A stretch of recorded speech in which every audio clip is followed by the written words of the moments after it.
Girlfriends are discussing the events that took place the day before. People have been talking about it a lot lately. A young man riding a motorcycle is talking on the phone. He tells his friend about his conversation with his boss. The boss was shocked, but if he asks for a raise, the boss will agree. The guy looked around and said that the area he was in was just a dump. There were only homeless people walking around. A young man just passed by him. The sloppily dressed man looked around. He couldn't figure out where he was.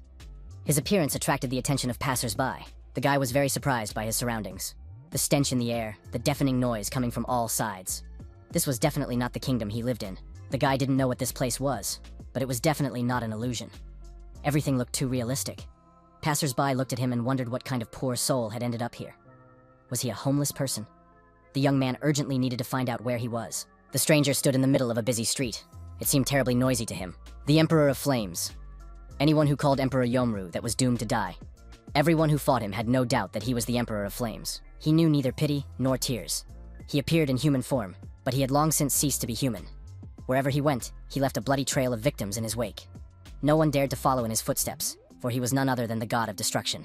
He destroyed the supreme master of the dark path of Marima, and forced the leader of the cult of the heavenly demon to his knees. For these feats, he was considered the pinnacle of mastery among light and dark warriors. He came to be known as the god of martial arts. Emperor Yomru watches from the top of a cliff over a small village nestled in the middle of a forest. Now his past seems like a dream. He thought that there could be nothing else in his life but blood and violence. The girl drew her uncle's attention to something beautiful. Her companion said he didn't understand. Could the girl really see beauty in these petals of the saint? The girl was surprised. Did this uncle not know what joy was? Joy is when you laugh and dance with happiness, even if there is no particular reason for it. Someday this man will probably understand, but for now she will share her joy with him. The girl held out a dandelion flower to the man. The guy began to examine it carefully. Meeting this girl melted his heart, and he suddenly learned what tears and laughter were. He did not know that joy would ever appear in his life, which was full of chaos and evil. The girl had found happiness in her life, but what should he do? Maybe he should go in search of happiness too, or should he not get carried away with laughter and tears? Happiness. Had he achieved eternal immortality? The young man opened his eyes. Where was he? The emperor couldn't understand, because he had just been on the path to immortality. Or had someone cast an illusion on him, and he hadn't even noticed? The emperor thought that in any case, he had to find a way out of there. The cave was dark and uninhabited. Emperor Yomru decided that he had to get out and assess the situation. Behind our hero, a huge monster's head appeared. A message was received that the Alpha Group should immediately enter the A0 portal, 12809. If they notice anything suspicious, they must report it immediately. Their task was to conduct reconnaissance. They must return alive at all costs. Alpha Team cautiously advanced deeper into the cave. One of the team members said that it seemed to be a Class A portal, but it was relatively quiet here. His colleague was surprised. Did this guy remember nothing? Had he been asleep during the briefing? Class A portals are inhabited by the most intelligent monsters. It had been 5 years since the guards of Group 0 died in a similar situation. They had gone deep into the portal, where a whole horde of monsters awaited them. No one survived. Group 0 was completely destroyed. There was blood everywhere, and no one could make sense of what had happened. The guy scratched the back of his head and apologized to his colleague for his ignorance. The order was given not to move. A strange glow appeared from the depths of the cave. The girl was surprised. She hadn't even sensed the monster's presence. When had it appeared? The Class A monster was lying in wait, pretending to be dead. The girl, who was the commander of this squad, told everyone to retreat. She would try to delay the monster. However, this monster showed no signs of life. The young people's surprise knew no bounds. What had happened here? Alpha Team got in touch and reported that many dead Class A Cyclops and Class B monsters had been found in the cave. All the higher-level monsters had been destroyed. Alpha Team was continuing its reconnaissance and would report back in a timely manner. The guy told the commander that he had reported the situation to headquarters. The girl praised him. The guy suggested that maybe these monsters were fighting each other. The commander said that even if that were the case, the lower-level monsters couldn't have wounded the Cyclops. So, another guild was hunting in this place. After all, guilds have recently been conducting raids only in high-level portals. The commander found this interesting. Could there really be a guild in this country that hunts wherever it wants, and no one knows about it? After passing through the portal, Emperor Yomru found himself in an open space. There were city ruins all around. What kind of place is this, he wondered. Opening his eyes, the Emperor realized he was in a cave full of monsters. I wonder why these monsters, which he could destroy with a single blow, attacked him. How did he manage to find a way out? Looking around, the Emperor wondered what these ruins were. Were there any living creatures left in them? Human remains lay nearby. The Emperor took the clothes off the skeleton and put them on himself. It was better than nothing. Emperor Yomru found himself in an unfamiliar place again. There was nothing around but mud, ruins, and weathered remains. Our hero felt no signs of life around him. The Emperor had encountered the cult of the heavenly demon. Their mages used forbidden magic. He felt something similar now. Yomru could sense the surroundings from such magic, but he had to look around before using his power here. The young man thought that first of all, he needed to get out of there. The young man decided to go where there was the least black energy, Choosing the right direction, he resolutely rushed towards his destination. There was a report on television that the Association of Awakened Ones had not yet expressed a clear position on this incident. In various countries where there are zero-level Awakened Ones, discussions about this portal are underway. The young people were in a restaurant. One of them asked when they would finally be served their jjajangmyeon. The waitress said she was already bringing it. It was the senior manager of the Yangchunggak restaurant, Lim So-young. Lim So-young placed the food on the table and wished the young people bon appetit. The door opened and a young man entered the restaurant. The senior manager was delighted and said that she hadn't seen this guy in the restaurant for a long time. The young man greeted everyone and placed his order, asking for a plate of jjajangmyeon. It was the director of the Awakened Association, Baek Yun-ho. Lim So-young said that the director looked tired. Was he feeling unwell? Baek Yun-ho asked if the girl had seen today's news. Another portal had opened in the Deadlands. The guilds fought over this portal, and they are simply burning themselves out at work trying to quell this conflict. There is tremendous pressure on them, as everyone wants to get their hands on this portal. Everyone is hunting for magic stones. Recently, accidents during raids have become much more frequent. Restaurant manager Yu Sun-tae arrived with the food and said he agreed. Portals are multiplying. However, this has its advantages for them. More magic stones on the market means lower prices. The restaurant manager added that the monsters were not making them happy at all, and they had lost customers. Baek Yun-ho agreed. Who would dare to leave their home at a time like this? A guy on a motorcycle entered the restaurant. He nervously said that he couldn't take it anymore. Showing information on his smartphone, he said that another portal had opened and he could no longer work like this. Restaurant manager Yu Sun-tae told him to calm down and not yell in front of customers. After all, his salary had already been doubled. Maybe he would be friendlier? The guy replied that it was unbelievable. Was his life worth that money? He couldn't work like this anymore. Either the manager would raise his salary again, or he would have to find another delivery driver. Yu Sun-tae was outraged. How dare he do that? Things were tough for everyone right now. The delivery guy stood his ground. Either they raise his salary, or he quits. Yu Sun-tae told Lim So-young that it was time to pick up Hoyo. Maybe she could go get the girl? Lim So-young was surprised, because it wasn't time yet. Yu Sun-tae said they had to hurry so they wouldn't be late. Lim So-young replied that she understood and left. The restaurant manager thought that many people were moving because of the appearance of new portals. Many feared for their lives. It became very difficult to find workers, which is why this scoundrel was so arrogant. Yu Sun-tae had just settled here and didn't want to leave. The manager looked at the insolent courier who was staring at his smartphone. Why can't you find a single decent courier these days? Emperor Yomru found himself in a place where there was no negative energy. At that moment, he was in the center of a city unfamiliar to him. Passers-by turned to look at him because of his clothes. The guy thought that this place was not at all like his homeland, but there was a similarity. Many people possess inner energy. Yomru looked at a woman leading a little girl by the hand. They were talking calmly about something. The girl's energy made her stand out from the crowd, which is why she caught our hero's eye. Yomru thought that the girl had pure energy. Did that mean that this child knew something? Suddenly, a strong wind blew, and the woman grabbed her daughter's hand tighter. The gust of wind blew the hairband off the girl's head. The girl let go of her mother's hand and ran after the headband. Lim So-young shouted at Ha-yoon not to run away, as it could be dangerous. However, the girl did not listen. Ha-yoon shouted that it was a gift from her father and ran out into the street to retrieve the headband. Ha-yoon picked up the little thing from the road and was delighted. At that moment, a car was speeding down the road. The girl didn't see it, and the driver didn't have time to stop. The headband flew into the air again. Lim So-young gasped and screamed loudly, and passers-by also cried out in surprise. Suddenly, someone's hands reached out to the girl. Ha-yoon saw the car, and fear appeared in her eyes. A young man who had appeared out of nowhere picked up the little girl and literally carried her out from under the wheels of the car. The girl's savior turned out to be Emperor Yomru. Leaving the roadway, the young man told the child that she had almost been hit by a car. He asked how the girl was feeling. The young man let go of the child, and the girl ran towards her mother. They were both frightened. Lim So-young bowed to the unknown young man and thanked him. She didn't even know how to repay him for saving her daughter.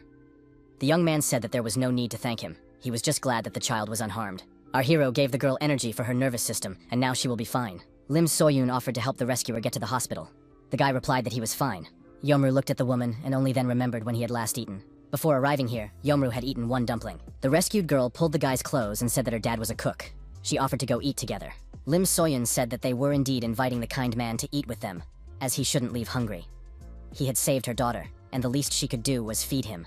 The guy started to refuse, saying he had done what he had to do and wasn't looking for a reward. However, his stomach continued to rumble treacherously. In the end, he agreed. The restaurant manager was alarmed. Had his daughter, Ha-yoon, almost been hit by a car? Yu Seong-tae approached the girl and asked how she was feeling. Was she hurt? Should they go to the hospital? Lim So-young said that the girl was fine. Lim So-young said that this man had saved their daughter. She wanted to feed him, so they came together. Yu Sun-tae approached the young man and shook his hand, saying he was very grateful for saving Ha-yoon. He could order anything he wanted at this restaurant. The emperor was confused and thanked the director. Ha-yoon approached the emperor and said that her father had warned her not to sit at a dirty table. Yomru remembered what he was wearing and felt uncomfortable. It was the clothes he had taken from the corpse. Yu Suntae suggested that the young man take a shower while he prepared the meal.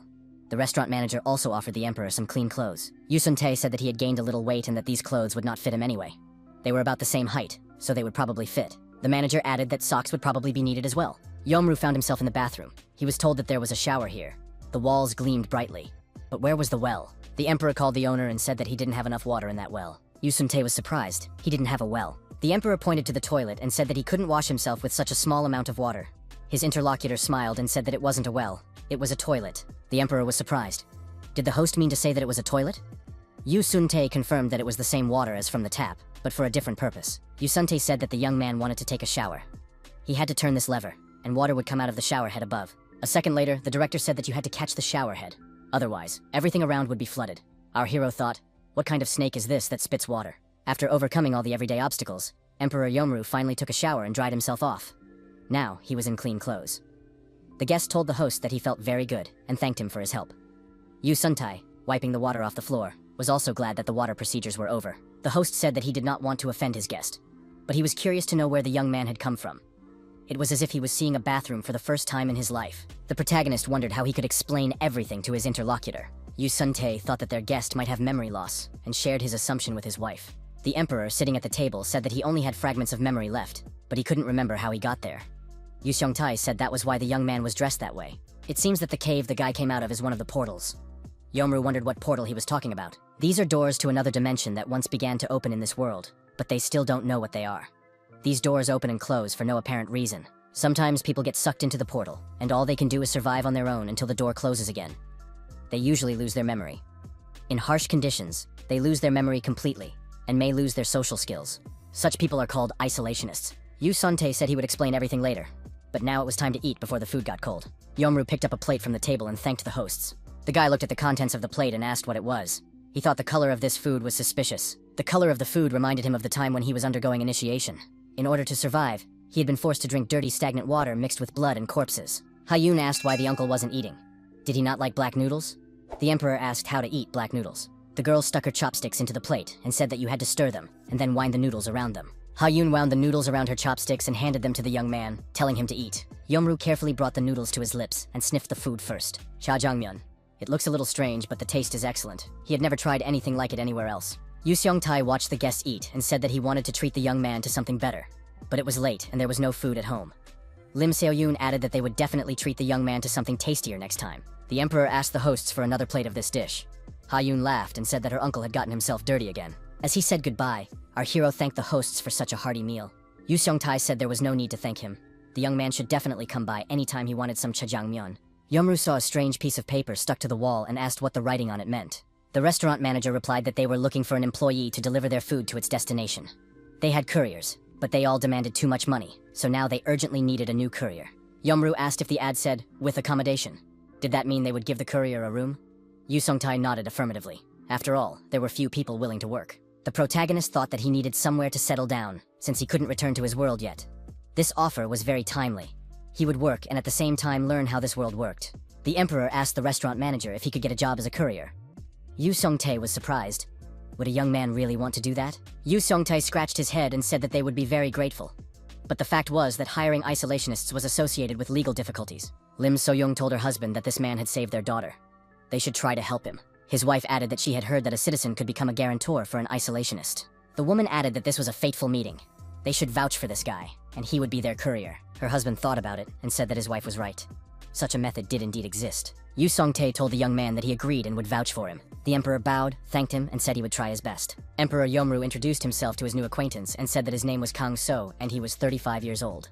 Yu Seongtae was surprised. Kang So was his age, but looked much younger. The restaurant manager suggested that since they were the same age, they could address each other informally. Kang So replied that he agreed and would be happy to work for Yu Seongtae. The girl suggested calling him Uncle Kang So. That name would remind him to smile more often. The guy replied that she was not very good at coming up with names. The girl said that it was a very beautiful name, meaning broad smile. The emperor took the girl by the hand and said he agreed to take the name Kang So. Night fell over the city. The full moon shone in the sky. A flock of crows sat on the wires. These were no ordinary crows. Their eyes glowed like demons. From above, they watched the house where the emperor had settled. The emperor performed a meditation ritual in a separate room provided for him. The protagonist thought that there was a lot of pure energy in this world. In the daily lives of these people, there were many objects that he could not even imagine. It was unclear what their purpose was. It was a real world of wonders. The door to the room opened, and Yu Seong-tai stood on the threshold. The owner of the house was surprised. Why was Kang So sitting in the dark? Kang So replied that he couldn't find the lamp in the dark, so he was sitting there. Yu Seong-tai realized that he needed to teach the young man how to turn on the light. He went to the switch and demonstrated everything. Our hero found this very interesting. Lim Soo-young appeared and asked why their guest had gotten up so early. Kang So asked if Lim Soo-yeon was going to the kitchen to cook. Yu Seong-tai said that they would soon be opening the restaurant and had a lot of work to do. Our hero offered to help the hostess. Yu Seong-tai was surprised. Was the guy really ready to work when he could have slept in? He felt awkward about making Kang So work overtime. Kang So replied that he just wanted to repay the owners for their kindness. Yu Seong-tai asked the guy to clean up in that case. The owner took out a vacuum cleaner and said that this device would make cleaning easier. It's called a vacuum cleaner. Kang So was holding such a device in his hands for the first time. You have to press that button, and this device will suck up dust and dirt. Yu Seong-tai continued his instructions. Now you have to move the device across the floor like a mop. It's very easy. Kang So tried to solve the problem with his long hair, which was being sucked into this mop. He smiled and said that his daughter sometimes helps him too. Yu Seong-tai looked at his guest and was surprised. His facial expression and hairstyle were very strange. Kang So said that everything was fine with him. Yu Seong-tai noticed that although the vacuum cleaner was old, it sucked very strongly, so caution was needed. The restaurant owner said that it was time for him to start working in the kitchen, so he left the young man here alone. Kang So thought that he had a task to do. He needed to clean up, but this device was quite dangerous. As always in such cases, the protagonist decided to use magic. This method always worked flawlessly. Kang So began to systematically spread magic throughout the room. Dust, debris, and various harmful substances were activated and gathered in one place. The trash can seemed to our hero to be the most optimal place to collect all the harmful substances from this room. When the dust was gone, it was time to move on to water procedures. Thanks to magic, water spread throughout the room. All surfaces, even hard-to-reach places, were cleaned. When Yu Seong-tae looked into the room, the cleaning was finished. Our hero said that, in his opinion, it turned out pretty well. Kang So said that he cleaned up in his own way and hoped that Yu Seong-tae would not mind. The host was surprised. Did his guest really have such an ability? Kang So asked again. If Yu Seong-tae meant controlling water, then that was his ability. But what was so special about that? Yu Seong-tae was surprised. Was Kang So really a high-level awakened? That's what they call people who have awakened superpowers. This process began 25 years ago, when the portals began to open. These abilities are also called auras. Such people possess telekinesis and other things that are difficult to explain, such as various elemental magic. Depending on how well a person controls their aura, they are assigned a class. The higher the class, the higher the status and influence in society. Yu Seong-tae added that he once worked as a loader, and there were awakened people among his co-workers. But no one he had ever seen in his life could control their aura as well as Kang So. This guy's talents have no reason to languish in this restaurant. It would be better for him to join the guild as a hunter, where he could live a decent life. Kang So told his interlocutor that he did not plan to become a hunter for humanitarian reasons. There was confidence in Kang So's eyes, and he had no intention of changing his mind. Yu Seong-tae was surprised. The guy just doesn't understand what life is like in this country yet. Here, high-level awakened people live like nobles. Kang So said that after hearing these words, he wanted to become a hunter even less. Kang So told his interlocutor that he had tasted both wealth and honor in his life. But he realized too late how fleeting it all was. Yu Seong-tae looked at his interlocutor and asked if his memory was returning. Kang So said that he used to live in a completely different world. However, one day he fell into oblivion and woke up in one of the portals his interlocutor had mentioned. He got out and made his way to this city, searching for pure energy. It so happened that in the city he saw a girl with pure energy. Kang So added that he saved Ha-yoon, who almost got hit by an iron carriage. Yu Seong-tae said that this explained a lot about his guest's behavior. Kang So apologized and said he didn't want to deceive these people. Perhaps he should have told the truth right away. Yu Seong-tae expressed regret and said that Kang So had been through a lot. It must have been very scary for him to find himself in a completely foreign world. Kang So was surprised. Did Yu Seong-tae really believe these stories? His companion said that if he were in Kang So's place, he wouldn't have been able to tell everything right away either. The restaurant owner suggested that everyone say that his guest was an isolationist, just in case. But Kang So should definitely consider getting tested for superpowers. In that case, Kang So's life could take a turn for the better. Awakened Support Department, Group 1. The name Sung Jin-ho was announced on the air. The man raised his head. Could they be calling him? His colleague said, "He was at work all night again? He won't last long." Jin-ho was upset. What now? Why did she come to nag him again? Kim Young-hee from the second group of the inspection department asked what was going on that he had to work all night. Jin-ho stretched. He couldn't stop thinking about case A0-12809. He had no idea where to start. The girl handed him the papers she was holding and told him to read them. Was he still looking for that awakened zero class? Jin-ho read them and was surprised. Kim Young-hee said that the chairman had ordered her to close the case. That was exactly what was stated in the papers he had just received from his interlocutor. Jin-ho was surprised. Did the director really not want them to find the awakened zero class? Jin-ho clutched his head. How was that possible?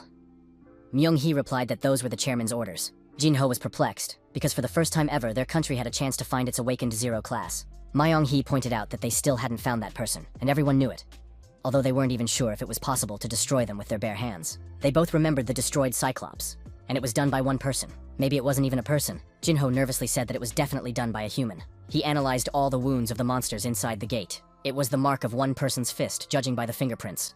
He checked several times, and the result was the same. This was their only chance. If they found this awakened one, the country would finally take its rightful place among the alliance of allied nations. Myung-hee asked, what if they search for him but never catch him? His interlocutor told Myung-hee not to worry. They would definitely find him. They had no other choice. The girl waved her hand and said she would take care of the chairman.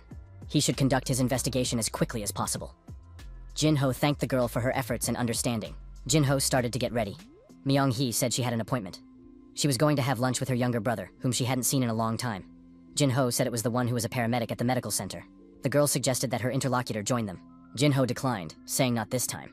He would buy something at the store and have lunch there. Myung-hee said they would meet at a famous restaurant nearby, but she didn't ask what kind of cuisine it served. Jin-ho said he guessed which famous restaurant nearby she was talking about. At least, he knew a place that his department head, Baek, would recommend. After all, their department head was a serious foodie. Myung-hee said that her brother had told her that his department head had also recommended this restaurant to him. Jin-ho suggested that it was most likely the place that Mr. Baek loved so much. Myung-hee stood under the sign and couldn't remember the name of the restaurant. Could it be Spring Pavilion? Her brother approached her and said that he had wanted to have lunch with her here for a long time. The jjajangmyeon here is simply incredible. Chief Paramedic Kim Myung-jin asked, maybe my sister doesn't like jjajangmyeon? Myung-hee objected, saying that she was going to have lunch with her little brother, so of course she would like this dish. The girl thought she wanted to take her brother to an elite restaurant, but it turned out like this. Opening the door to the restaurant, Myung-hee told her brother that she was hungry and really liked jjajangmyeon. Myung-hee was curious about which restaurant department head Baek recommended to everyone. The food must be very good here if he likes this cuisine so much. The young people entered the restaurant. There were no other customers there. The head administrator, Lim So-young, greeted them and suggested they take any table they liked. The manager said that it was a self-service restaurant and asked them to follow her. Myung-hee was slightly discouraged. Lim So-young left the menu on the table and told them to call her when they had decided what to order. Myung-hee was surprised. Is this really a good restaurant? Why is it so empty? Myung-jin told his sister to stop worrying. He guaranteed that the food here was delicious. The guy handed his sister the menu and told her to make her choice. He was sure she would like it. Myung-jin said he had already made his choice. It would be, of course, jjajangmyeon. His sister said she would order the same. Lim So-young came over and asked if the young people were ready to order. Myung-jin said they wanted one sweet and sour pork. He also asked for 2 servings of jjajangmyeon. The manager smiled and said she would give the gallant young man an extra serving of dumplings on the house. Myung-hee didn't like this restaurant. His sister was surprised. Had her brother really become so sociable? Myung-jin replied that it was just basic politeness. The paramedic asked how his sister was doing. Probably they were busy now because of the A-class portal incident. Pouring herself some warm water. His sister replied that a headache was the least of her worries after that incident. Myung-jin wanted to know the details. This incident had attracted a lot of attention. If they didn't find the only Class 0 awakened in many years, their association would never recover from the blow to its reputation. However, the chairman ordered the case to be closed. Nevertheless, her colleague from the support department vowed to find the awakened one by any means necessary.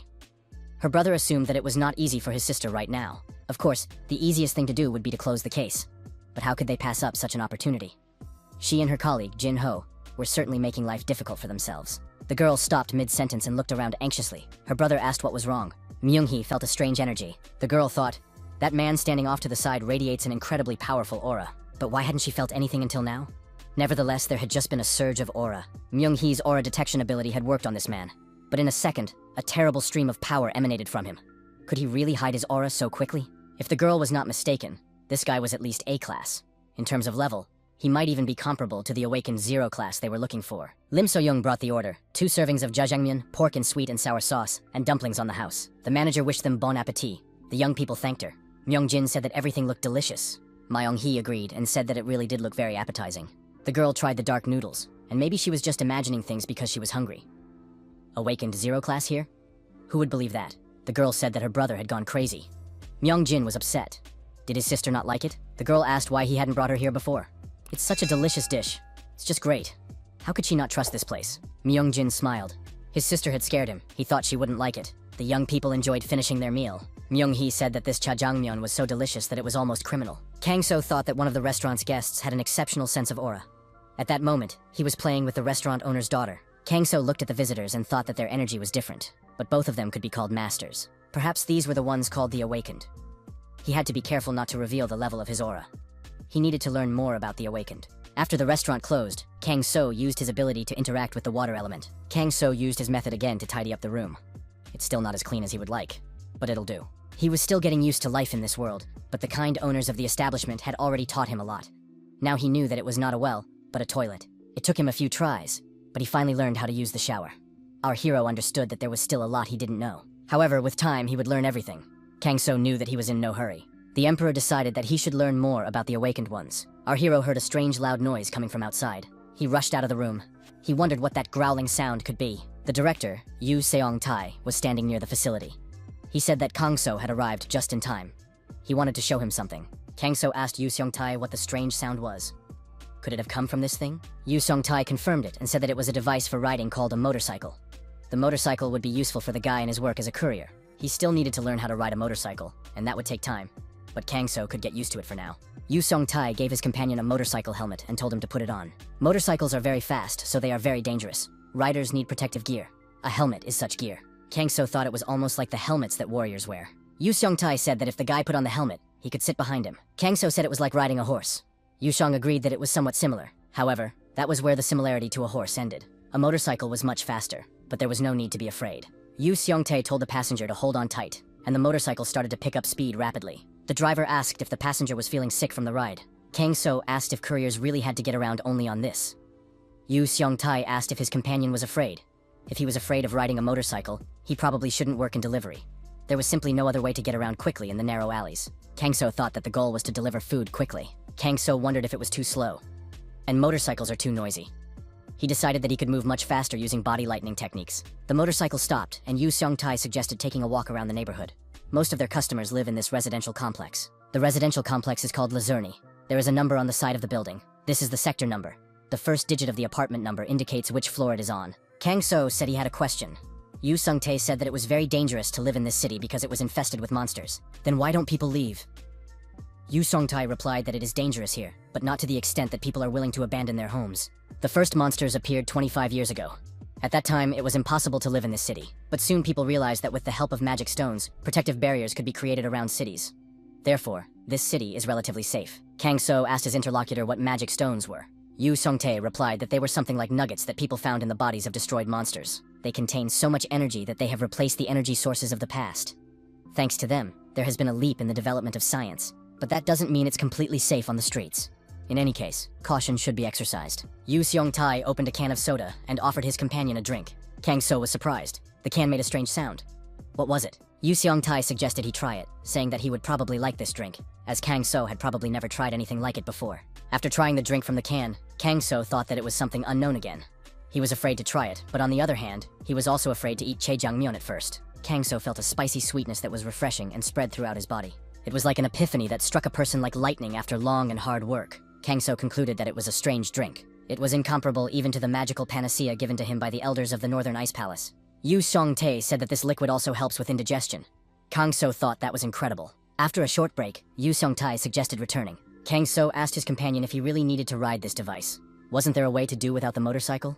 Yu Seong-tae said that there were other means of transportation, of course, but nothing better than a motorcycle had yet been invented for a courier. Kang So told his companion that he could manage on his own 2 feet. Yu Seong-tae was upset because he had said that the delivery had to be fast.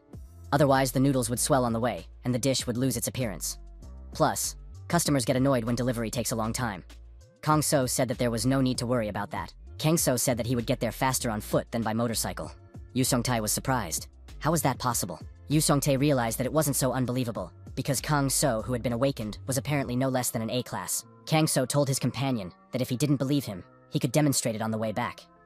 Yu Seong-tae was curious to see for himself, and agreed. Kang So said that he remembered the way to the restaurant, so he would get there without any problems. Yu Seong-tae said that he certainly believed his companion, but just in case, Kang So could start running already. Yu Seong-tae, putting on his helmet, said that if Kang So really did overtake him, he would approve of delivery without transport. Kang So didn't get his nickname, Emperor of Flame, for nothing. He possessed an incredible gift of fire, called the Invisible Body Technique. As the name suggests, when he used this skill, he became completely invisible and could approach his enemy unnoticed and destroy him. After achieving enlightenment, the protagonist continued to develop his invisible body technique. He called it an improved version of the technique of the invisible body of emptiness. The girls talking about work did not notice a guy rushing past them. The young people relaxing during their lunch break also did not notice Kang So rushing past them. This ability not only made our hero invisible, but also made it impossible to detect his presence. This ability also increased his agility and speed to incredible levels. This new technique, combined with his supreme martial arts skills, earned him the title of God of Martial Arts, even more majestic than God of Destruction. At this time, Yu Seong-tae was trying to get to his restaurant as quickly as possible. He was speeding on his motorcycle at high revs. Upon reaching his destination, Yu Seong-tae took off his helmet and wondered where Kang So was trailing behind. Yu Seong-tae thought he was going full speed, treating it like a competition. Imagine his surprise when he entered his home. At the door, Yu Seong-tae was greeted by his wife and his daughter, who was sitting on Kang So's shoulders. Kang So told Yu Seong-tae to come in. Yu Seong-tae was surprised. When did this guy get here? Ha-yoon said that daddy was late. Lim So-young said that Kang So had been home for 10 minutes. Yu Seong-tae was surprised. 10 minutes. That's incredible. Yu Seong-tae, as promised, allowed the guy to make deliveries without transportation. Yu Seong-tae said that Kang So simply had to take the superpower test. I wonder what his class is. Kang So, to leave no doubt, said that he would take the test. The young people went to the center where such tests are conducted. Yu Seong-tae said that they had finally arrived at their destination. Kang So was surprised to see so many people. However, as a citizen who had come through the portal without any documents, Kang So had to go through many procedures. He had to fill out some paperwork. Kang So said that he had neither documents nor a residence permit. What should he write there? Yu Seong-tae explained that he should write Kong in the surname field and the restaurant's address in the residence permit field. The bureaucracy took them several more days. Yu Seong-tae thought that this pointless paperwork was very tiring, but he had to see it through to the end, because Kang So was their savior. Kang So asked his friend how exactly this test worked. Yu Seong-tae said that during the test, you have to put your hands on two balls, slightly larger than a fist. An electric current will pass between them. The stronger the electric shock, the lower the level. If he tolerates the electric current well, it means he is of a high level. In other words, those who are awakened to a high level have high energy potential. Kang So asked if it was good to have a high class. Yu Seong-tae replied that if Kang So had a high class, his life would immediately change for the better. Some particularly gifted individuals are valued as national treasures. In any case, a high class ensures a comfortable existence. Kang So replied that he understood everything. In our hero's place, another person would now be jumping for joy. However, Kang So knows better than anyone else that wealth and words are fleeting and insignificant. People have many passions and desires, and they are always insatiable. No matter how hard they try, a whole lifetime is not enough to satisfy them. The protagonist grew tired of the world of passions and withdrew to live in a remote mountain village. The emperor could not allow his peace to be disturbed again. It seems that from now on, he will have to work hard to hide his level. The young men parted ways, and Yu Seong-tae wished his friend good luck. Finally, Kang So turned around and asked his friend which room the test was in. On the second floor, the elevator announced that the doors were opening. Kang So thought it was a self-propelled box with self-opening doors. What's more, it even talked. Our hero was met at the entrance and asked if his name was Kang So. The man greeted him and said that he was Park Soo-in, the head of the second department, and that he would be administering the test. The young men shook hands. Park Soo-in noted that it had been a long time since they had tested isolationists. Kang So was reserved and focused. He tried not to miss anything. The head of the second department said that 10 years ago there had been an increase in the number of isolationists, but gradually the government regained control over most of the territory, and these cases began to decline. Park Soo-young added that the North had no chance before, and now even less so. Kang So was surprised. What North Korea is this man talking about? The young people approached doors that looked like safe deposit box doors, and Park Soo-in said that the testing would take place here. Depending on the grade received, the young man would be referred for training. Opening the doors, the young people went inside. The department head said that he had brought the test subject, Kang So. The girl in the office said they were ready to begin. Kang So saw the balls that Yu Seong-tae had mentioned. Our hero had to place his hands on these spheres. He had to try not to move until the test was complete. Kang So said he agreed and that it would not be difficult for him. The girl announced that she was starting. Kang So noticed that he really didn't feel any electric shock because his body was successfully resisting it.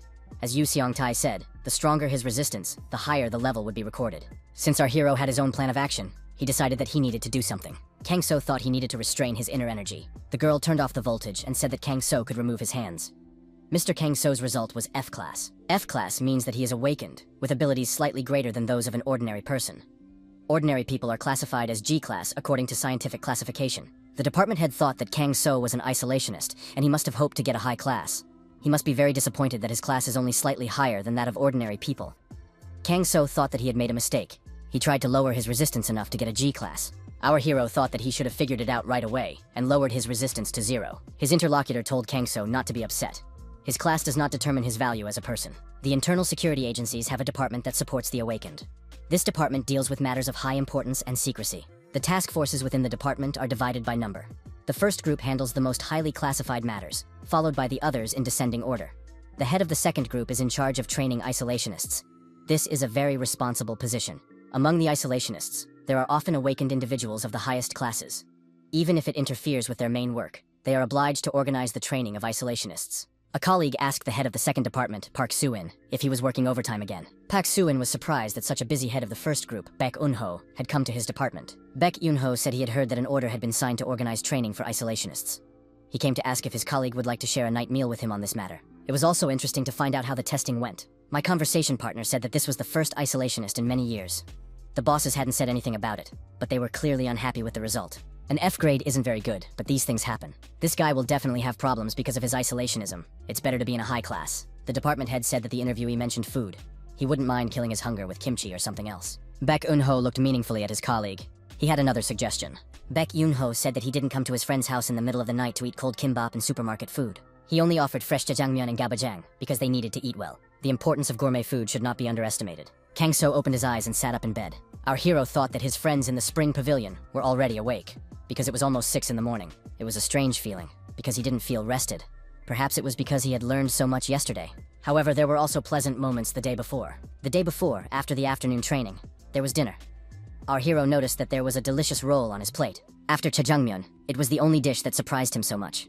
He thought he had tried all possible delicacies in his past life. Kang-so thought he needed to do something about this fatigue. He needed to do some tree breathing exercises, but it was impossible to do that here. Otherwise, the people in this building would quickly realize that he was not an F class at all. He was almost exposed by the woman who came to eat at the restaurant. The association building was full of awakened people of different classes working there. Among them, there might even be those who were much more sensitive to auras than that woman. He had to be careful. Our hero was surprised why those people felt that way about his training. However, the training itself was much more meaningful and useful than he had thought. Last night, the department head said that an S-class portal had suddenly opened, and hordes of monsters began to emerge from it. Many civilians and awakened ones were affected. This incident is called the Great Collision. Humanity managed to defeat the monsters, but the area where the war took place became uninhabitable. The area became known as the Land of Destruction, and even criminals do not try to hide there. Kang-so thought that when he came out of the portal, he ended up in this land, and only then found the city. Kang-so thought that if even 3 or 2 portals of this class had opened in this land, causing the earth to become cursed, the association would not have been able to cope with it, and it would have been a disaster. The day before, our hero learned about the structure of society in this country. Society here is like a tower made of parts that don't fit together well. If he understood correctly, even a minor shock would bring this tower down. And in this situation, he appears, a martial arts master of a very high level. A quiet and inconspicuous life is almost impossible for him. Even if it is selfish, he wants to live the rest of his life in peace at all costs. He must not let anyone know his true class. Kang-so sensed that a person with very pure energy was approaching. It was Park So-woong. Park So-woong knocked on the door and asked, "Mr. Kang-so, are you awake?" The visitor entered, and our hero, looking at his appearance, noticed that Park Se-woong was very tired. Kang-so poured boiling water into a cup and poured instant coffee from a packet. Kang-so offered him the coffee. Park Se-woong said that Kang-so surprised him greatly. He had only learned how to do this yesterday, and now he was already practicing brewing coffee the very next day. Our hero said that it was all thanks to the training he received from his department head. If he drank this coffee, he would feel much better. Park Se-woong took a few sips, and he really felt better. The department head thought, could this coffee be made from the magical ingredients of the portal? It was as if he had slept soundly and just woken up. Kang-so thought that this man was putting his heart and soul into his training, so he decided to give him some coffee that he had energized as a token of his gratitude. Kang-so asked the department head what they would be studying today. Park Yoon-soo replied that their first lesson would be on the topic of the dining room. The department head noted that he had requested a special menu today. Even in the morning, the cafeteria was quite crowded. It resembled a field kitchen on a military campaign. The department head said that work was somewhat like war, so Kang-so was not far from the truth. But unlike camping conditions, the portions here were larger. Park Yoon-soo said that you could put as much food on your tray as you wanted. Kang-so asked what would happen if there wasn't enough food for those who were late for breakfast. The department head noted that Mr. Kang-so was very attentive to others, but he needn't worry. If any dishes ran out, the cafeteria staff would prepare more. Our hero found this unbelievable. The department head noted that they were living in an age of abundance after all the wars. Kang-so said that abundance is good, but what surprises him most is something else. Our hero said that he was amazed by the speed of logistics and the amazing technologies for preserving and storing food for long periods of time. The department head thought that this guy was an isolationist, and that yesterday was only his first day of training. But he thinks so strategically, it's incredible. Park Yoon-soo said that it was all thanks to their scientists. Thanks to the scientists, they always have access to a huge variety of products. For office workers, the cafeteria is a place to relax and recharge. Kang-so thought that mealtime was always the most enjoyable part of the day. The department head said that he rarely came to the cafeteria, usually grabbing a quick bite to eat. After the cafeteria, while in the elevator, the department head asked his companion if he enjoyed the food. Kang-so nodded affirmatively. The department head said that was great, and added that he had given him a tour of the cafeteria. He thought that was enough for today. Kang-so thought they would still have classes. The department head said that this guy couldn't be fooled. They still had a class on the gym scheduled. But for the F class, it wasn't mandatory. They could skip it. Being in the F class meant having less responsibility. The department head thought he was cutting back on classes because of his main job. He is forced to deceive the naive isolationist who doesn't understand anything yet. In the end, the young people came to the gym. Anyone with an awakened certificate has the right to exercise here. Park Yoon-soo added that anyone can come here regardless of their class. Kang-so saw that both boys and girls were exercising here. Any awakened person can use this gym. Only imposter criminals are not allowed here. Park Yoon-soo noted that if Kang-so wanted to train here, it would be quite good. However, our hero refused. Park Yoon-soo pointed out that it was completely free. He could explain what the gym was for, and it would be clear how useful it was. Kang-so thanked his interlocutor and said that he did not think he needed training. Park Yoon-soo asked what the guy's plans for the future were. Kang-so happened to see Yoo Seong-tae and Lim Soo-young standing nearby. They greeted each other. Kang-so thanked his friends for coming to meet him. Yoo Seong-tae asked what class Kang-so was in. Kang-so showed his hunter's license and said he was in class F. Lim Soo-young was surprised because Kang-so wanted to get a G class like a normal person. Kang-so replied that he couldn't control his inner energy in time, and got a higher class than he wanted. Yoo Seong-tae said that it wasn't bad at all, because his abilities were impossible to ignore, and an ordinary person couldn't have them, so it would attract attention. Kang-so asked his companions if he really looked that suspicious. Lim Soo-young admitted that he did. Kang-so was being watched from the upper floor. The department head asked his colleague if he had noticed anything else unusual about this guy. Park Yoon-soo said that he had incredible intelligence and learnability. There was nothing else unusual about him. To be precise, this guy is very quick-witted. If you explain a concept to him, he immediately understands how to apply it in different areas. He learns quickly and applies what he has learned in practice. The department head said that the first group's law enforcement department told him something much more interesting. They said that his movements and sense of balance are not typical for his class. They even wondered if the testing device was damaged. The interlocutor said that after the test, the device underwent another check and everything was fine with it. This guy's class was assigned fairly. The investigator noted that anyone can advance to the next level, but this guy would never rise to the middle class, let alone the upper class. Could it be that everyone was paying so much attention to him because they hadn't had any isolationists for years? Park Yoon-soo said that he frankly expected much more from this guy, and that he is disappointed. In the future, this guy would like to help his friend with his restaurant business. Yoo Seong-tae handed Kang-so a smartphone, and said that with it, he would be able to contact him at any time. Yoo Seong-tae said he bought this gadget with his isolationist allowance. Maybe Kang-so needs something else? Kang-so said he was thinking about getting a haircut. He hadn't noticed it before, but lately he had noticed that most men in this civilization had short haircuts. He didn't want to stand out. Lim So-young said it was a wonderful idea. What kind of haircut does he want? It seems that short hair would suit Kang-so. Yoo Seong-tae said that any haircut would suit this guy. Yoo Seong-tae said he needed to prepare ingredients for the next day's meals. He thought that when his wife started talking about fashion, it was time to turn off the lights. He believed Kang-so would be fine. Lim So-young said she was ready to take their guest to the barbershop. On the way out of the barbershop, Yoo Seong-tae said that this guy had changed so much that now you could see him a mile away. Yoo Seong-tae suddenly felt a strange, sharp feeling. It was as if the whole street was looking at this guy. The girls were indeed paying attention to Kang-so. Who is this handsome guy? Probably some kind of actor. This guy has model looks. The girls approached our hero and asked him for an autograph and to take a photo with them. Yoo Seong-tae intervened in the conversation and told the girls to excuse them, as they had plans. Yoo Seong-tae said that he wasn't some movie star, just a regular guy, so there was no need to ask him for an autograph. Kang-so wondered why he couldn't take a photo with these girls, and why this girl wanted his autograph. Yoo Seong-tae said that Kang-so was so handsome that the girls mistook him for a celebrity, and if he let them take a photo together, they would immediately post it on the internet. And if people started sharing his photos, he would start to be recognized on the street, and that would only cause problems. Kang-so didn't want that kind of life, did he? Kang-so thought that Yoo Seong-tae was right, and he would have to be careful. He shouldn't stand out too much in a crowd. The next day arrived. The restaurant was busy with orders. There were no free tables, and many people ordered jjajangmyeon. This time, our hero was serving the tables. The restaurant's main customers were girls. Kang-so wished each of them bon appetit. Kang-so took the menu and headed to a table where there were also girls. The girl said she had decided on her order and asked for 2 jjajangmyeon and udon with seafood. Kang-so told the girls to wait. He repeated the order, and Yoo Seong-tae, who was in the kitchen, said that the order had been accepted. One of the customers also ordered gabaju. Kang-so wrote everything down in his notebook. Work was in full swing. The visitors noted that the cuisine at this restaurant was simply excellent. Why hadn't they known about it before? One of the girls said she would be coming here every day from now on. Her friend agreed, and added that she would order jjajangmyeon here every day. One of the girls approached the manager and asked if they had any free seats. Lim So-young replied that they were currently at full capacity. The girl was upset because she really wanted to eat. The hungry restaurant visitor said that in that case she was willing to wait. Another girl also agreed to join the queue.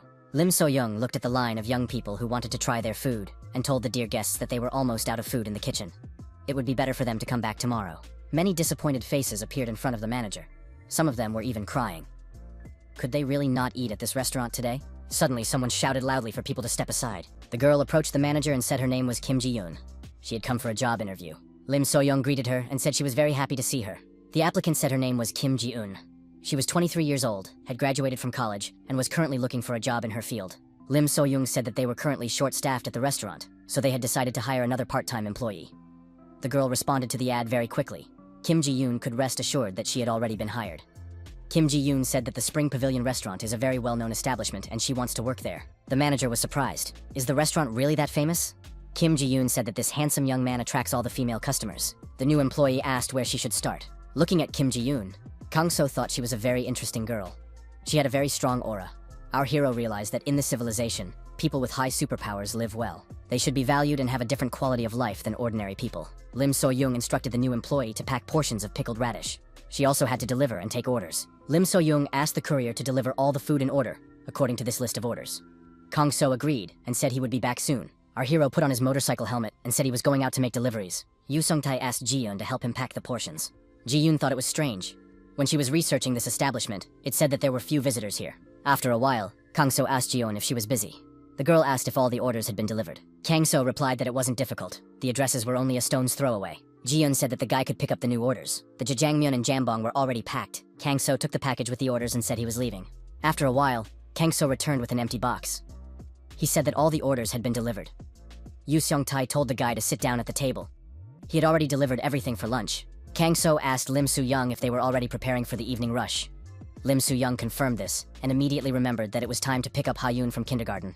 Ji-eun asked Lim So-young if it was a girl. Lim So-young confirmed and added that she was 5 years old. Lim So-young asked our hero to pick up Ha-yoon from kindergarten. They were expecting an evening rush of customers, and were barely able to prepare the food. Ji-eun said that she would also like to meet Ha-yoon. Maybe she should go with Kang-so too. Lim So-young agreed, saying that she and her husband could handle it. The young people moved along the planned route under umbrellas because of the heavy rain. Ji-eun introduced herself to our hero again and asked if she could call him Kang-so. Kang-so said he was 35, but the girl could call him whatever she wanted. Ji-eun was surprised and said that the guy didn't look 35 at all. Kang-so noted that many people say that to him. Kang-so apologized for the indiscreet question. But why did the girl decide to work at the Spring Pavilion? With her abilities, she should look for another job. Ji-eun pointed out that she didn't really have any skills. Ji-eun added that she wasn't pursuing any malicious goals. She just wanted to see the young man. Ji-eun pointed forward and said that there was someone at the door. The kindergarten doors opened in front of the young people, and the teacher said that the little girl had arrived. Ha-yoon was delighted that her uncle Kang-so had come for her. Ha-yoon waved to her uncle and greeted him. Kang-so asked if the girl had had a good time there. Ha-yoon replied that she had enjoyed herself. Ha-yoon told the teacher that this was her uncle. The teacher was surprised. The teacher said that Ha-yoon had told her a lot about her uncle. The teacher looked at our hero and, frightened, asked if he was all right. The teacher asked if the man accompanying her uncle was his wife. When she saw Ji-eun, the teacher was surprised and asked how Ji-eun ended up there. Ji-eun covered the teacher's mouth and told Sora to be quiet. Sora asked how Ji's work at the guild was going. Ji-eun told Sora not to say anything unnecessary. This girl's parents think she's an ordinary person. In fact, she's on a mission. We have to pretend that they don't know each other. Ha-yoon and the teacher said goodbye until the next day. Kang-so also said goodbye to Sora. Kang-so, Ji-eun, and Ha-yoon, each with their own umbrella, were returning home. Kang-so asked Ji-eun if the kindergarten teacher was her friend. The girl laughed in response. She said that they were indeed friends. Kang-so said that he understood that they were friends. So why didn't they talk? Ji-eun replied that they saw each other too often anyway. The girl said that walking under an umbrella in the rain was very pleasant. Ha-yoon said that she also liked walking under an umbrella, and added that her beautiful aunt also liked walking in the rain. Ji-eun smiled and said that she liked walking with her uncle better. Kang-so asked if it was hard for Ha-yoon to carry her umbrella. Ha-yoon replied that it wasn't heavy and that she wanted to carry it herself. Kang-so warned the girl that if she wanted him to help, she should say so. Passing by a gate, Ha-yoon noticed something and asked her uncle to see who was there. Ha-yoon turned around and ran in that direction, shouting for her uncle to see what it was. Ha-yoon stopped and said that it was squeaking. Kang-so came over and asked, "Is it really squeaking? It must be a mouse. But why is it getting wet in the rain?" Ji-eun said it wasn't just a mouse. It's a rodent called a dungeon rat. Kang-so picked up the underground rat. The animal was frozen and wet. Kang-so asked if the underground rat was a magical creature. Ji-eun replied that this rat lives in the dungeon, but it is not a magical creature. Unlike magical beasts, it is not hostile to humans, and does not try to harm them. This rat has a keen sense of its natural enemies, magical beasts and monsters. Thanks to its abilities and cute appearance, this animal has become a favorite among hunters. Many of them domesticate it. She probably went through the portal with her owner, and something bad happened to them. Being wounded, she somehow managed to get out of the portal. Ha-yoon cried out that she didn't want this rat to die. Couldn't they heal it? Kang-so said that it would not be easy to save this little animal. Ha-yoon said that the rat was still alive. If it was breathing, they shouldn't abandon it. The protagonist thought about how blind he had been. He said that even though it was still breathing, it would die anyway. After much hesitation, he decided that all life was undoubtedly precious. Otherwise, How would he be any different from his past self? From the cold-blooded assassin he used to be? Kang So agreed with the girl and said they would take the rat with them. Jiyeon told the girl that they would hurry to the restaurant and try to save the rat. Kang So noticed that the animal was in very serious condition, barely breathing. If they didn't hurry, they might be too late. Hyun was scared and didn't know what to do. Kang So scanned the rat and determined that its breathing and heartbeat were weak. It was as if it was fading away. Kang So thought, maybe he should breathe life into it? Jiyeon watched this guy closely. When Hyun returned to the restaurant with the adults, she immediately ran to her parents. Lim So-young was surprised to see the girl crying. Hyun cried out that they needed help. The girl's parents looked in surprise at the animal in Kang So's hands. Yu Seong-tae wondered where they had found the rat in the basement. Kang So replied that they had found the rat in the doorway. Yu Seong-tae asked what was wrong with it. It looked as if it had been attacked in a portal nearby. It was barely breathing. Hyun responsibly declared that she would save this rat and take it for herself. Lim So-young tried to explain to her daughter that it was not a hamster, but a sewer rat. If they found it on the street and not in the dungeon inside the portal, it surely had an owner. Its owner was probably already looking for it and worried about it. Kang So said that they should first treat the rat. Yu Seong-tae said that they should look for a veterinary clinic nearby. Two young men entered the restaurant and greeted everyone. The restaurant manager welcomed the visitors. Yu Seong-tae told Mr. Beck and his companion to sit down. After all, they had come to eat, hadn't they? Mr. Beck was surprised when he saw the rat from the basement. The manager said that his daughter had found this rat on the street. It seemed to be injured. Mr. Beck looked at the animal and said that it seemed to be quite seriously injured. Mr. Beck picked up the rat and said he would try to help. Mr. Beck said that the animal had received very professional first aid. It was in much better condition than it had appeared at first glance. Fortunately, this rat is out of critical condition. He will just add a little of his energy. When our hero first saw this man, he immediately realized that he was gifted. But he had no idea that he had such mystical powers. He collects energy from the environment and transforms it into healing power. Apparently, he is a healer. Mr. Beck's colleague said that this is their famous healer. The famous healer gave the animal to the girl, Hyun. Mr. Beck said that this little girl was very lucky. Kang So thought that the powers of these awakened ones were truly incredible. Yu Seong-tae asked his daughter what she was doing. Hyun replied that she was looking after the rat. It seemed that she really was feeling better. Hyun shouted that the animal was moving.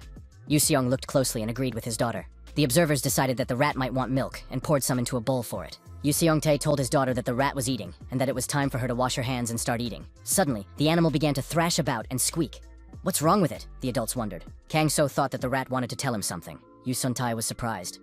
What was wrong with the animals? Kang So explained that the animal wanted to show him something and was leading him somewhere. The rat couldn't calm down and kept darting around.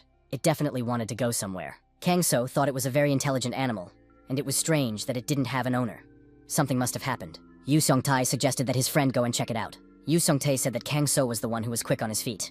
He just had to check what had happened. Yu Seong-tae said they couldn't ignore this signal. Otherwise, his daughter would be upset. Hyun looked at Uncle Kang So. She hoped he would help her and the rat. Our hero agreed for Hyun's sake, and added that something was bothering him too. Kang So saw a strange energy around this animal. Yu Seong-tae didn't understand what kind of energy he was talking about. Kang So said he had seen this energy before, but he didn't understand what it was yet. Kang So suggested that the rat show them the way, since the animal knew where to go. Yu Seong-tae told his friend to be careful. Hyun wished her uncle good luck. Kang So left the building and quickly headed in the direction from which the strange energy was emanating. When he arrived at the location, Kang So thought it looked like the portal he had come through to enter this world.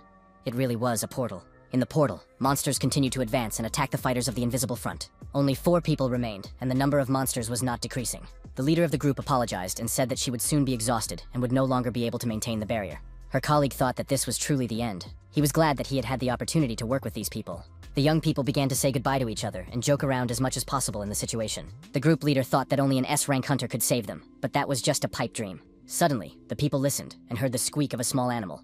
Something happened to the monsters. Some unknown force began to systematically destroy them. When the light appeared, people saw that all the monsters had been destroyed. The 4 heroes looked around and couldn't understand how this had happened. What had happened to the monsters? They had just surrounded them, and suddenly this shock. The leader of the group asked if her colleagues had heard the squeak of the Korongi. At that moment, Kang So was bravely dealing with the remaining monsters. Kang So also left only destroyed monsters around him. Last time, our hero did not exterminate all the monsters in the portal. The smaller ones remained alive. That is why the portal did not close. Kang So thought that this time he would finish the job. However, one terrifying monster was approaching from behind. Kang So noticed the villain in time. He thought that the core of these monsters was in their heads, so he had to hit them in the head. Kang So understood that there was still negative energy in this portal that helped the monsters fight. The guy approached the sword. He thought that the monsters had killed some kind of warrior in this place. Only the sword remained. Kang So decided to borrow this sword. Taking the weapon in his hands, the protagonist decided to continue destroying monsters and avenge its owner. The monsters continued to approach, but Kang So was now armed and posed an even greater danger. Fighting his way through the monsters, Kang So reached the source of a strange demonic energy. The energy was coming from behind a door. Kang So opened the huge doors and went inside. Someone huge asked who it was. Inside the room was a huge knight who asked how this man dared to disturb his peace. He would not forgive anyone for this. The monster lunged at the hero, declaring that people like him must be destroyed. Kang So saw such a creature for the first time, a knight holding his own head in his hand. Kang So noticed that his opponent had a rather unique appearance. The sinister knight said that this man would pay for his mockery. The knight with his head in his hand rose high in the cave. Kang So watched him. The villain declared that he intended to destroy his opponent with a single blow. Kang So thought that the head might be a vulnerable spot. The knight began to descend directly onto his opponent and said that this insolent worm would be destroyed. Kang So was ready for battle. After a powerful collision, the knight's head was smashed, and a crystal fell out of it, rolling and stopping near our hero's feet. Picking up the crystal, the boy thought that this must be the source of that energy.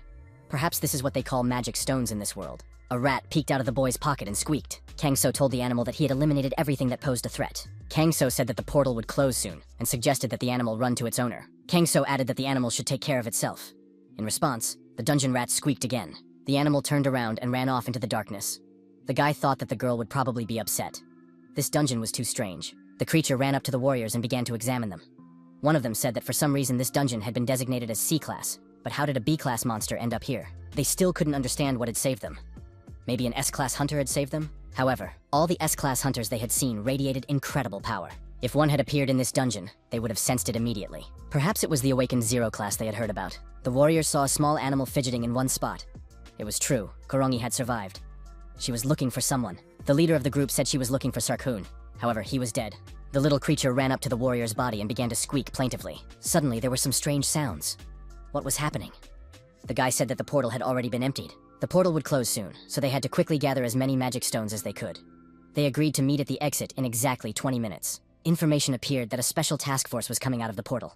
They needed to be given full support. Representatives of a television company were already present at the portal exit, reporting for hunting news. Korongi had already managed to get out and was watching the rescue of the special forces team from the sidelines. Korongi sat in the rain again and cried. Hayun sat sadly near the empty box. Yushong said that the rat had returned to its owner, so it would be better that way. The girl replied sadly that she knew. Hayun said that she would never see the rat again, so she was very sad. Finally, Kang So entered the room. He asked why Hayun was so sad. Yu Song-tai said that the girl had never said goodbye to the rat. A rat came out of Kang So's breast pocket and squeaked softly. Hayun happily hugged the little animal. Kang So said that the name of this underground rat was Korongi. The boy added that it seemed the owner had taken it with him on a mission to clear out monsters, and they had both been injured. Yu Seong-tai asked what had happened. Kang So said that he found the rat's owner dead, and there was nothing that could be done, as it had been a long time since his death. Yu Song-tai was surprised. Had Kang So really gone to the dungeon? Kang So confirmed this. Yu Sung-tae said that the portal would probably be cleared soon. Kang So said that he had already cleared the portal, and then quietly slipped away. Yu Sung-tae wondered, what class was Kang So really? Perhaps Class A or Class S, like the legendary hunter Li Xin? Our hero had the opportunity to interact with hunters when he worked as a porter. Except for the unrivaled hunter Li Xin, no one could enter the portal and clear it alone. However, Kang So does not radiate as powerful an aura as Li Xin. If Kang So is so good at hiding his aura, he must be the awakened Zero class that everyone is talking about. Ha-Yun pinned a bow on Korongi's head and showed it to her parents. Her father said that now the animal looked like a princess. Yu Song-tai wondered what he was worried about. Even if Kang So is an awakened Zero class, he is still his friend. Nothing bad will happen. You have to think only about the good things. Ha-Yun, Yu Song-tai, and Kang So decided to keep the dungeon rat for themselves, so they got scolded by Lim Su-young. Kang So woke up in the morning and got out of bed. It was his day off, and he was wondering what to do. Train or look for a job for a few hours. The girl said that Kang So was always working because he didn't know how to relax. Why was it so difficult for him to just relax? He needed to do what he wanted to do. It was silly to work when he should be resting. Kang So thought that she would say that to him right now. Our hero decided to examine his trophy. An imperceptible alien energy emanated from the crystal. The people of this civilization utilize the energy of these stones. Their energy is similar to the dark magic used by followers of the heavenly demon cult. This magic was forbidden in the magical community. The energy was obtained through human sacrifices. Our hero decided that he could not keep this dangerous object. For now, he decided to seal its energy. Yu Song-tai was already up, but he noticed that Kang So had woken up early. Kang So said that Yu Sung-tae had also woken up early. Today is a day off. Is he really going to chop the ingredients anyway? Yu Sung-tae replied that he was a chef and should be responsible and at least chop the onions for tomorrow. He asked what Kang So would do on his first day off. Yu Song-tae suggested that the guy go to the library with Ha-Yun. Kang So did just that, picking up the girl and going to the library. Looking around, the protagonist thought that there were places in this world where anyone could read valuable books. Ha-Yun told her uncle that she wanted to look at books. Kang So told her not to run around the library and to come back as soon as she had chosen some interesting books. Our hero thought that this library was comfortable and had an incredible number of books. Hyun asked the library employee to give her the book she was interested in, a book of fairy tales. Kang-so noticed that the girl was helping the young library employee. Kang-so felt an unusual aura from this library employee. Perhaps he was also awakened. It was quite a strong aura for his age. Kang-so didn't know what was going on in this guy's life, but it was clear that he was having a hard time. The library employee was not as strong as Ji-eun, but he had abilities. Why was he languishing in this insignificant position? Hyun asked the library employee if he was feeling unwell. The guy was surprised. Is it really that obvious? Hyun said that her uncle was also concerned about this man. The library employee was surprised. Why? The library employee looked at Hyun's companion and recognized him. He was the delivery man from Spring Pavilion. Kang-so approached the library employee and was surprised. Do they know him? The library employee said that this guy is very popular on social media. He likes women and delivers in an instant, even though he is a foot courier. The library employee asked Kang-so, "You're an awakened one, right? Can you tell me what class you are?" Kang-so replied that he was class F. The young people started talking, and the library employee told his conversation partner about his life. Kang-so realized that raids are only allowed from a certain age, and that's why this guy has to earn a living. The young man said that this is why he takes any job he can get. He also volunteers at the library because he gets extra money for his scholarship. Kang-so was surprised. Was there really no one who could help him with his abilities? The library employee said that his class is C. It's not a bad class, but it's not a good class either. That's why no one will sponsor him. The library employee added that, unlike Kang-so, he did not have any special abilities. Because he was useless, his mother lived in poverty. Kang-so said that class doesn't determine everything in life. After all, his interlocutor could raise his class. The librarian was surprised, because that doesn't happen. Kang-so asked if his interlocutor had tried to improve his class. He gives up without even trying. Doesn't he want to become stronger? The library employee said that of course he wanted to become stronger, but he didn't know how. Kang-so said he could teach him. In return, our hero asked his interlocutor to find him information about a certain country. The library employee asked which country he was talking about. Kang-so said he needed to learn about the Oke dynasty. The library employee had never heard of this country before. He would try to find information about it. Kang-so thought that if he had traveled through time, there should be information about the history of the Oke dynasty. This logically explained why the magic of the Oke dynasty and the magic of this time were so similar, even though they had different names. The librarian looked through the entire history book. None of the dynasties matched. The guy told his friend that he had already reviewed all the dynasties. However, there was no such dynasty as the Oke. The library employee said with confidence that there was no mention of this dynasty in any history textbook. Kang-so thought, Sun Ming-ching. These dynasties sound similar to their civilizations. However, he had never heard of them either. So, among the kingdoms of the past on this land, there had never been a period of the Oke dynasty. The library employee asked if his interlocutor was okay. Kang-so replied that he was fine, just lost in thought. Kang-so thanked the guy for his help and invited him to the Spring Pavilion restaurant. He promised to treat him to jjajangmyeon there. The librarian said that it was nothing, and that he didn't need to thank him. Kang-so thought that he had not received the information he had hoped for, but one thing was clear. He had not traveled through time, and he had not been bewitched by the magicians of the Heavenly Demon sect. So how did he get here? Our hero recalled how the man had given the child a certain object and said that it was, apparently, a relic of his great-grandfather. The man added, "One day the girl will need to find it, and then she will be able to return home." Kang-so was surprised.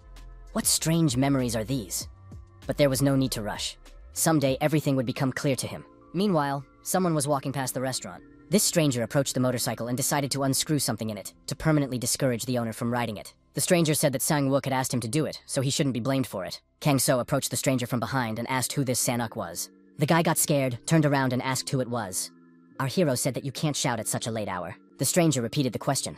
Kang-so replied that he was a delivery guy from Spring Pavilion. The guy realized that he was the new courier for this restaurant. He said that Sang-wook intended to make an offer to the owner of this establishment, so the courier should start looking for another job. The young man said that Mr. Sang-wook was making good money in the area and was tired of this successful restaurant. Kang-so said that Mr. Sang-wook shouldn't worry about this restaurant. His conversation partner was surprised at where this guy's arrogance came from. The bully said that he would teach the courier a lesson and swung his fist to hit him. However, our hero grabbed his opponent's fist and twisted his arm. The hooligan was surprised. Why is this courier so strong? Kang-so said that this guy himself would do well to come to his senses. Kang-so slapped his opponent on the forehead, and he flew far back, rolling across the road.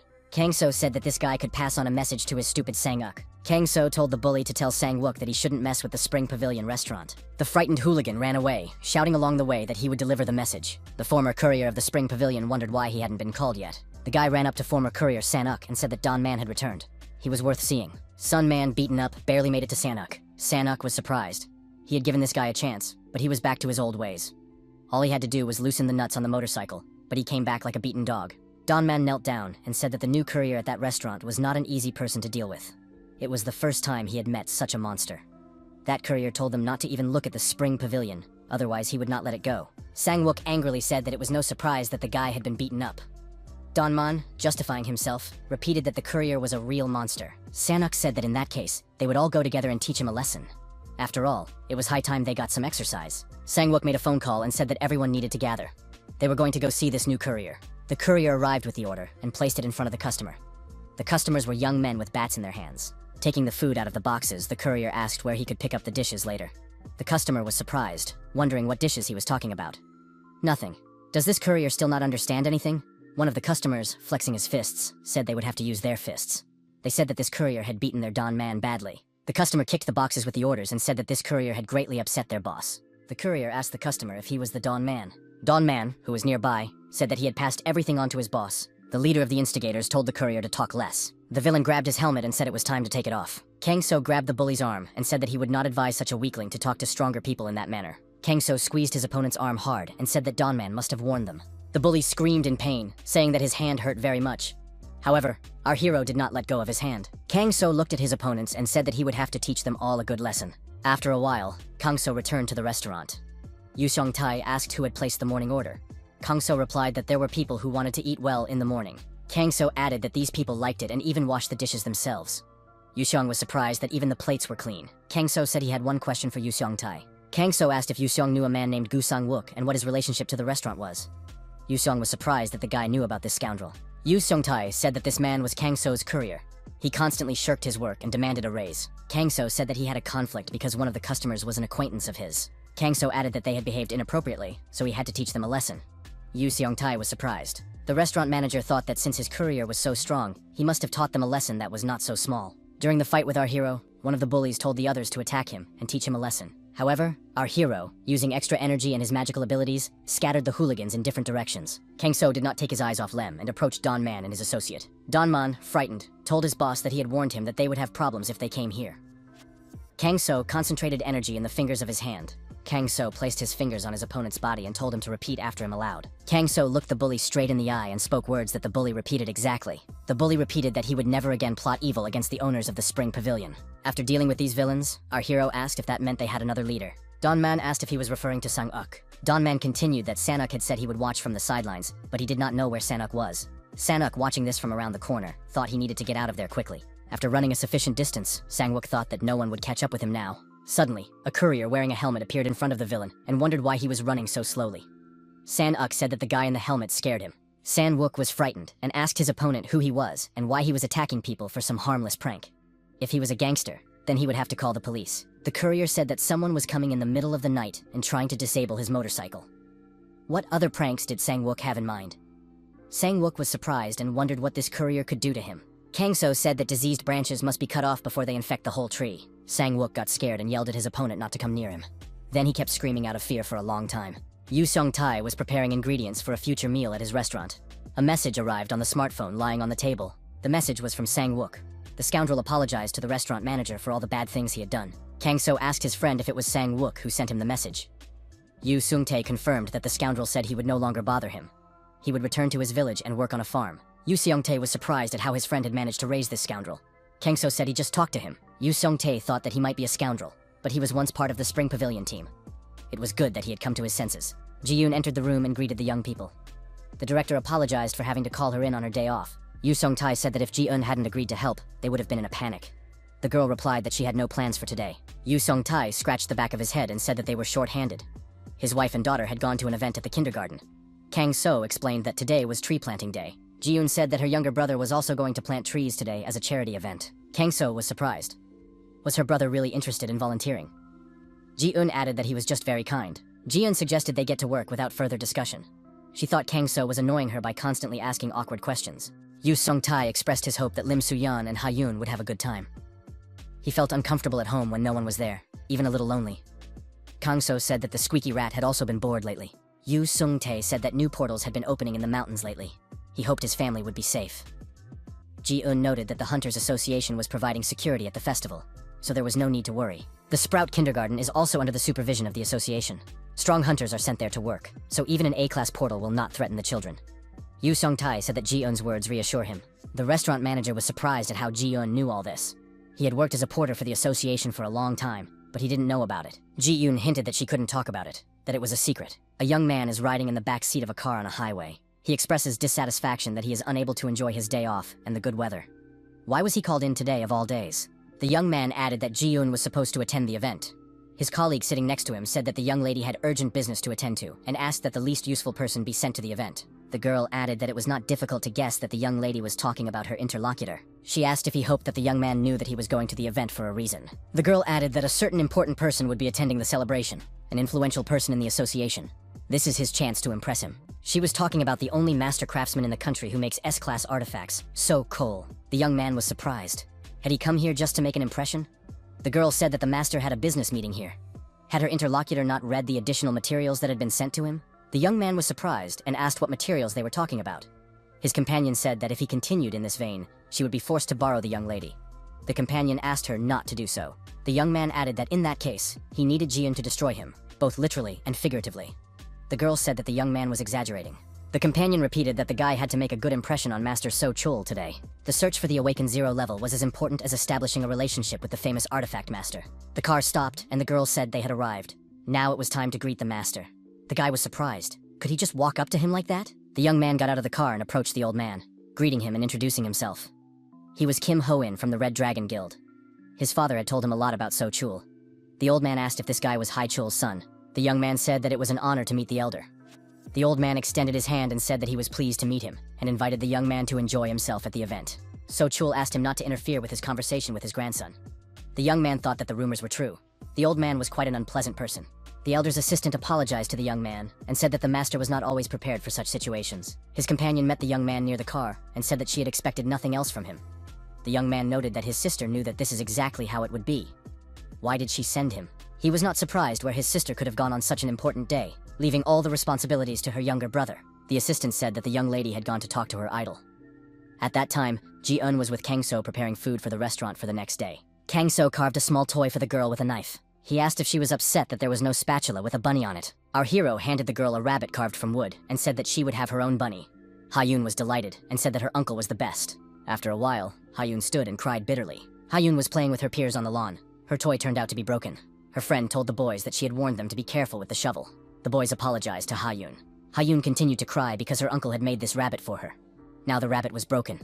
Elder So Chul approached the children and asked the girl if she wanted him to fix her toy. So Chul asked if her grandfather could do it. The old man nodded affirmatively. So Chul added that her grandfather could do anything. He picked up the shovel to which the rabbit was attached and tried to fix the toy. The old man looked at the toy and thought it was an unusual piece of work. I wonder who made it. A young man approached them and said he had brought a scroll from the elder. The old man called Yoon-sik over and showed him the toy. He noted that it was very skillful work. The old man wondered if any of his students were capable of such delicate work. It would be difficult for him to replicate such a piece. The elder told the girl that her uncle must love her very much. Ha-yoon replied that she also loved her uncle very much. So Chul said that her uncle had tried very hard, so he would repair the toy. The old man exhaled magical energy, and it fell on the bunny attached to the handle of the shovel. So Chul gave the girl the toy and said that everything was fine now. Ha-yoon was delighted and thanked the grandfather. The young people watched from the sidelines as the elder interacted with the children.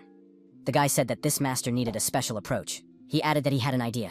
He needed to tell his assistants to change their strategy regarding Master Seo Cheol. Recently, Kang-so had gotten into the habit of going straight to the bakery to buy the delicious roll he first tried while training at the association when he received his isolationist allowance. Kang-so entered the bakery, greeted the owner from the doorway, and asked if they had any rolls today. The guy standing behind the cash register greeted the visitor.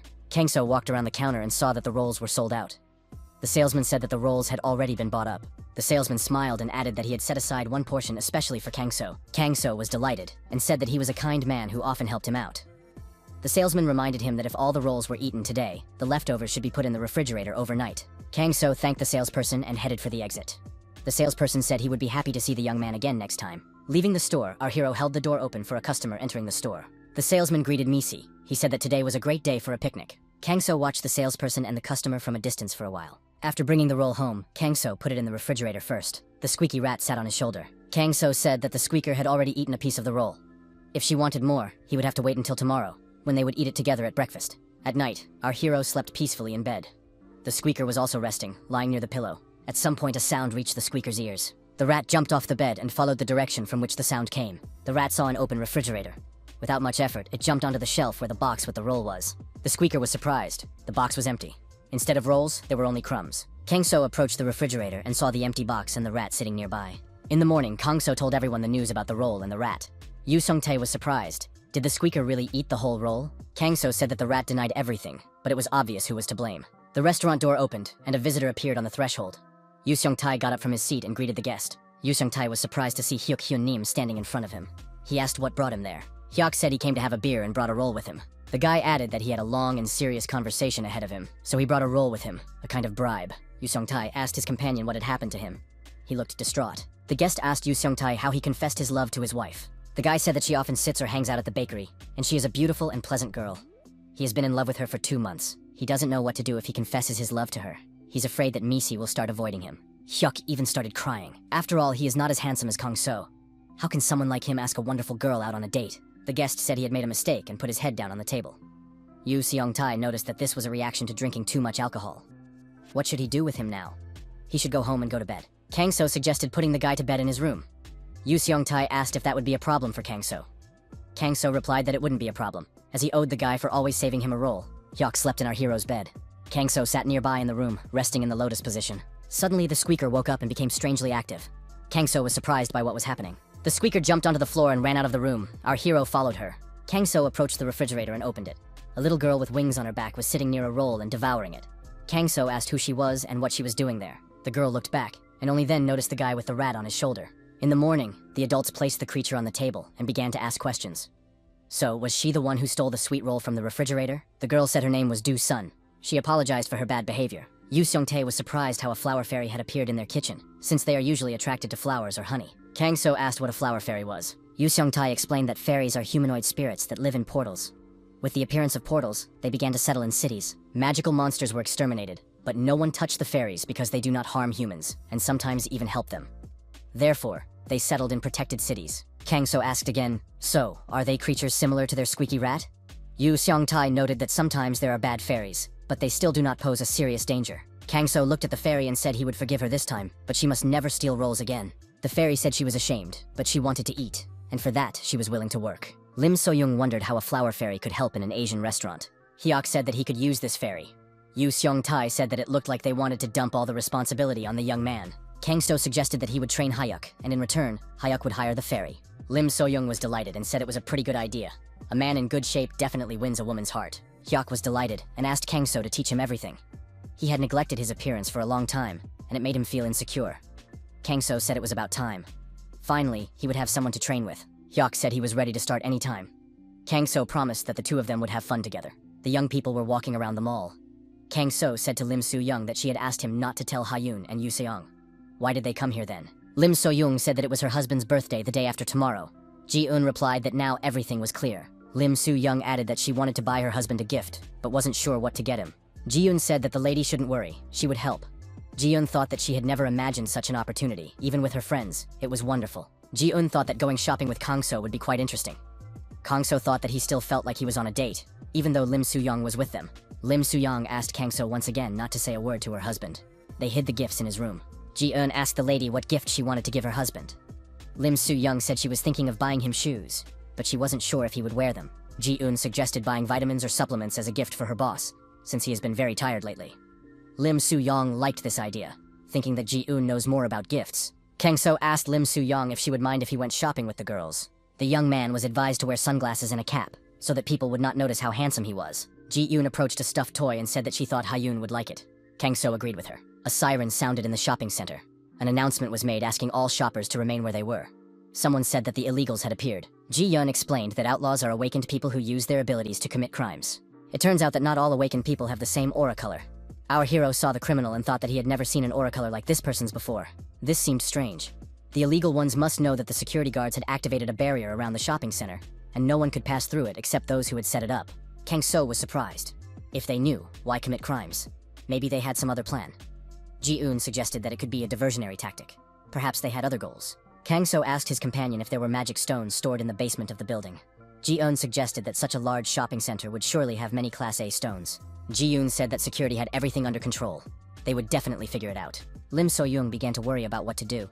It seemed they would be late to pick up their daughter from kindergarten. They couldn't get through to the woman either. There was no connection.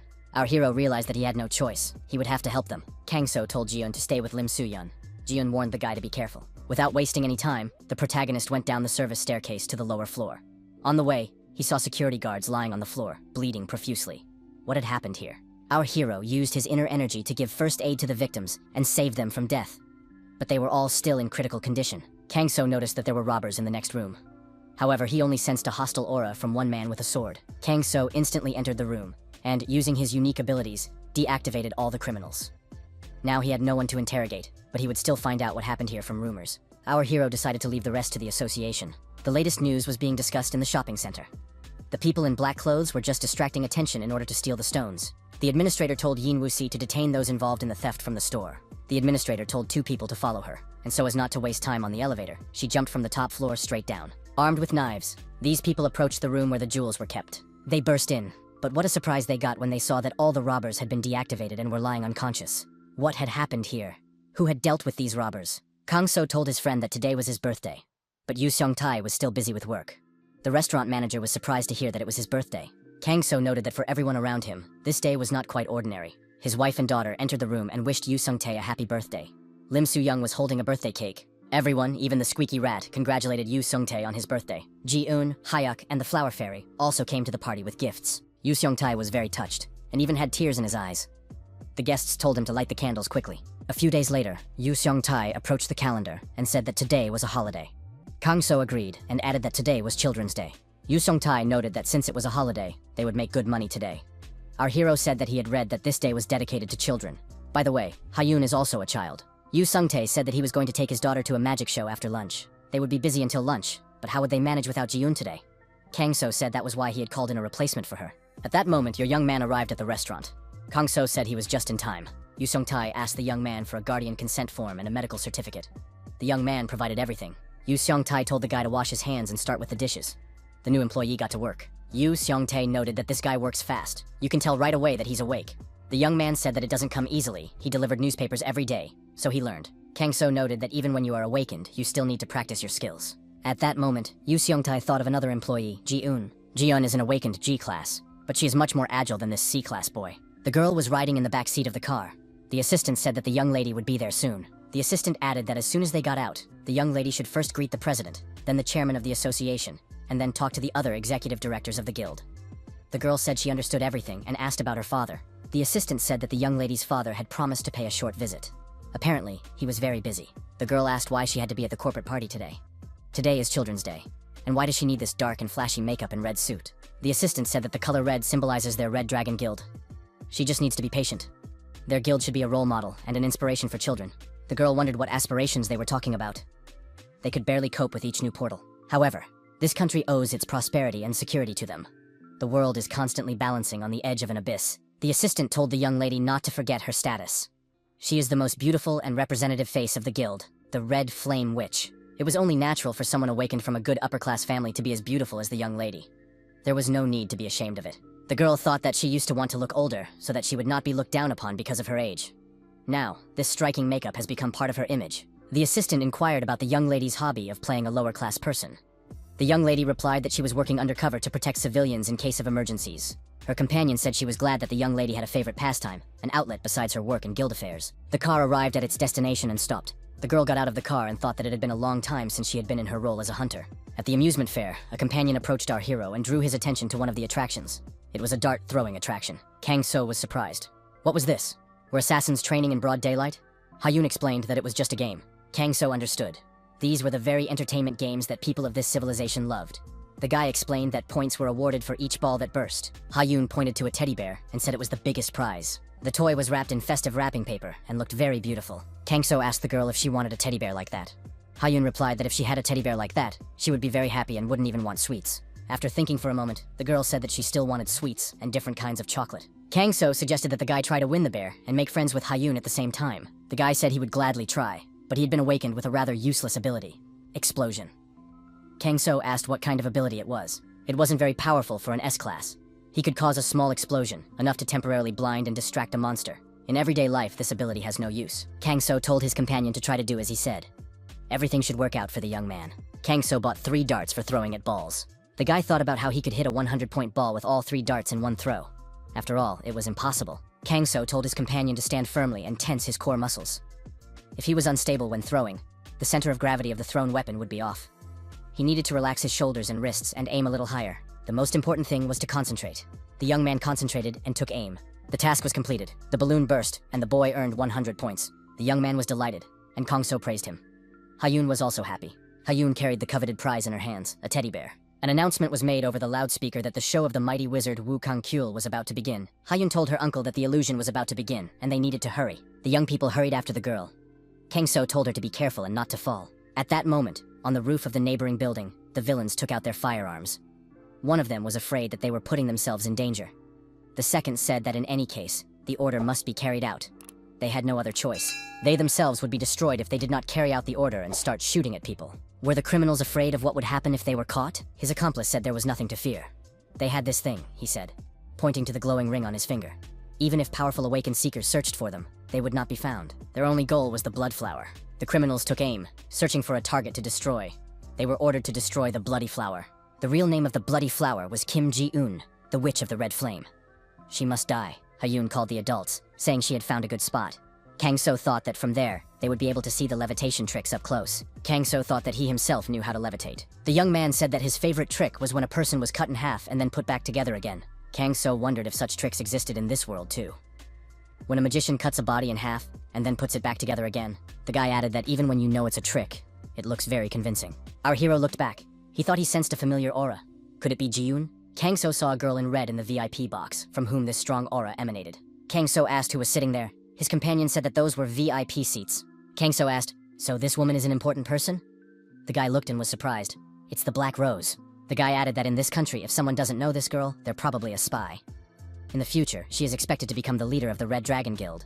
Kangso thought that this girl must be a very strong hunter if she is so popular. His companion said that she is the best hunter in the Red Dragon Guild.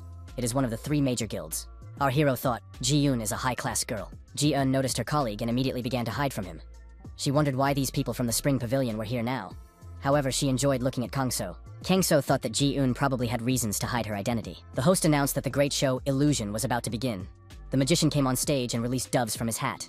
The magician performed miracles, and various figures flew around him on stage. Kangso watched as the magician moved objects without using magic. Suddenly, our hero sensed danger approaching. A bullet fired from a sniper rifle appeared in the air. Kangso reacted lightning fast. Using his energy abilities, he deflected the bullet from its intended trajectory. The bullet hit the protective barrier and left a crack. The guards were surprised. What happened? One of the guards reported that a bullet charged with aura had been fired. Security realized that a sniper was at work. Several more bullets were fired at the target. An order was given to increase the power of the protective shield. It was necessary to protect the lady. It was clear that bullets charged with aura could penetrate the protective shield. They had to be stopped somehow. What kind of bullets were these if they could penetrate the strongest energy shield? The security officer wondered who was capable of such a thing and why they were shooting. Ji-eun jumped up from her seat and began to use her inner reserves to strengthen the energy shield. The security guard was confused. What was Black Rose doing? Ji-eun asked the man why he was sitting there. Wasn't he going to look for the criminal? Black Rose wondered what was happening to her friends at the Spring Pavilion restaurant. Security service representatives began evacuating civilians. Using identification marks, they directed the flow of people in the right direction. Lim So-yoon told her daughter not to be afraid, because her mother was right there with her. Hayun cried and said that her teddy bear had been injured. The protagonist thought that Hayun was crying because of the snipers. He would find those scoundrels and make them pay for it. Kangso told his friends that he needed to step away for a moment. It seemed that the danger had passed. Using his unique abilities, our hero quickly figured out the sniper's location and, climbing onto the roof, approached them. One of the snipers was upset that his colleague had missed. After all, he was supposed to take out the red fox with one shot. His colleague said that he had aimed precisely at the head, but the bullet had ricocheted off something. Kangso quietly approached the snipers from behind. One of the snipers suggested shooting a civilian to cause panic and then slip away under the cover of chaos. Kangso was outraged when he heard this. Were they really going to shoot innocent people? Kangso decided that these two were scoundrels and thought it would be appropriate to return their own bullets to them. Giving the ammunition the necessary acceleration, our hero sent the bullets straight at the snipers. The villains were wounded and bleeding profusely fell onto the roof. Kangso approached them. Kangso was angry. Not only were they making Hayun cry, but they were also going to shoot at innocent people. One of the villains saw Kangso and said that he didn't know who this guy was, but he would not be forgiven for this. Kangso wondered who this sniper was threatening him. Who would not be forgiven? Kangso thought that the hunters from the association would deal with these criminals. In order not to attract attention and not to leave his friends for long, the protagonist jumped off the roof of this high-rise building and headed for Hayun to calm her down. At the kindergarten, the children were drawing something with interest, asking the teacher for help. After receiving information on her smartphone, the alarmed teacher said that she would return to the children soon, but she needed to leave for a short while. The girl answered the call and said that Go Sora was on the line. After listening to the caller, the teacher said she understood everything. It could very well be an attempt by illegal immigrants. The children needed extra security. The girl was thanked for taking on this task, even though it was a job for the inspection department. The children left the room and called for Miss Go. The teacher said she was on her way back. Go Sora apologized and told the caller that she would call back later. Go Sora returned to the children, apologized for leaving, and asked if they knew what day tomorrow was. The children raised their hands and said that tomorrow was Parents' Day.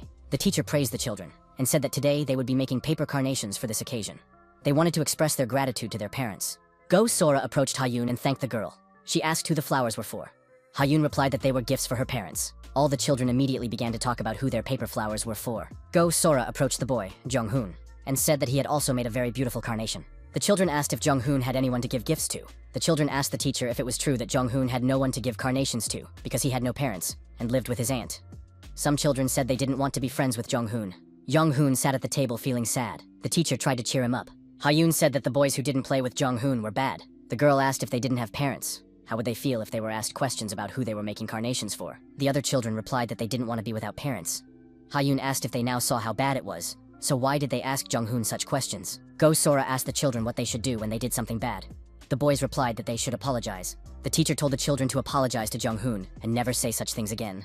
Jung-hoon sat there upset, tears welling up in his eyes. Hayun approached the boy and told him to stop crying and continue making carnations with her.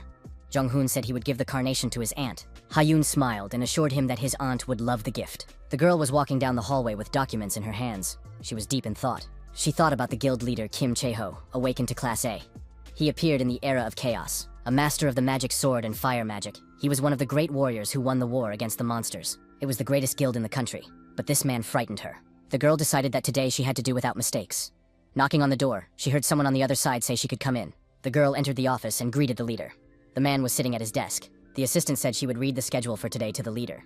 The leader asked how the investigation into the attack on his daughter using aura-charged ammunition was progressing. The girl replied that the Silver Tower group was currently under suspicion, but there was no news yet. The man slammed his fist on the table and demanded that the perpetrators be found at all costs and as quickly as possible.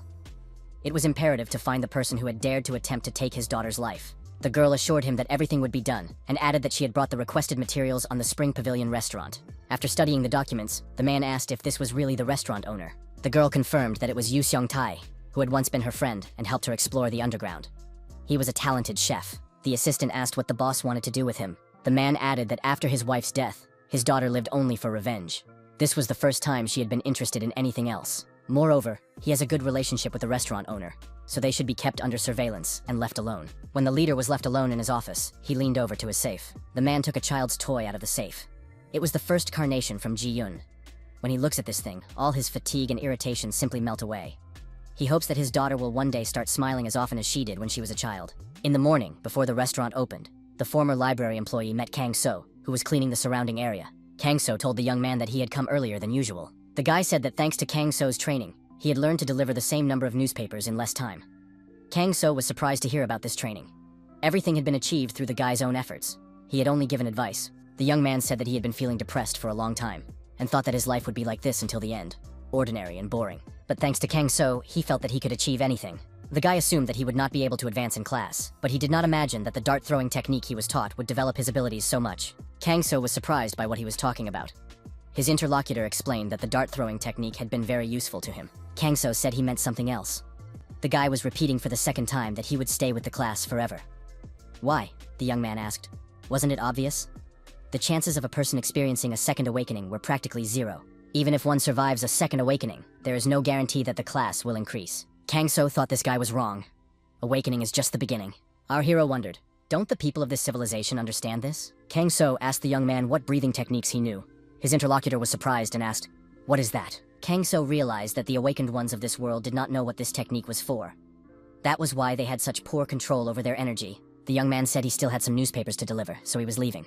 The two said goodbye. Yu Seong-tae asked Kang-so what was bothering him. Kang-so wondered what his friend would do if he knew the secret to making all the awakened ones much stronger. Yu Seong-tae replied that he would share this secret with them. Kang-so asked if he would expect anything in return. Yu Seong-tae replied that if his home and family were protected by even stronger awakened ones, that would be enough for him. Yu Seong-tae added, what good would this secret do him alone? It would be better to tell them because he himself was not capable of protecting the civilization. He wanted his daughter to live in a safe world. Kang-so replied that now everything was clear. His friend suggested that he calm down and drink some cola. Kang-so thought that he lived quietly undercover because he didn't want to cause turmoil in this world. In that case, if he shared the secret with this world, there would be more order in it, which is exactly what he wanted. He decided to develop a breathing technique for the awakened. Our hero worked hard. He didn't sleep for 2 nights and finally finished the necessary program. Thanks to this technique, the awakened will be able to concentrate the aura in their bodies and not lose it. Kang So named his technique the method of a pure and righteous heart. The only thing left was to find a way to spread it. Kang So asked Ji-eun what the president of the Hunters Association was like, what kind of person he was. The girl replied that he was a great man, whose name would go down in history. Frankly speaking, if it weren't for him, this country would not exist today. He was the one who deserved his position more than anyone else. He was always there when his help was most needed. Kang So thought that this was exactly the person he needed. Fair, doomed by power, this is the kind of person who can take responsibility for distributing his manuscript. Kang So thought that if everything Ji-eun said about him was true, then he was trustworthy and could be entrusted with this precious secret. Our hero decided that now was the perfect time to take a walk. The guild leader, accompanied by security personnel, followed in the specified direction. The president approached the guards, who immediately greeted him. The first thing the guild leader did when he arrived at work was to order a cup of coffee from his assistant. The president saw an unfamiliar manuscript on his desk, which naturally piqued his interest. What could it be? The Method of a Pure and Righteous Heart. Could it be a novel about martial arts? The assistant brought the president a cup of aromatic coffee. The boss asked if the assistant knew what the manuscript was. The assistant looked at the notebook and told the president that he did not have that information. It seemed to be something related to martial arts. The boss smiled and said that in such books, there is always a hero who finds an ancient manuscript on martial arts and becomes stronger. If reading books gave you such abilities, it would be just wonderful. However, something about this manuscript definitely interested the guildmaster. The handwriting was not very beautiful, but it was energetic. The notebook stated that this method of pure and righteous heart was intended to concentrate the awakening of the aura in one's body. This information greatly interested the head of the guild. The method involves strengthening the connection between the dantian and the energy core. This allows a person to use their aura without unnecessary loss, which will make the awakened much more effective in battle. Those who study this method will understand that the modern class system of awakened ones is not decisive, but only the beginning of human development. The guild leader thought that the author of the method, who had a pure and righteous heart, was sharing it with humanity free of charge, and only hoped that this method would be used solely for the purposes of peace and security. Scientists around the world are conducting research on the possibility of raising the level of the awakened. However, no one has found the answer yet, and all research has been in vain. The guild leader wondered, who could have written something so grand? The method is written very convincingly, one might even say at a very high level. But who brought this notebook here and for what purpose? On a blank page of the notebook, the man saw an unusual symbol. It couldn't be. This was the only trace of an awakened 0 level they had found. Perhaps he was the author of the method. If so, there was no doubt about the effectiveness of the method and the good intentions of its author. The guild leader thought that this method would not cause him any personal trouble. The man had no objections to everything being as the author of this manuscript wanted. Even Li Xin had problems in the field of energy conservation. The president was curious to see Li Xin's reaction when he read about this method. He must contact him. The young man came to the guild president's office and asked what was going on. After all, the president knows how much he dislikes leaving the house. The man suggested that the young man read the manuscript. He thought it contained the answers that his interlocutor had been looking for a long time. Li Xin asked where the president got this worn-out notebook. After reading a few lines, Li Xin was very surprised. What was this? The president smiled and replied that he had been waiting for that expression. Now he could say with certainty that his day had been a success. Li Xin repeated his question. What is it? The man replied, can't you see? The method of a pure and righteous heart. The president added that his interlocutor had flown abroad several times to meet with awakened 0-class individuals and asked them how they coped with their violent energy. Li Xin said that this was indeed the case, but he only received useless answers. For example, to experience reawakening and be reborn in the 0 class. Li Xin said that this was very similar to the real solution to the energy problem. Where did the guild leader get this from? The man replied that it was a gift from the only awakened 0 class in the country. When he came to work, this notebook was lying on the table and it was unclear how it got there. Even the cameras didn't capture anyone. Li Xin asked if he could be the first to study this method. The president said that was why he had been summoned.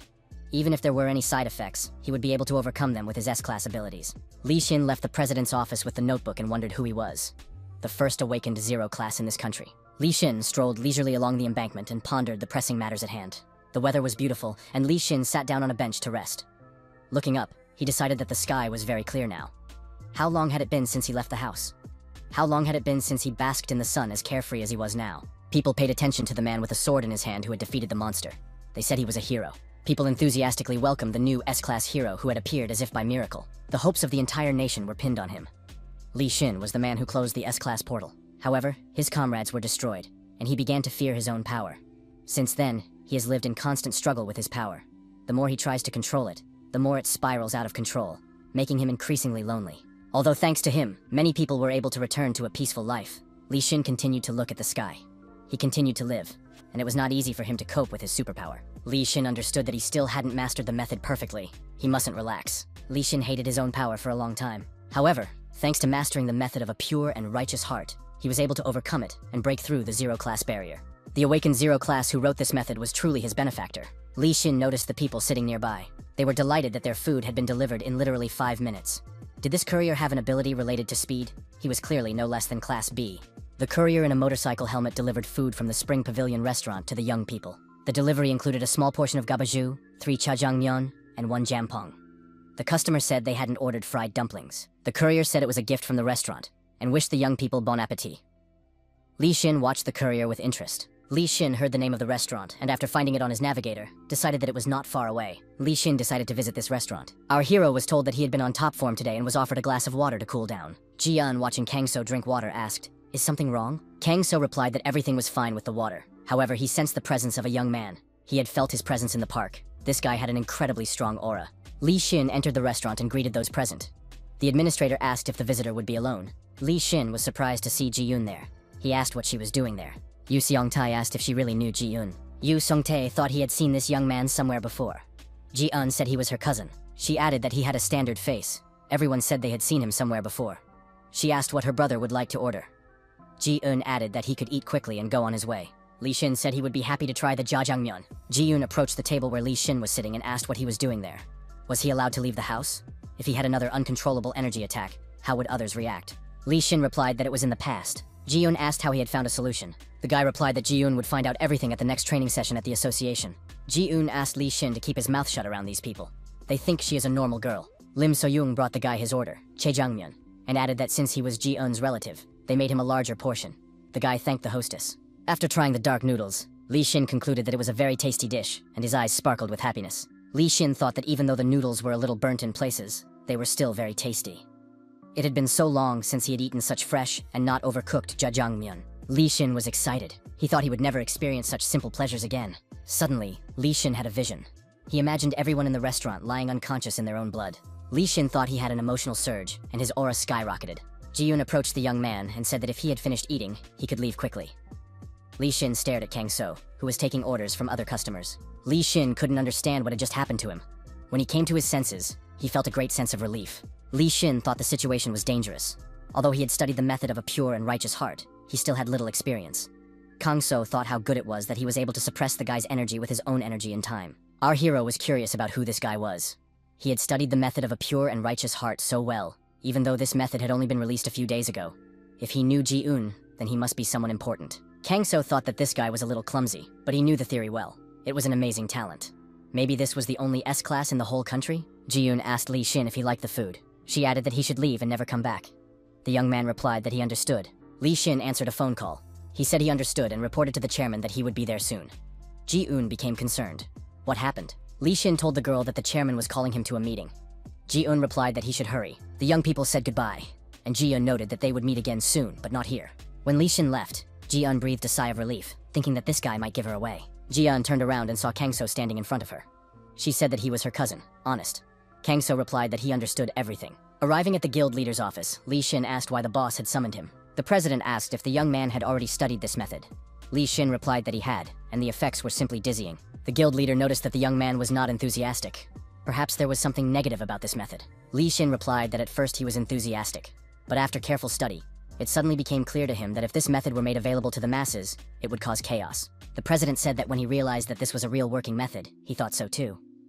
But there was something he feared more than the side effects. The president asked if Li Shin was concerned about the motives of the author of this method. The guild leader added that, like his interlocutor, he was wary of this person. Not just afraid, but a feeling of both fear and respect. Li Shin wondered, what were the motives of the awakened zero class? In the office, a young man brought a cup of coffee and offered it to his sister. She must be tired. The girl thanked him for the coffee. The guy asked if she was overworking again. Probably a lot of work to do? His colleague replied that illegal activities had become too active lately. Her conversation partner said he agreed with her.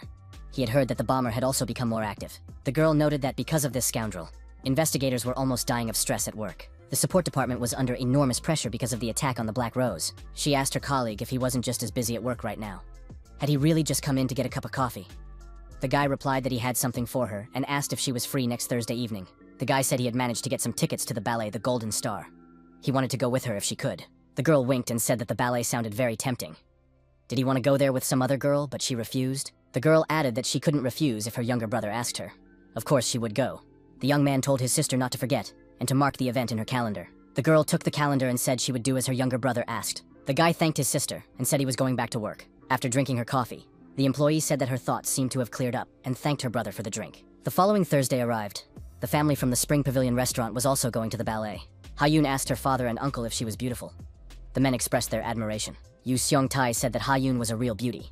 Kang-so added that the girl was simply adorable. Lim So-young looked at her husband and said that he was dressed very smartly today. Yoo Seong-tae said that Kang-so looked very well dressed. Ha-yoon agreed, saying that her uncle looked like a star today. Kang-so thanked him for the compliment. Yoo Seong-tae told his friend that he had a bad feeling. Kang-so was surprised. Did he look bad? Lim So-young explained that they were worried about Kang-so. He could attract unwanted attention with his dazzling appearance. Kang-so thanked them again for the compliment. The young people went to see the ballet Golden Star together. Yoo Seong-tae thought that Kang-so really did attract attention wherever he went. Our hero found the situation strange. Why did he feel the same dark energy in such a spacious and crowded room as he did in the dungeons? Kang-so decided to find out the source of this energy. The guy noticed that the Black Rose had appeared here. She was wearing a red dress again. The Black Rose in a red dress seemed a little strange to him. Maybe the girl didn't want to attract attention? The Black Rose saw our hero in his suit and noted that he was quite attractive. The girl blushed with embarrassment. Kang-so, of course, recognized Ji-yoon. Kang-so wondered whether he should tell the girl that the source of the strange energy was illegal activities taking place somewhere nearby. But if he said that, how would he explain himself later? After all, the F class doesn't have that kind of intuition, and she would realize that he was a 0 class. However, he himself wasn't sure about anything yet. It was better to find out for sure. The young man and the girl were drinking alcohol. He said that insignificant people can have fun. It will be the last ticket in their lives. The girl said that she had brought Mr. Asmodeus an exclusive wine in honor of his holiday. The guy said that this was just what he needed. Blood red wine. Asmodeus asked his subordinates if everything was ready. They answered in the affirmative.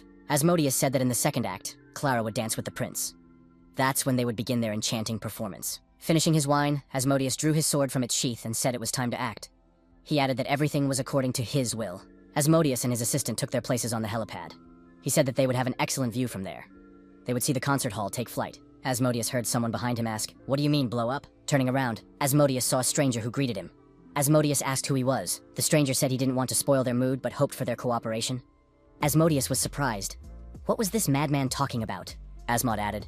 Does he even understand who he's standing in front of? At the same time, the villain took a boxing stance. Kang-so, who was the stranger, also took up a boxing stance. Kang-so sent his opponent flying backward with a punch to the jaw. Asmodeus flew back and fell on his back. Our hero said that it seems to be the same in any world.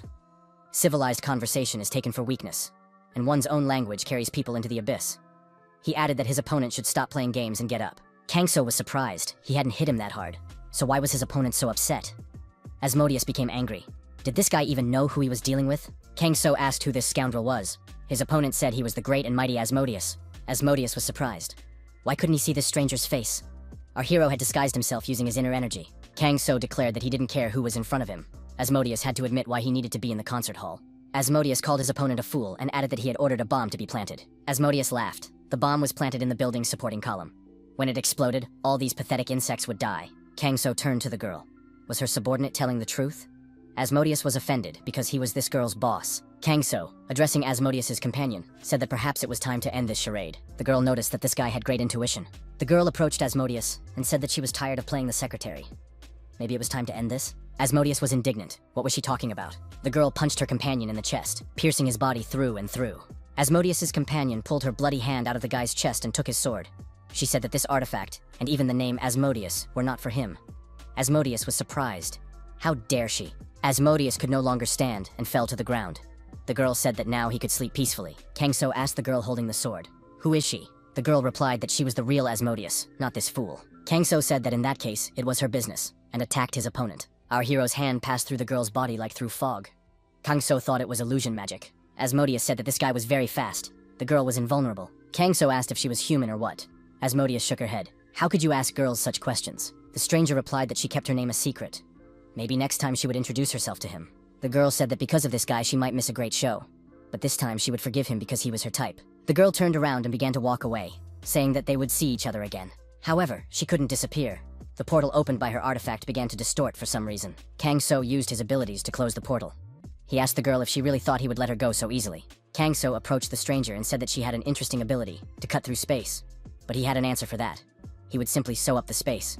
The girl didn't believe that such a thing was possible. Asmodeus thought that this guy could be dangerous to her. Asmodeus decided that she needed to take on a disembodied form and disappear. Kangso asked how many more times she was going to dodge. Our hero attacked his opponent, striking her with intense blows from his fists. The girl thought that this was bad. Even in her incorporeal form, she could feel his blows. Besides, the time for using this skill would soon expire. Asmodeus began to reappear. The time had already expired. If only she were at least one class higher. Kangso kicked the girl right in the chest. She flew far back and fell on her back. Kangso saw that his opponent had black blood. He knew she wasn't human. She must be a demon in the form of a woman. Asmodeus thought it was a disaster. She couldn't escape from her opponent. Kneeling on the ground, the girl thought, would she really have to resort to that method? Kangso asked his opponent who she was. Her aura was very unusual. Asmodeus wondered, if she told him, would he spare her? Kangso was surprised. Was she really asking him for mercy? Asmodeus said she wasn't asking for mercy. Asmodeus drew his sword from its sheath. The girl swung and pierced her chest with the sword. Black blood spurted everywhere. Kangso calmly said that he did not expect her to choose to destroy herself, rather than reveal who she was. The girl smiled mysteriously. Perhaps he misunderstood what was happening. Dark, negative energy began to spread everywhere, emanating from her wound. Asmodeus said goodbye once again, and said she hoped never to see this handsome man again. Our hero did not know that such an ability existed. He should have suppressed it and then questioned her. The girl's companion rose and, bleeding profusely, said that she had betrayed him, and that he would take revenge. Kangso told him to share their plan, and then he would take revenge on her for this guy. The villain said that the bomb would detonate during Clara and the prince's dance. There is a pyrokinetic among the audience. Kangso was already thinking about a plan of action. He realized that he needed to get into the auditorium immediately. The performance had already begun. The ballet on stage was in full swing. Among the audience were Yu Seong-tae and his family. Ha-yoon said it was very beautiful. Lim So-young said that next would be the Waltz of the Flowers, and then the most interesting part, the dance of Clara and the prince. Li Xin, accompanied by security, surveyed the perimeter. He knew that the next act would be Clara and the prince's dance. Li Xin thought that the person who had broken into his office was definitely a 0 rank. He left a message saying there were illegal people in the Myeongsan concert hall and disappeared. The guild leader said he didn't know how this person knew, but most likely, there were people like that. The president ordered Li Xin to take a squad of law enforcement officers and go there. There shouldn't be any particular problems. Li Xin could indeed sense the aura. Judging by the blueprints, it was coming from the technical floor. Li Xin told the law enforcement officers that they had to evacuate the civilians first. Li Xin took some of the law enforcement officers with him and proceeded to the basement. The rest of the law enforcement officers were busy with the urgent evacuation of the auditorium. Li Xin thought that the director of the association had given them the building plan, which greatly expedited the search. Li Xin saw a man standing off to the side and thought he had a suspicious aura about him. The man approached Li Xin and said that entry was prohibited. They had to leave the area, no matter who they were. Li Xin thought that the entrance was forbidden only to him, and swung his fist. The ensuing blow threw the man far back, and he broke through the door and flew into the next room. Li Xin entered the forbidden room and, seeing strangers there, said he had a warrant for their arrest. After a while, with the help of security personnel, the strangers were deactivated and knocked to the floor. Kangso thought that there were no problems with these people. Li Xin was surprised by the fact that one of the arrested men was smiling strangely. Li Xin asked what he was up to. Li Xin grabbed the guy by the chest and told him to confess. What else were they hiding? The stranger was surprised. Can I smile? Li Xin decided to take tougher action and use force. He grabbed the stranger by the chest and said he wouldn't ask 3 times. The arrested man was frightened and said that everything was in the concert hall. There is a bomber among the audience in the concert hall. This information greatly alarmed Li Xin. The evacuation of the concert hall was in full swing. The audience was asked to hurry. A group of illegal immigrants had been found in the building. It was necessary to leave the building without causing unnecessary panic. Yu Seong-tae's family was still in the hall. Ha-yoon, sitting on her father's shoulders, asked where Uncle Kangso was. Was he okay? Suddenly, one of the audience members stood up in the middle of the hall and said that they had realized too late. He would sacrifice his blood and despair to the Great One. There was a powerful explosion in the hall. It was clear that this was a suicide bomber, and an illegal one at that. The next moment, our hero appeared near Yu Seong-tae's family and apologized for being late. Yu Seong-tae asked where Kangso had been for so long. Armed men appeared at the doors and said they would not let anyone out. The audience must accept that they will become victims of the Great One. The law enforcement officers outside couldn't open the door. It was clear that the doors were locked from the inside. Li Xin kicked the door open with a powerful blow and entered. He told the criminals that their colleagues in the basement had been arrested. They must stop resisting and surrender. The spectators recognized this man. They said it was Li Xin, an S-class hunter. One of the criminals, holding explosives in his hand, said that he would not surrender and would take Li Xin with him. The villain shouted that he was a second-generation pyromancer. Everyone present would die in the glory of the Great One. The criminal began to ignite. Li Xin thought that this pyromancer had completely lost his mind. This was serious, and he would not be able to contain the force of the explosion. Even if the villain was destroyed, he would have time to ignite the spark, and detonation would occur. Suddenly, a source of energy appeared nearby. Li Xin thought that this strange but somehow familiar energy enveloped the bomber. This was done in order to stop the force of the explosion in case of detonation. This energy extinguished all the criminals' flames, as if nothing had happened. The pyromancer threw the explosives on the floor and burst into flames again, screaming loudly. Li Xin managed to fly over and catch the explosives before they hit the floor. At that moment, he thought that the pyromancer had blown himself up with his own power. Li Xin held the explosives in his hands. Thanks to his reaction and resourcefulness, the explosion was avoided. A security representative checked the bomber and said that he could still be saved. However, he was barely breathing and needed urgent resuscitation. At that moment, a healer from the Silver Tower appeared. He introduced himself and said that the bomber should be handed over to him. The healer leaned over the villain and began to perform resuscitation procedures. Li Xin watched calmly. Li Xin saw one of the spectators in a beautiful suit give him a thumbs up. Li Xin understood everything. This man had the same aura that had stopped his uncontrollable outburst of power in the restaurant. Ha Yun cried on the theater steps. She wanted to see Clara's dance.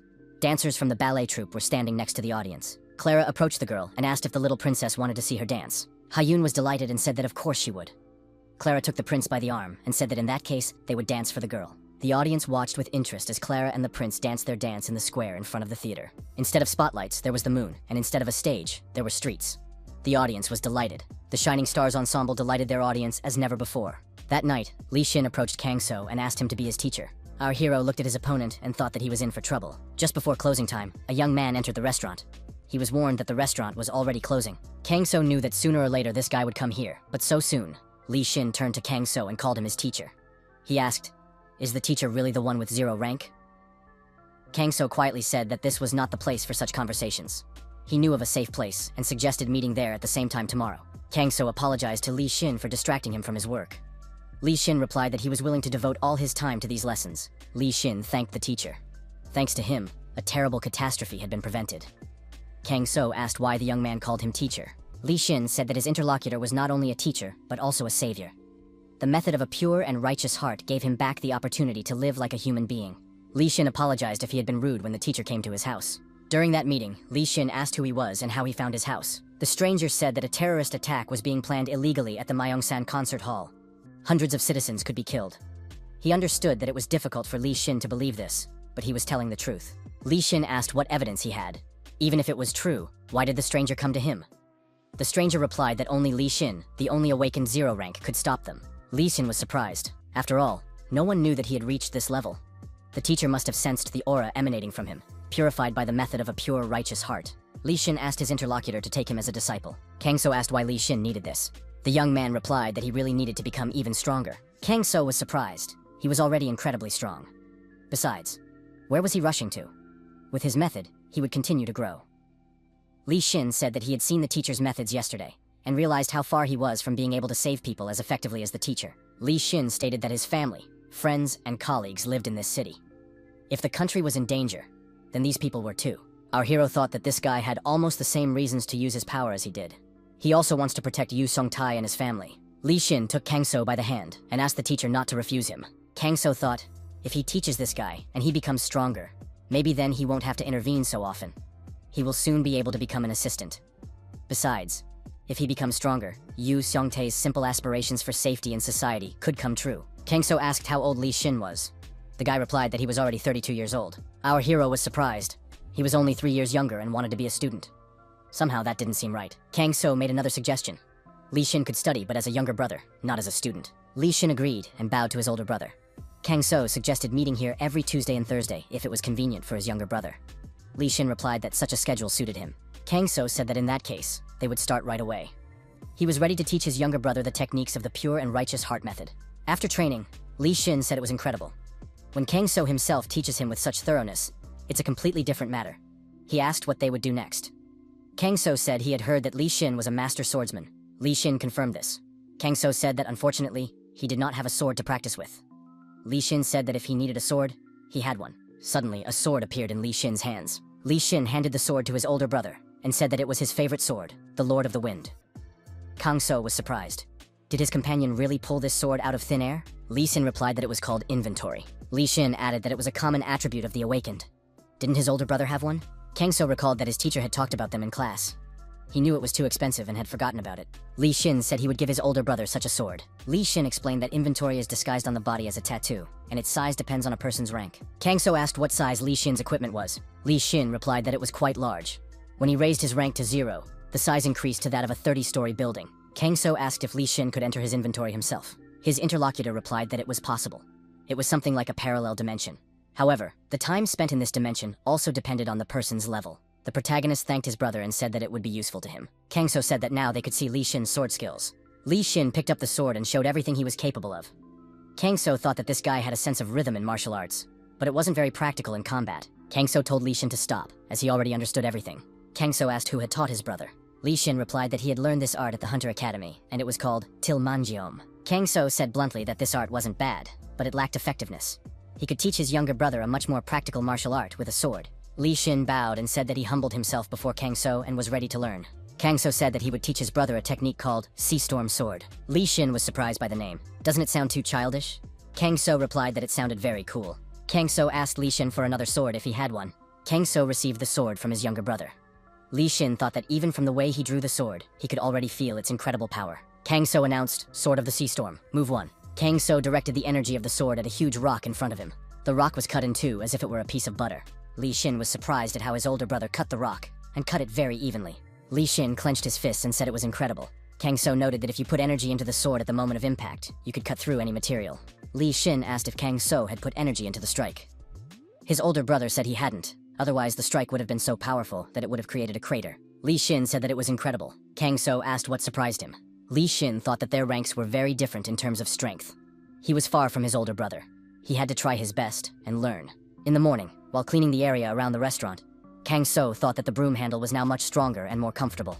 It was good that he had replaced the handle with a steel one. Looking up, our hero was surprised to see a bookstore nearby. Kang So saw Li Xin coming out of the bookstore. The guy greeted his older brother. Kang So was surprised. Was this his younger brother's store? Li Xin smiled.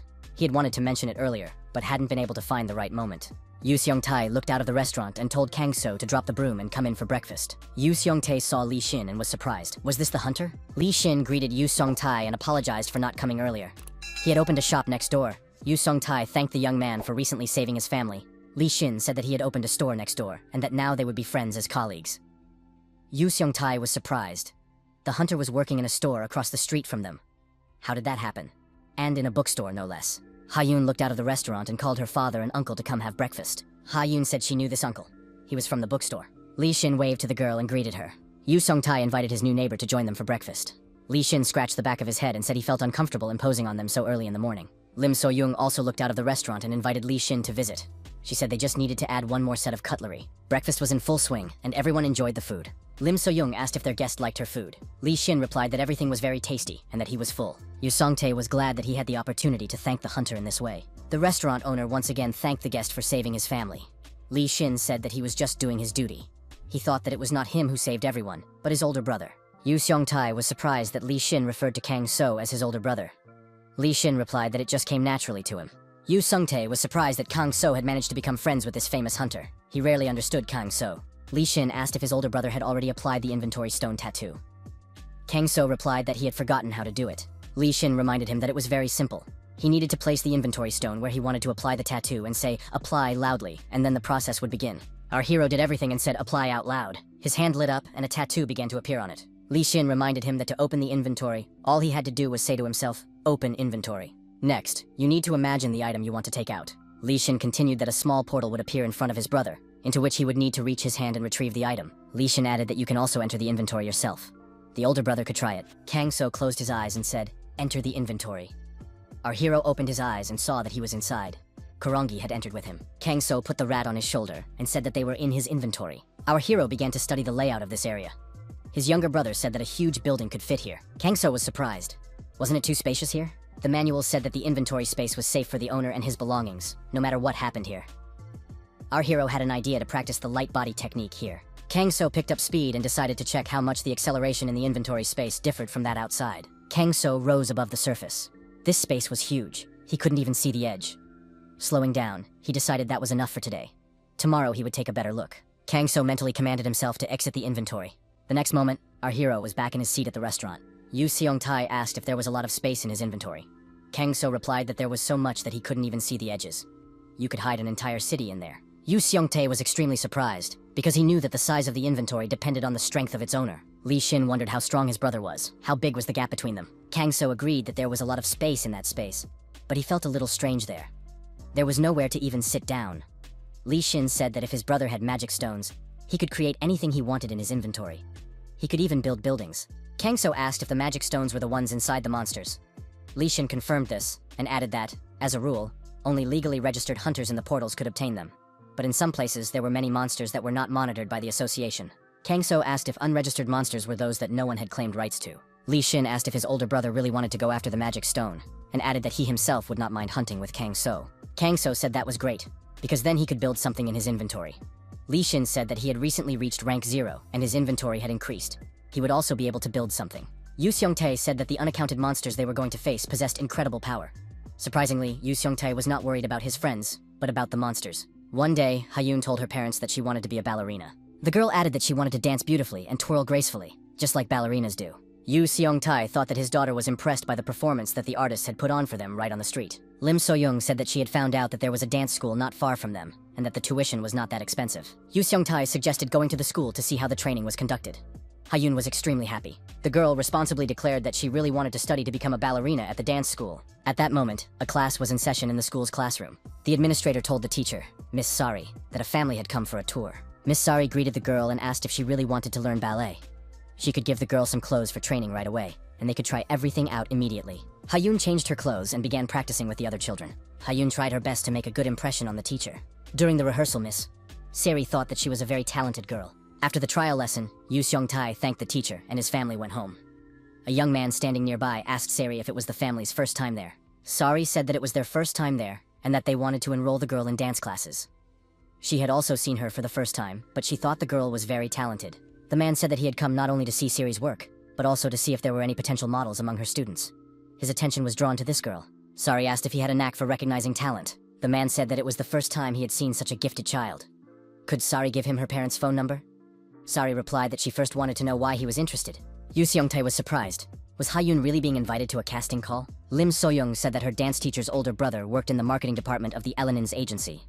He asked if her parents wanted Hyun to become the face of a major children's clothing manufacturer. The representative said that the offer was not just for one photo shoot, but that they would also accept Hyun for training at the Elenin's modeling agency.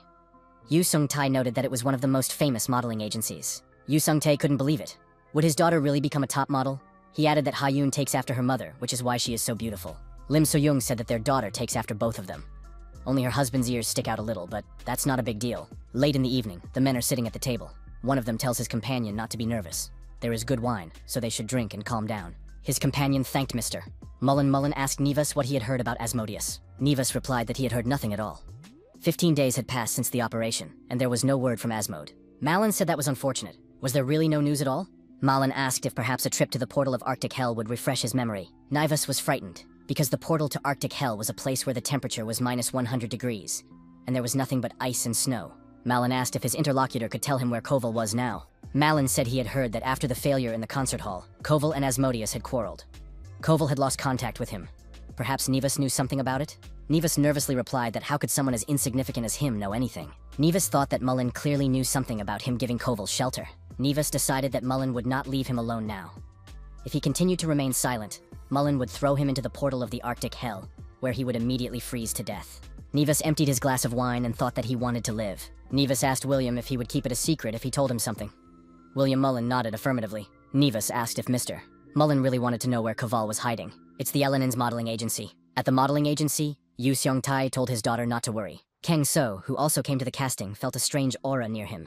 Our hero sensed residual demonic energy from the person who passed by. But the energy did not belong to this person. He was carrying its trail. An elderly man appeared and greeted the restaurateur's family. He said his name was Choi Hong-soo, and he was the director of the modeling agency, Elenin's. The girl greeted the old man and said her name was Ha Yoon. Choi Hong-soo said he could see that their manager was absolutely right. This graceful young lady was perfect for shooting commercials for a children's clothing collection. The old man added that the girl resembled her parents and was very sweet and beautiful. He offered to give them a tour of the agency. During the tour, Yu Seongtae said that he recognized many of the models.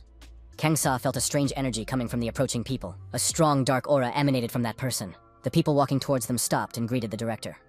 The director greeted his deputy. Our hero sent a message to his brother Li Xin. He asked if the modeling agency Elenins was involved in illegal activities. Kang So thought that the man was good at hiding his true nature, but he could see that his aura was as black as could be. Perhaps this agency really had become a den of illegal activities. The message from his younger brother was not long in coming. Li Xin wrote that the agency was indeed suspicious.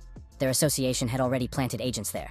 The deputy director was a particularly suspicious character, and they were keeping an eye on him. Kang So turned to Ha-yoon. The guy asked if the girl really wanted to be a model. Ha-yoon replied that she had been awake all night, waiting for them to come here. After all, it was cool. Our hero decided to keep an eye on this director. The main thing was not to stick his neck out, otherwise he would ruin all of Ha-yoon's plans.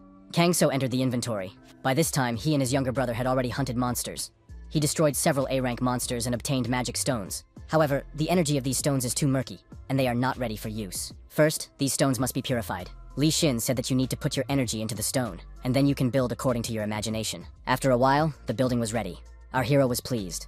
It turned out so well because the stone was of a high level. He didn't know he could build such complex structures. Kang So looked at the stone and thought that it was the first stone he had obtained in the portal. When our hero was purifying the stone's energy, he encountered for the first time the dark energy he had sensed from Asmodeus. And the same energy emanated from this deputy director of the agency. Asmodeus looks like a human, but black blood flows through her veins.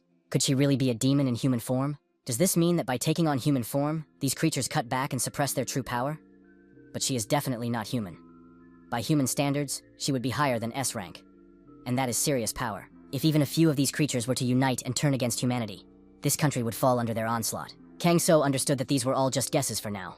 It was not worth getting distracted from the present. Our hero came out of the inventory. Yu Seong-tae approached his friend and said that Ha-yoon had managed to sign a contract with a modeling agency. Ji-yoon helped them carefully review the contract.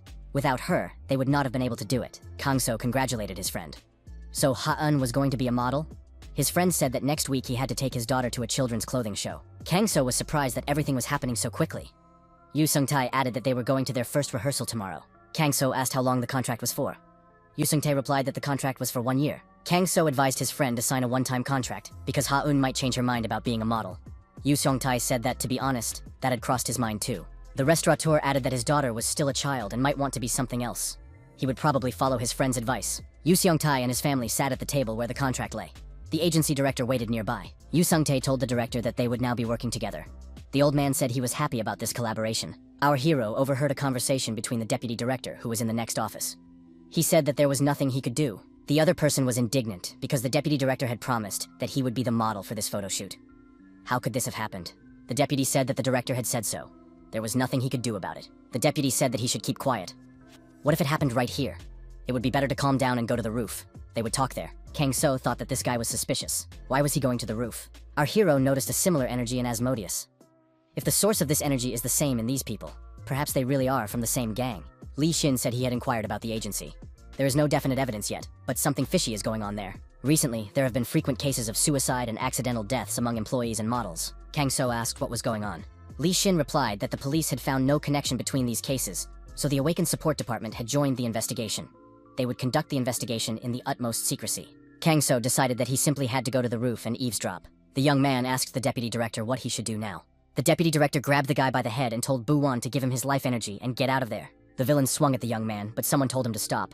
The villain asked in surprise who was bothering him. Behind him stood a woman. The woman said she was an inspector from the Silver Tower. The deputy director was arrested on charges of serious crimes and other violations of the criminal code of the Awakened. The deputy director pushed the young man away and asked in surprise, "Have the Silver Tower's sleuths really caught up with them?" The scoundrel swung at the woman and said it would be nice to play with her one last time. The inspector from the Silver Tower saw her opponent's fist moving in her direction and realized she had to do something. The woman took out a dagger and blocked her opponent's blow. The villain saw that the inspector had parried his blow and praised her for it. The villain attacked the woman again and said that it would be fun to play with her. She must not disappoint him. The inspector held the knife in front of her to keep her opponent from getting close to her, but he disappeared. The villain suddenly appeared behind her and told her not to yawn. The criminal struck the woman in the back, inflicting a bleeding wound. The inspector fell to her knees. The villain was surprised. Was that all? He had expected more from her. The criminal swung his arm and said that, unfortunately, he would have to finish her off. At that moment, the villain felt an energetic blow to his arm. He turned around and saw a young man. Who was he? Our hero put on a mask so that he would not be recognized and said that it seemed he had arrived just in time. Kang So told the villain to immediately leave the woman alone. The deputy director turned around and decided to attack Kang So. However, our hero vanished as if into thin air. The villain turned his head and couldn't understand what was happening. He shouted that he would destroy this slippery guy right now. At that moment, Kang So decided to save the victims and carried the injured people on his shoulders. He left them in a safe place and told the woman that he had stopped her bleeding. She should not move. The inspector thanked him and said she could not sit and wait. She had to call for backup. The rescuer told the woman not to be afraid. He would deal with the villain. The deputy director shouted that he could sense where they were. The boy had to come out. Kang So came out from around the corner and told the scoundrel not to shout. Kang So said that the vice principal shouldn't pretend to be someone he's not. He knew who he was dealing with and suggested that he show his true colors. The vice principal was surprised at how he could know. Was the Silver Tower's intelligence really that good? He was surprised at why this man had such an overwhelming aura. The villain said he would now show his opponent something shocking. A demon with horns appeared before our hero and laughed loudly. The villain said that if his opponent saw his true form, his death would be painful. The demon rushed at his opponent, but the guy was completely calm and unperturbed. The monster was already very close to our hero and thought that it would tear him to pieces. However, Kang So delivered a powerful energy strike, and the demon was deactivated. It flew far back and fell on its back. The villain lay on his back, his nose bleeding. He couldn't understand what had happened. The demon couldn't understand why it hurt so much, why he was lying down. It couldn't be that some human had knocked him out. The demon raised his head and thought that he must have just slipped and fallen. Kang So came closer and said what needed to be proven. His blood was black too. The villain really saw that he was bleeding black blood. Was there no human blood left in this body? Had he used it all up? Kang So was surprised. Was this a demon that had taken over a human body and was parasitizing it? The villain was surprised. Was he being called a demon? The villain began to scratch the surface with his claws. He shouted that this man should not dare to compare him to these lower beings. Kang So watched in amazement to see what else this demon could turn into. The next moment, a terrifying, bloodthirsty monster appeared before our hero, growling loudly. It said that this man was only able to strike it because it was caught off guard. But now that it had fully assumed its form, the man would truly meet his end. The monster pounced on Kang So and shouted that he would now perish. Kang So touched the monster's claws with 2 fingers. The monster felt its arm begin to twist. The terrifying beast screamed loudly in pain. The monster's arm no longer obeyed him, hanging limply. Kang So placed his fist on the monster's back and said that this was the dexterity of light speed. After that, the monster flew far away and, bleeding profusely, fell to the ground. There was a terrible explosion. Everything was engulfed in flames and smoke. The monster couldn't believe it. Even in its true form, it couldn't reach its opponent? Surely this was the man who had defeated Asmodeus. Where did he come from? Kang So approached the villain and said he would ask again. If he was neither human nor demon, then who was he? The monster replied that he had the pride of a warrior and would not answer. Our hero stepped on his opponent's tail, and he screamed loudly in pain. Kang So swung his fist and said that he would not simply destroy him unless he asked him to. The monster was frightened and said he would surrender. He would tell everything. He belonged to one of the demon tribes sent by him to the second intermediate dimension. Their task was to obtain spheres of despair. Kang So was surprised. What are these spheres of despair? These spheres are formed when a person experiences extreme fear or despair before death. They are made by extracting the compression of these human emotions. Demons who know how to collect spheres of despair are called collectors. Kang So said, "It seems that this demon is proud of his profession. How many souls has he already destroyed?" The demon cried and replied that not very many. Other officers had destroyed many more. Kang So grabbed the demon by the throat. The villain cried and begged for mercy again. He was just following orders and did nothing wrong to this person. He would no longer hunt in this area. Kang So said that was the wrong answer. The demon says he did nothing wrong? Who will bring back the lives he has already destroyed? Kang So decided to seal the demon's power so that he could never harm anyone again. Kang So squeezed the villain's throat harder. The demon began to choke, and white foam appeared from his mouth. Our hero pushed the demon with force, and he lost consciousness after hitting his head against the wall. Kang So decided to leave this scoundrel to the servants of the Silver Tower. Let them deal with him. The demon looked human again. Kang So thought that he was a disgusting creature anyway. Suddenly, the Silver Tower inspector appeared. Kang So was surprised. He had told her not to move, not to open it too early. The girl asked our hero if he was by any chance an awakened 0 rank. The guy replied that he had been told that was his level. Kang So asked the inspector not to tell anyone that she had seen him. The inspector was surprised. Did the young man really not want to be discovered? Kang So said that he liked his normal life and was tired of sacrificing himself for the common good. But most of all, he didn't want his loved ones to suffer because of him. The inspector thought that this guy was saying the same thing as Li Xin. In order to protect people, he had to give up his normal life. The inspector thought that the association would greatly benefit from the appearance of a 0 rank. But she saw the grief that the life of a hunter brought to Li Xin, and she wouldn't wish that on anyone. The girl said she understood everything. The young man saved her life, and she would not mention this encounter. It was the least she could do. Kang So said he understood that it was difficult to hide something like this, so he apologized for asking. The inspector replied that everyone had their secrets. The girl apologized and thanked him for saving her. She understood that he was the 0 rank who was behind the incidents at the Land of Doom portal, and the incident at the Myeongsan concert hall. The inspector added that the young man had saved many people. Kang So said he had nothing more to add, and that he would leave. The inspector didn't even have time to blink before the guy disappeared. He vanished instantly, like a gust of wind. The girl looked at the villain and decided it was time to put things in order. The Silver Tower inspector reported via internal communication that the threat had been eliminated. She asked a group of investigators and medics to come to the roof of the Elenin's modeling agency building. In the interrogation room, The deputy director of the modeling agency was handcuffed and continued to curse. He couldn't understand how this was possible. He was surprised. It looked like an ordinary table and ordinary handcuffs. However, he was powerless and couldn't even take on his demonic form. The arrested man couldn't understand how he could have miscalculated. Where did this man with such a high level of power come from? Suddenly, the light in the room became much brighter, and the lamps burst. The light disappeared. A man appeared before the deputy director. The arrested man said, "Here he is." Mullen was surprised. What kind of stupid situation had developed? The deputy director said that he would explain everything to William now. He simply did not expect such a blow and did not tell anyone. William had to believe him. Mullen put his hand on the arrested man's head. The man asked William not to destroy him. Mullen told him to shut up. Mullen was surprised that he couldn't see this man's aura. The arrested man's memories were too vague. Mullen said, "I knew this man would be of no use. He remembers what to say in such cases, doesn't he? There is no place for idiots among demon officers." The arrested man asked William to believe him. The one who did this to him was really just a simple man. Mullen repeated once more that his opponent should be quiet. Mullen pierced the prisoner's body with his cane. At the same time, William said that this man was a disgrace to their clan. The prisoner, bleeding profusely, repeated that he was just a man. Mullen pulled his cane out of his opponent's body, and he fell onto the table. Mullen said that his opponent had been stubborn. He tapped his cane on the floor and disappeared. An investigator entered the interrogation room and, seeing that the prisoner was unconscious, cried out loudly. There were deactivated police officers in the hallway. They were lying on the floor. Bak Yoonho, who was at work, said his head was splitting. His colleague asked him to calm down. Baek Yoonho said that the man who could turn into a demon was where he had sent the agents to investigate. Miss Kim Myung-hee was seriously injured while trying to arrest him, and as soon as she managed to bring him to the association's headquarters, an unknown person immediately attempted to kill him right in the interrogation room. This is what is happening here, within the walls of the association. It's just unthinkable. A colleague noted that they were very lucky that Myung-hee was still alive. Baek Yoonho asked if Myung-hee had abilities beyond detection, as she was also an experienced fighter. Was this demon that powerful? The colleague said that he had examined the scene on the roof. Apparently, this Park Moo-yeon, a demon man, had a level of at least S. Baek Yoonho was surprised, but how then was Ms. Kim Myung-hee able to defeat him? His colleague replied that she didn't just defeat him. Park Moo-yeon's energy flow in his body was blocked. Baek Yoonho asked what that meant. Only the demon, Ms. Kim, and one wounded civilian were present at the scene of the crime. The S-rank demon even took on his true form, but he was completely defeated. Could someone stronger than an S-rank monster have come to the rescue? So Kim Myung-hee saw this zero-rank hunter? The man walking down the street thought that today was a day of remembrance for the dead. On this day, portals began to open all over the world, and monsters filled the earth. Many people died then, defenseless against this threat. Each of them lost someone close to them. Friends, relatives, family members. And there was no way to save the wounded in a situation where monsters were hunting anything that moved. Only later did the awakened appear, and, organizing themselves, they were able to fight back against the disaster. Stability gradually returned to society. Medical care for the population became possible again. A hospital was built in memory of the victims of the disaster. A man traveling through the city thought that this area remained the same as he remembered it. The man entered a cafe and saw that someone was already waiting for him. His colleague greeted him and asked where he had been. The man asked if his friend had already started drinking without him. The guild leader laughed and said that, according to his son, it was better to drink alone. The guest remarked that his son only said that because he didn't want to drink with him.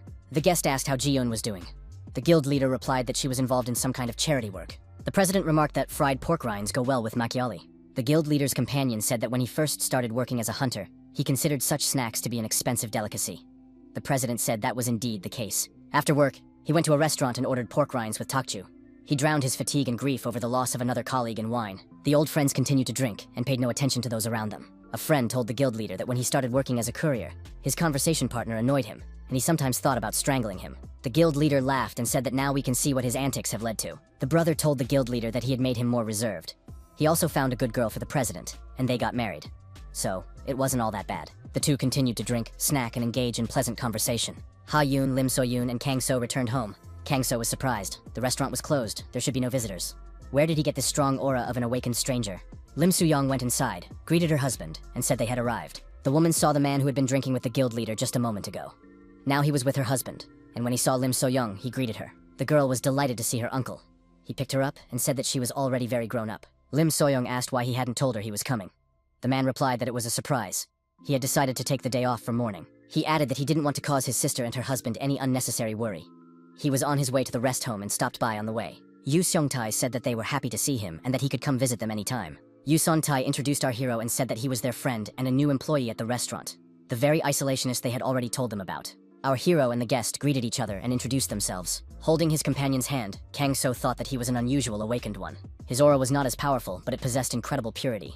Judging by all appearances, he was a harmless person. Our hero would even say that he felt a kind of warmth and friendliness from this person. The guest asked if they were going to the rest home. Yu Sung-tae replied that that was exactly what they had planned to do. The man suggested doing it right away. Yu Sung-tae agreed. Everyone went to the rest home dressed in black. The man said that Hyun looked beautiful, even in black clothes. Lim Soo-yeon and her brother stood near their parents' ashes. Lim Soo-yeon told her daughter to say hello to her grandparents. The girl bowed her head and greeted the elderly couple.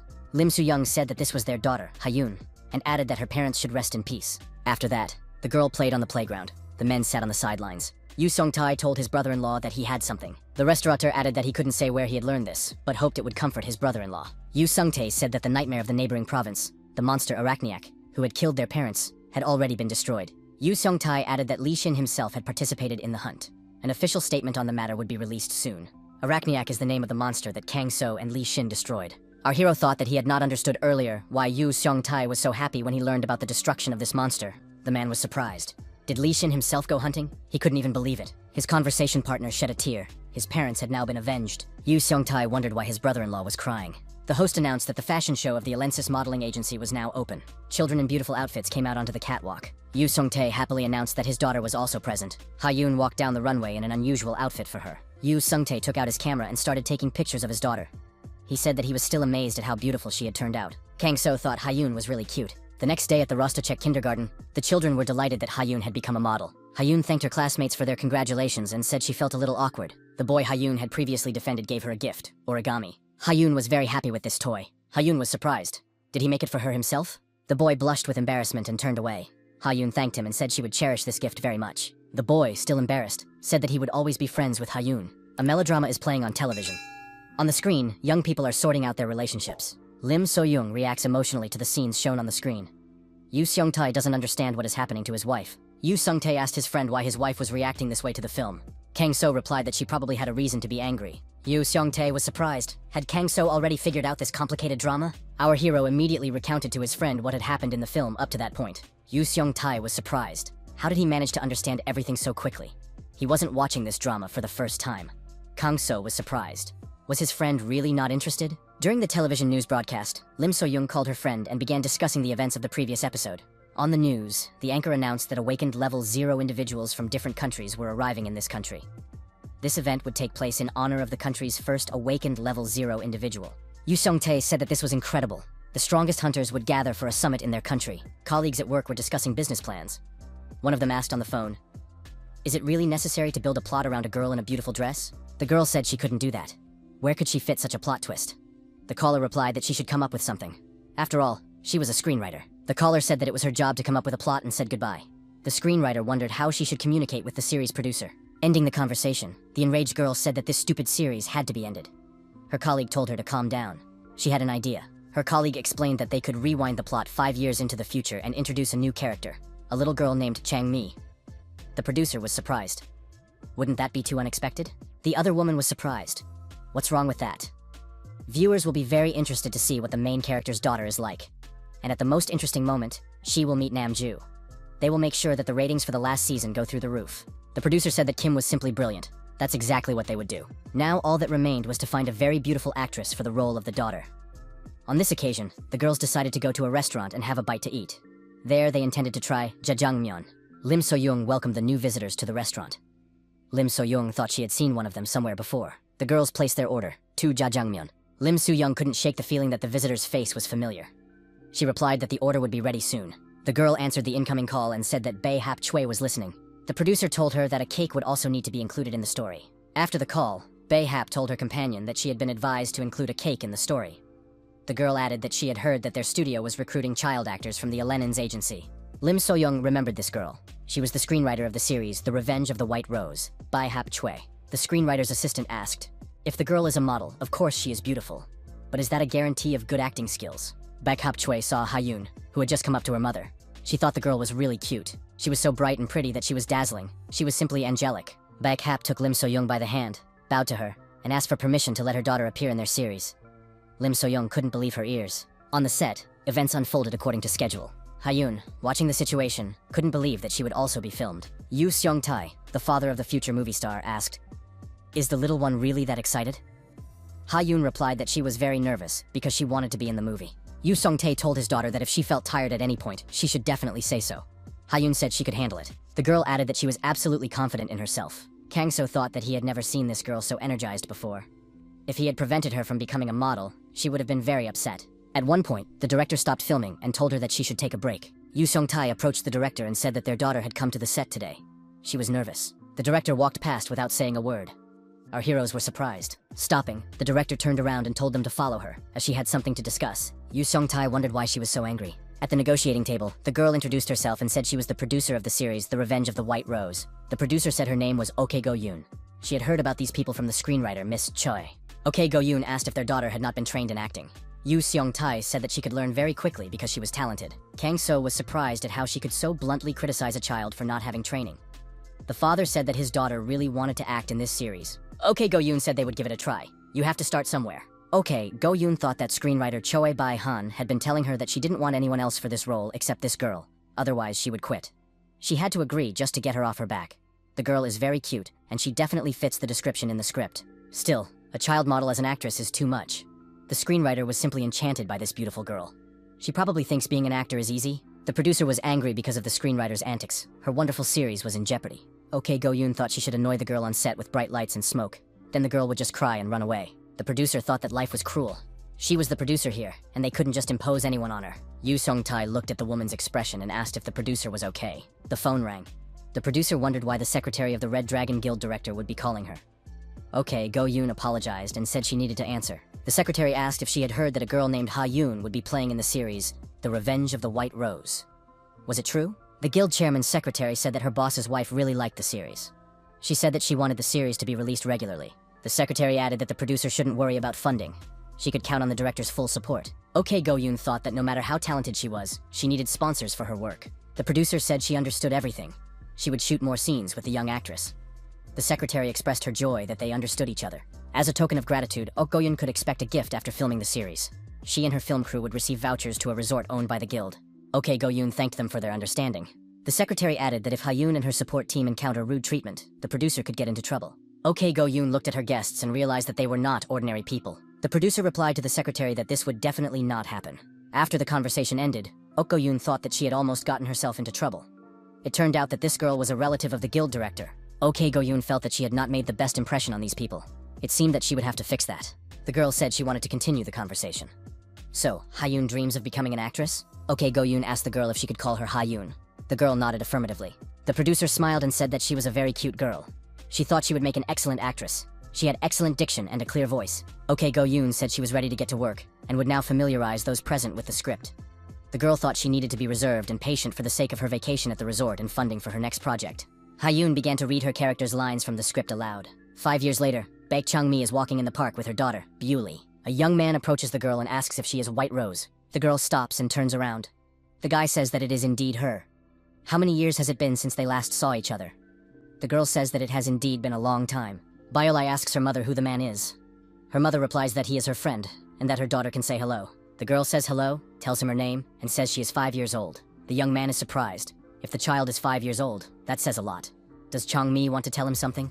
The young man crouched down and told the girl that she was very beautiful, just like her mother. Biolai asked why the man was crying. The girl also started crying and wiping away her tears, told the man not to cry. She felt sorry for him because he was crying. Ok Go-yoon stopped filming and said it was wonderful. The actress wiped the girl's tears and said that she was very good at it. The actor said that he even had tears in his eyes when he looked at the girl. The assistant producer was surprised. Had this girl never acted before? She did a great job. The man saw that the producer was also crying. Ok Go-yoon said with tears in her eyes that it seemed she had found her, the muse of her creativity. Kang-so continued to do his job, delivering food as a foot courier. Once again, our hero returned to the restaurant after completing his order. Yoo Sung-tae said that Kang-so, as always, had returned very quickly. He could wait and not rush. Kang-so was surprised. He was in a hurry because he thought that more orders had surely come in. Yoo Sung-tae handed his friend a glass of water and offered him a drink. Ji-yeon thought Kang-so was simply incredible. The customer's address was very far from here, but he returned in the blink of an eye. Ji-eun thought that even she, with her A rank, couldn't handle this guy. However, she liked him not for his abilities. How is it even possible that he was given an F rank? Such speed could be expected from a B rank, or at most, a G rank. Why would this guy be a courier when he has such abilities? Kang-so sensed the movement of a familiar aura. New visitors entered the restaurant. Kang-so and Ji-eun looked back. Ji-eun recognized the woman. She was the head of the inspection department. She told her colleague that they would eat well now and their mood would improve. Already at the table, the head of the inspection department's companion said that this flamma was destroying him. He thought he was taking the right dose, but it didn't work out very well. As before the Great Catastrophe, there were medical drugs that people began to abuse. Flamma was the name given to a hallucinogen. It had an analgesic effect, even a psychological one, causing people to forget even emotional pain. Flame helped people forget even the fear of death. Not only citizens abused Flamma, but also hunters, whose lives had become much more difficult with the appearance of demons, and the number of such abuses only grew. The initial effect of Flamma is good, but then it only leads to self-destruction. The head of the inspection department thought that in this terrible time for all of humanity, someone was also selling drugs. This was unforgivable. Kang So heard that the conversation was about drugs. Kang So looked at the guy and wondered if it was drugs that were emitting this dark energy from his pocket. This dark energy was familiar to our hero. It seemed like he had already felt it when he delivered the order last time. The guy said that there had been a series of emergencies lately, so their team couldn't even sleep properly. He touched his chest and said that his companion had forgotten to take this evidence to be examined, so he had taken it with him. The girl was surprised. Did he just take the drugs and leave? The guy said he would hand them over for examination when they went back. He was in a hurry. Kang So thought that everyone was indeed busy right now, and that these drugs were indeed connected to criminals. Yu Seong-tae turned to his friend and said he had an order. Kang So replied that he was ready to fulfill it. Kang So put on a medical mask and walked past the head of the inspection department so she wouldn't recognize him. The girl looked into the courier's eyes and thought she had seen him somewhere before. She remembered the man who had helped her with the criminal on the roof of the advertising agency. The girl suddenly jumped up from her seat. Her companion was surprised by what had happened to her. As she got dressed, she said she would be back soon, and that her companion could finish eating without her. The head of the inspection department ran out of the restaurant and rushed to the courier. She asked him to wait for her. The girl approached the courier and asked if they had met before. She said that he was the man she had met on the roof of the Alenen's agency building. Kang So lowered his mask and said that he knew he couldn't hide from her. Our hero asked his interlocutor if she had any business with him. The girl replied that she did indeed have business with him. The Hunter Support Agency no longer had the strength or resources to fully combat the rampant crime. With his abilities, this young man could save many lives. The girl bowed and said that not only the association, but also the townspeople needed his help. If he was concerned about anonymity, she could arrange that. They needed his help. Kang So asked his interlocutor if it was difficult for her to keep their previous meeting a secret. He added that he was indebted to her for that. He agreed to help her if she kept his name a secret. Kang So handed the girl a piece of paper and said that his phone number was written on it. She could call him whenever she needed him. The girl thanked our hero for this. Ji-eun watched this scene from the restaurant.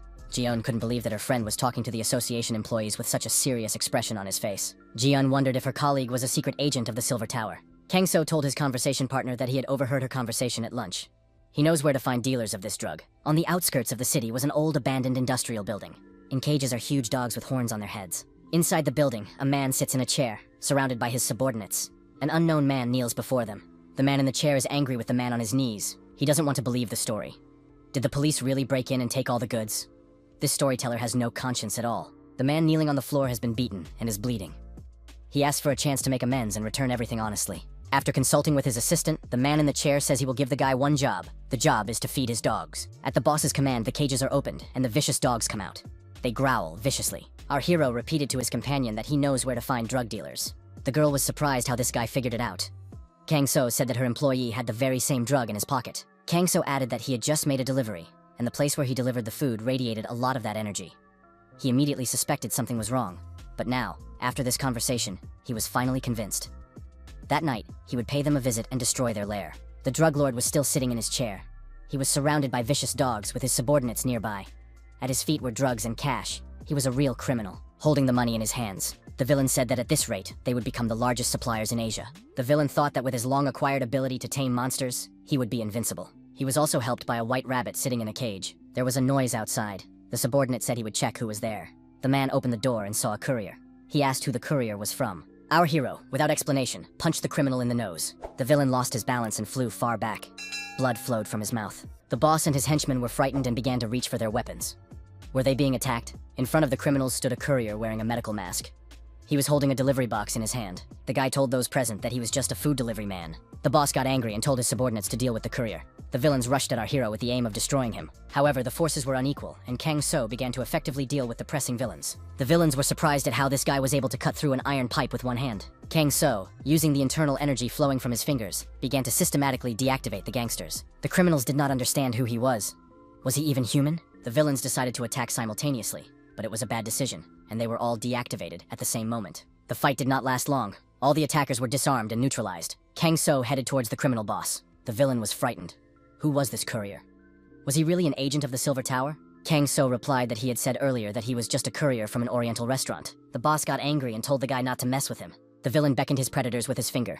The monster dogs growled viciously. The drug dealer said that this guy had abilities, but he was foolish to come here alone. Our hero thought that this criminal was an awakened tamer. The criminal said that no matter how strong this courier was, he couldn't handle his monsters.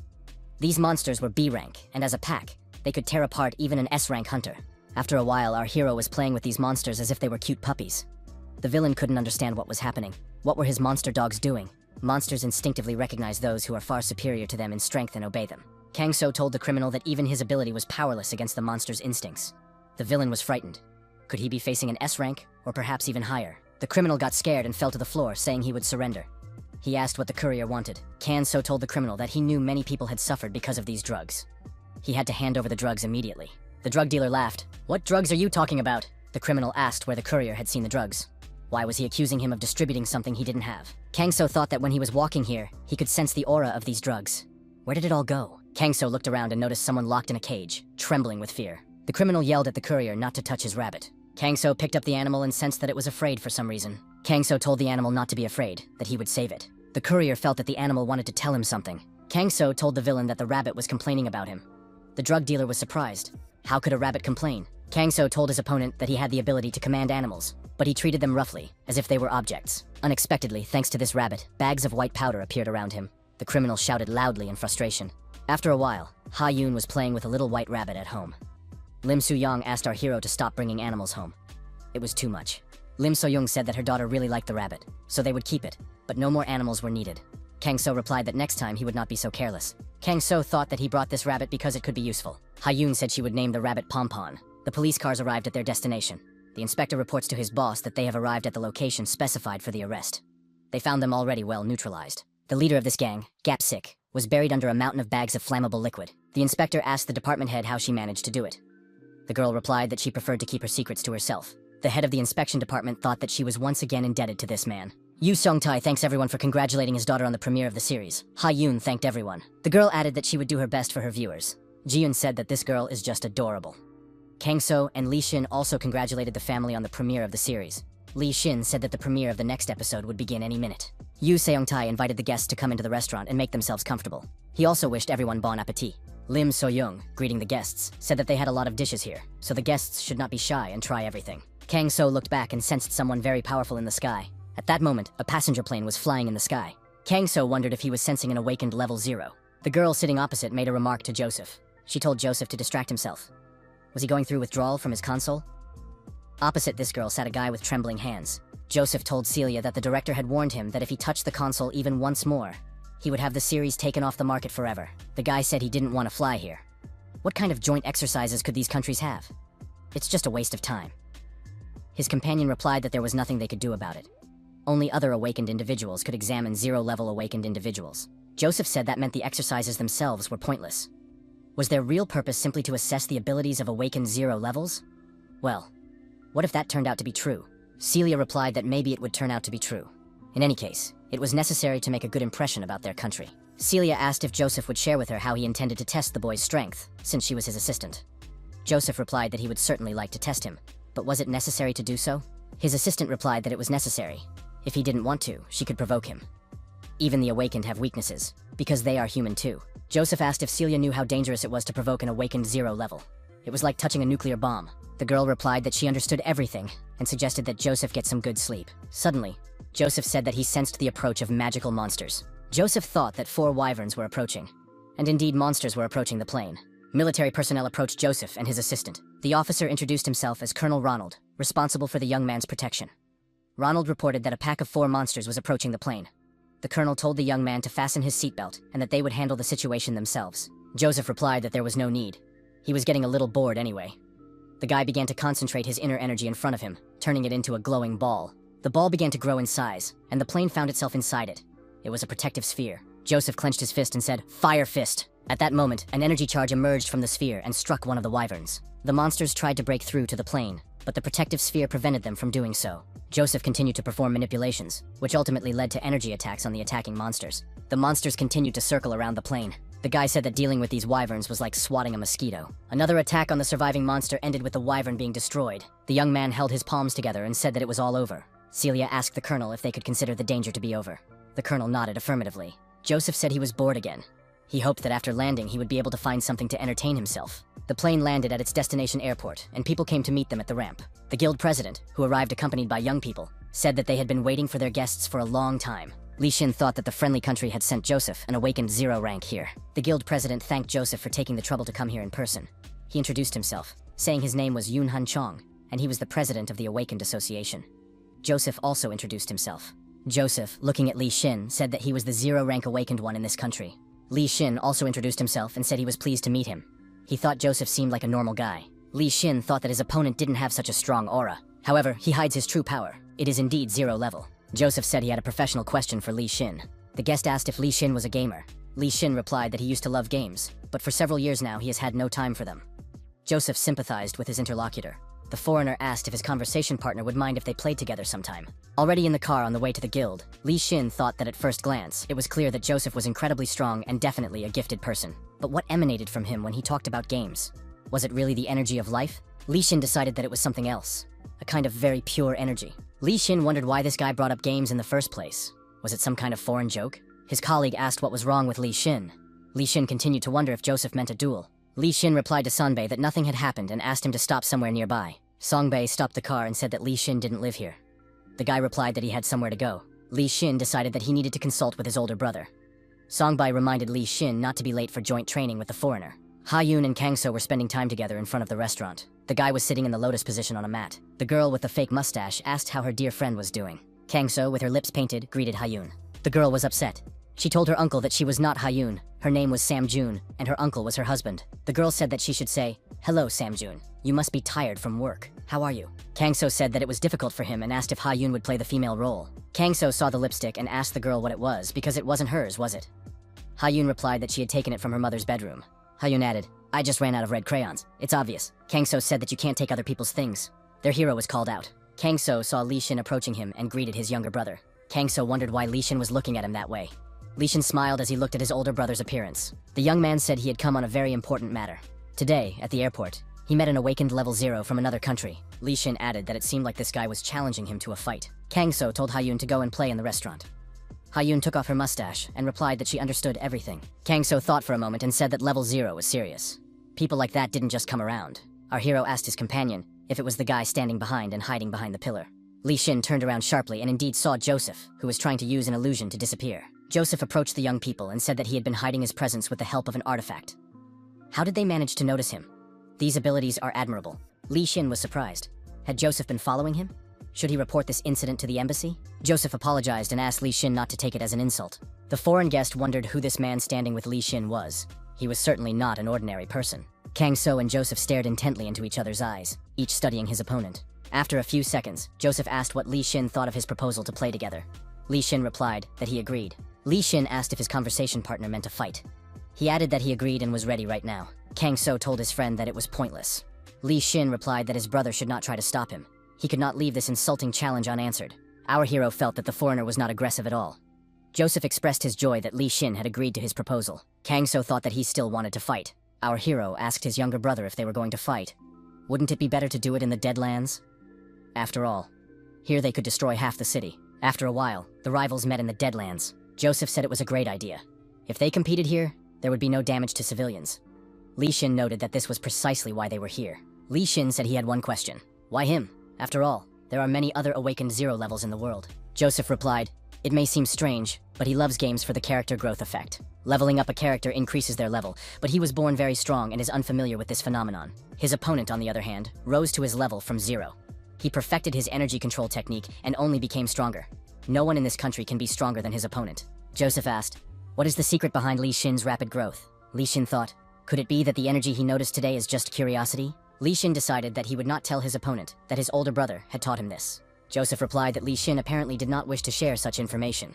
The foreigner began to concentrate energy in his hand and lifted a huge stone block above himself. Joseph said that was even better. He would strike his blow and learn his opponent's secret anyway. Li Xin saw the stone block rushing towards him. Li Xin easily dodged the attack and, drawing his sword, lunged at his opponent. Li Xin tried to strike the foreigner, but his sword hit an invisible barrier.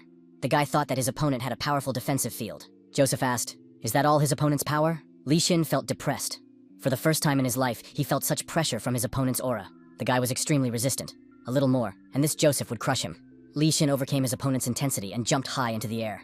Joseph was surprised. This young man had broken through his telekinetic shield with sheer willpower alone. After another clash between the opponents, there was a huge explosion. When the smoke cleared, Li Xin stood unharmed in the center of the crater. Joseph was at the edge of the cliff. Joseph said it was simply magnificent. He was thrown far away by the shockwave. The stranger thought he had not been mistaken about this guy. Li Xin held his sword forward and said he was ready to continue. Kang So, walking around the city, tried to call. The answering machine said that the called party's phone was turned off or out of range. Our hero was worried. How was Li Xin doing? Was he still fighting the foreigner? Kang So asked his younger brother to come back for dinner, especially today. After all, they were going to cook a summer menu. Yu Song Tai invited Li Xin to eat naengmyeon. Kang So didn't know what naengmyeon tasted like, but if his friend said so, it must be very delicious. The protagonist wondered how he had not realized before that food could be so enjoyable. The city residents began to worry. Could it be that magical monsters had appeared on the outskirts? Something had hit the city's protective field. They needed to hide. Our hero thought that these two were behaving unscrupulously. They were putting the city in danger. Kang So headed for the scene of the battle along the road, wondering why they couldn't settle their differences without causing a commotion. Joseph and Li Xin were already at the bottom of the crater. Li Xin still had his sword in his hand. Joseph was fighting his opponent with his bare hands. Small scratches appeared on his body. Both fighters were bare-chested. Li Xin gathered momentum and swung his sword at his opponent. Joseph thought that this guy was getting faster with every attack. He crossed his arms in front of him and prepared to block the blow. Li Xin struck his opponent with his sword, but Joseph remained impenetrable. Joseph, using his inner reserves and enormous strength, hurled large boulders at his opponent. Li Xin fended off his opponent's attacks with his sword, while Joseph remained inside his impenetrable sphere. Kang So watched the fight and thought that these two were fighting so fiercely that they had forgotten what was going on around them. Kang So wondered if he could knock these two out to put an end to it. The protagonist did just that. First he deactivated Li Xin, then he did the same to Joseph. Joseph came to in bed. Celia was sitting next to his bed and noted that the guy had finally woken up. Joseph wondered how he ended up in the hotel. Celia said she would like to know that too. Celia said she found Joseph lying on the doorstep covered in blood. Where had he been and what had he been doing? Joseph said he had gotten into a fight with Li Xin. The assistant was surprised. Was Li Xin really so strong that he could knock him out? Joseph said they fought for a long time and Li Xin couldn't have defeated him. The guy got out of bed and got dressed. Celia was surprised and asked where he was going. He still needed to rest. Joseph said he had to go somewhere and would explain everything later. The guy chose to fly and, once in the protective sphere, headed for his destination. He understood that it was definitely not Li Xin who knocked him out. Joseph remembered that for a brief moment he had felt a different, incredibly strong aura.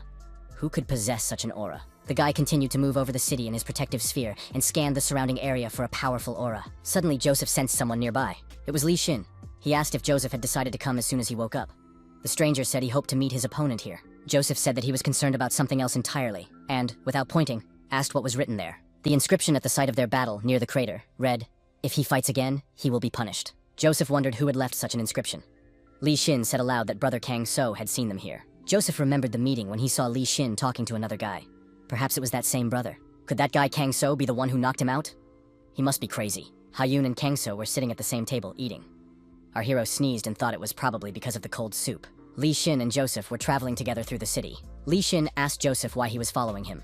The foreigner replied that Li Xin was going to his brother's place anyway, so they were going the same way. Joseph thought that he owed a lot to this man. This guy noticed how much destruction had been caused by the battle and came to stop them. In their rage, they completely forgot where they were and couldn't control themselves. If that guy hadn't stopped them, there was no telling how much damage they would have caused to innocent civilians. There was no way to repay him adequately for that. Joseph asked if Li Xin was really going to see his older brother. Li Xin expressed his indignation because Joseph said his older brother was crazy. Joseph smiled, but he didn't know that this guy was normal. Two girls watching the young men concluded that they were handsome. Plus, one of them was a foreigner. One of the friends decided that she had seen these people on social media. Someone else passing by also said that they had seen them on TV. One of them was Li Xin, the only zero-level hunter in the country. Next to him is Joseph, a zero-level hunter who came from abroad. The girls surrounded the young men and said they were their fans. Some asked for autographs. Joseph told his companion that they had problems. Li Xin agreed. That's all they needed. Joseph began to concentrate his inner energy in his hands. After that, the young men found themselves in protective shells and rose above the crowd. The fans were upset that their idols were leaving them so quickly. It was clear that these guys were using telekinesis. Joseph expressed his hope that they had not disappointed these people. Li Xin asked his companion not to tell anyone about Kang So. Joseph reassured the young man.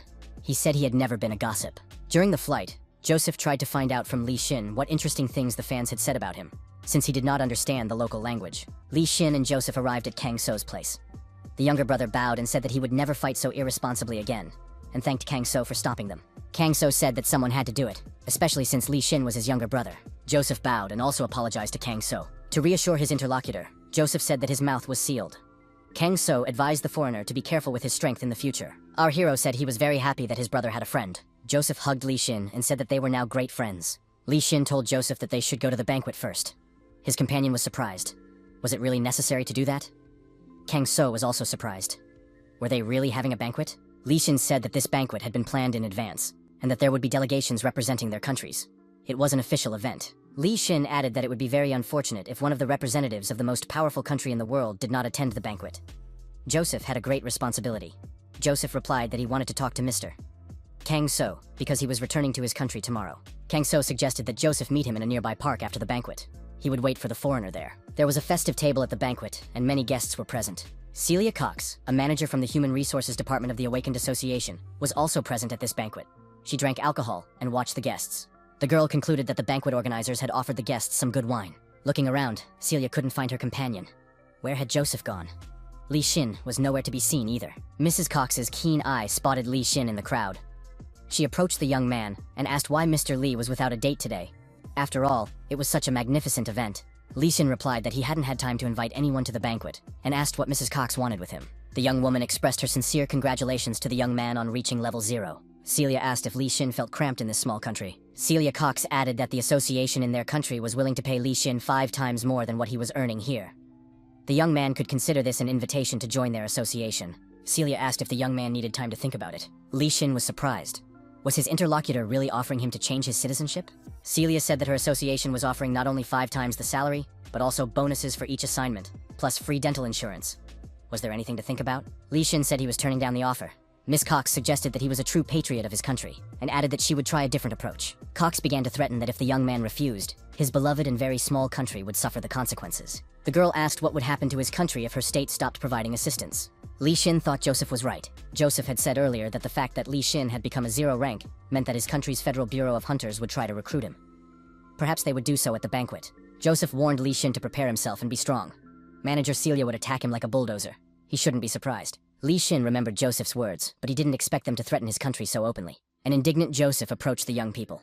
He asked the girl if this was what she meant by, "I'll be delicate." Joseph continued to be indignant. How dare Celia? Miss Cox didn't lose her cool and said she was trying to bring new talent to their team. Joseph looked at his friend and said he had warned him. Joseph said that this guy was a 0-level hunter. And on the other hand, it wasn't worth dictating terms to him. That wasn't why he had flown here. Celia objected. Joseph had probably forgotten that this was exactly why they had come here. He had to confirm that this guy was indeed a 0-rank awakened one and do everything possible to lure him over. Joseph was confused. He didn't quite understand Miss Cox. Joseph asked his interlocutor why she thought he would suddenly start helping them. Celia replied that Joseph was a patriot of his country. The guy said that he was just born in that country. He didn't choose where to be born. He had no choice. If his government continued to deliberately threaten and blackmail Li Xin, he would change his citizenship to that of this country. Celia was surprised. Was Joseph in his right mind? The girl was frightened. She had been given the task of bringing Li Xin with her. She couldn't lose Joseph here, too. Celia looked at Joseph and thought he was a stubborn mule. She told him to stop joking around. Did he think he would get more here than in his homeland? Joseph said he didn't care about money or standard of living. This small country was a mecca for the gaming industry. Miss Cox was so surprised that she didn't even know how to respond. Joseph added that he was not going to compare the sizes of the 2 countries. It did not matter to him. Joseph added that Li Xin was much stronger than him. If they continued to pressure this guy, he would be able to drown the entire continent on which his country was located. Li Xin and Celia Cox did not expect to hear such words, and both stood there, surprised, with their mouths open. Miss Cox looked at Li Xin in surprise. Could this guy really be stronger than Joseph? Li Xin thought, if only this girl knew who was really strong. Joseph said that he wanted to add something to the conversation with his companion. He always followed the government's orders only because he didn't like it when people caused him trouble. Celia, on the other hand, believed that he was loyal to this government and commanded it as if he were a boy. Maybe it was time to change her attitude? The guy added that if Celia understood everything, she'd better leave. Many people at this banquet are now looking for Mrs. Cox. Joseph told his friend that now no one would bother him. Li Xin thanked the guy. Li Xin noted that the banquet would soon be over and suggested that his companion go to the park. In the park, Li Xin told his brother about the conversation that took place at the banquet, adding that Joseph had helped him avoid big problems. Kang So thanked Joseph for his help. Joseph laughed and said that friends should help each other. Kang So remarked that the foreigner turned out to be a good guy and promised to teach him something. Kang So said that if Joseph was his brother's friend, he would teach him secret 0-rank techniques. Joseph replied that he was very interested. After the training, Joseph said that it looked very cool. Kang So was delighted, knowing that this technique would suit the guy well. Joseph promised not to forget the kindness Kang So had shown him. The foreigner said that now he definitely wants to become a hunter in this country.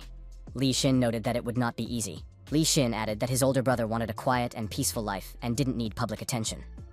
If Joseph moved to this city, the whole world would be watching him, and sooner or later, this would expose Kang So's brother. Kang So said that they would be grateful to Joseph if he could protect their country from their government. Joseph promised to do everything in his power. Kang So went into the restaurant and told his friend that he was back. Yu Seong-tai said he wanted to take a vacation and go somewhere with his family. The restaurant owner asked if Kang So could replace him from next Monday until the end of the week. Kang So asked where Yu Seong-tai was going. Yu Seong-tai said that his daughters and the entire film crew of the series had been given vouchers to a private resort. They also got vouchers because they were her parents. Kang So asked if he could go to the resort with them too. Yu Seong-tae said that the Red Dragon Guild is very generous in giving out travel vouchers to relatives. Why not? They can all go together. Kang So said that was great and he would be very happy. Red Dragon Guild office. The guild leader was indignant. Why were the photos ruined? He rented an entire private resort just to talk to this delivery man. The man added that he couldn't immediately reject the person his daughter had fallen in love with. The assistant asked the director, what if Ji-eun wanted to marry him? The president even jumped up from his seat. How could she even think of such a thing? The head calmed down, realizing that in that case, there was nothing he could do. His daughter was in love with this guy like a schoolgirl. Yoon Han-chong thought that in any case, he would have to meet this courier. The restaurateur's family ended up on the coast. Ha-yoon stood on the seashore and enjoyed the sun and the beach. The girl said that the sea was very beautiful. Her parents stood happily to the side. Lim So-young said it was very sweet. Their daughter was seeing the sea for the first time in her life. The welcoming party greeted the film crew of the series, Revenge White Roses. The guide asked for a moment of attention and said he had important information. The speaker said that the resort was divided into 2 zones. The film crew's zone was Sector D. Under no circumstances should anyone leave Zone D. Yu Seong-tae asked how to tell where Zone D ends. The guide said that where there was an electrified fence and security guards, that was definitely the end of the safe Zone D. A strong request. Do not touch the electrified fence and do not talk to the guards. If the guards approach you, show them your wristband and follow their instructions. The wristband is proof that you are a guest of the resort. The speaker said that there are no other restrictions. Dear guests can enjoy their vacation. Further, they will communicate with the hostess. The host for this family was a man wearing shorts and sunglasses. He was the head of the guild, who decided to talk to these people personally. Naturally, he was here incognito. While still in his office, Yoon Han-chong decided that he would meet Kang So in person. The boss told his assistant to contact the hotel administration. He would take care of the rest himself. The girl asked, does the boss really want to invite this young man to the hotel? The guild leader said that he was used to getting to know people in a genuine way, without formalities. The hostess thought, he knows that this guy came as a relative of their star, but what if he's a fraud? It is necessary to check this carefully. The hotel representative asked if the young man had any food preferences. Kang So replied that he was not picky. The host noted that the food situation was still unclear. The villa provided to the restaurateur's family was extremely beautiful. His daughter noted that you could even see the sea from there. The hostess bowed to the tourist and wished him a pleasant stay. Kang So thanked the hotel representative for his help. Yoon Han-chong noted that this guy was polite, kind, and modest in his manner. However, he still needed to be observed. Yu Seong-tae said that he had seen the hostess somewhere before. Our hero noted that he also felt a familiar aura. The hostess's aura seemed similar to Ji-eun's. Could it be a coincidence? Kang So wondered if it could be Ji-eun's father. But as far as he knew, his colleague's father was the director of the Red Dragon Guild. Why would he be here pretending to be a hostess? Ha-yoon asked if Uncle Kang So had taken Whistle and Pompon with him. Kang So and the girl entered the inventory. Ha-yoon called her friends, the animals. Whistle and Pompon were sitting in the bushes at that moment. When they saw the girl, the rat and the bunny rushed towards her. Kang So thought that he had used the magic crystal to create a forest here, just like in his homeland. Now these little animals were frolicking here. Something caught the protagonist's eye. The boys saw a golden rosehip growing nearby. The bush was covered with berries. These were yellow berries that brought enlightenment to the mind. Rosehips are also delicious and help with hangovers. Kang So was surprised because he didn't create this bush. He doesn't know if such berries grew in his homeland. Maybe they grew on their own thanks to his memories. Ha-yoon came closer and asked what Uncle Kang So was eating. She wanted some too. Ha-yoon tried the berry he offered her and broke into a smile.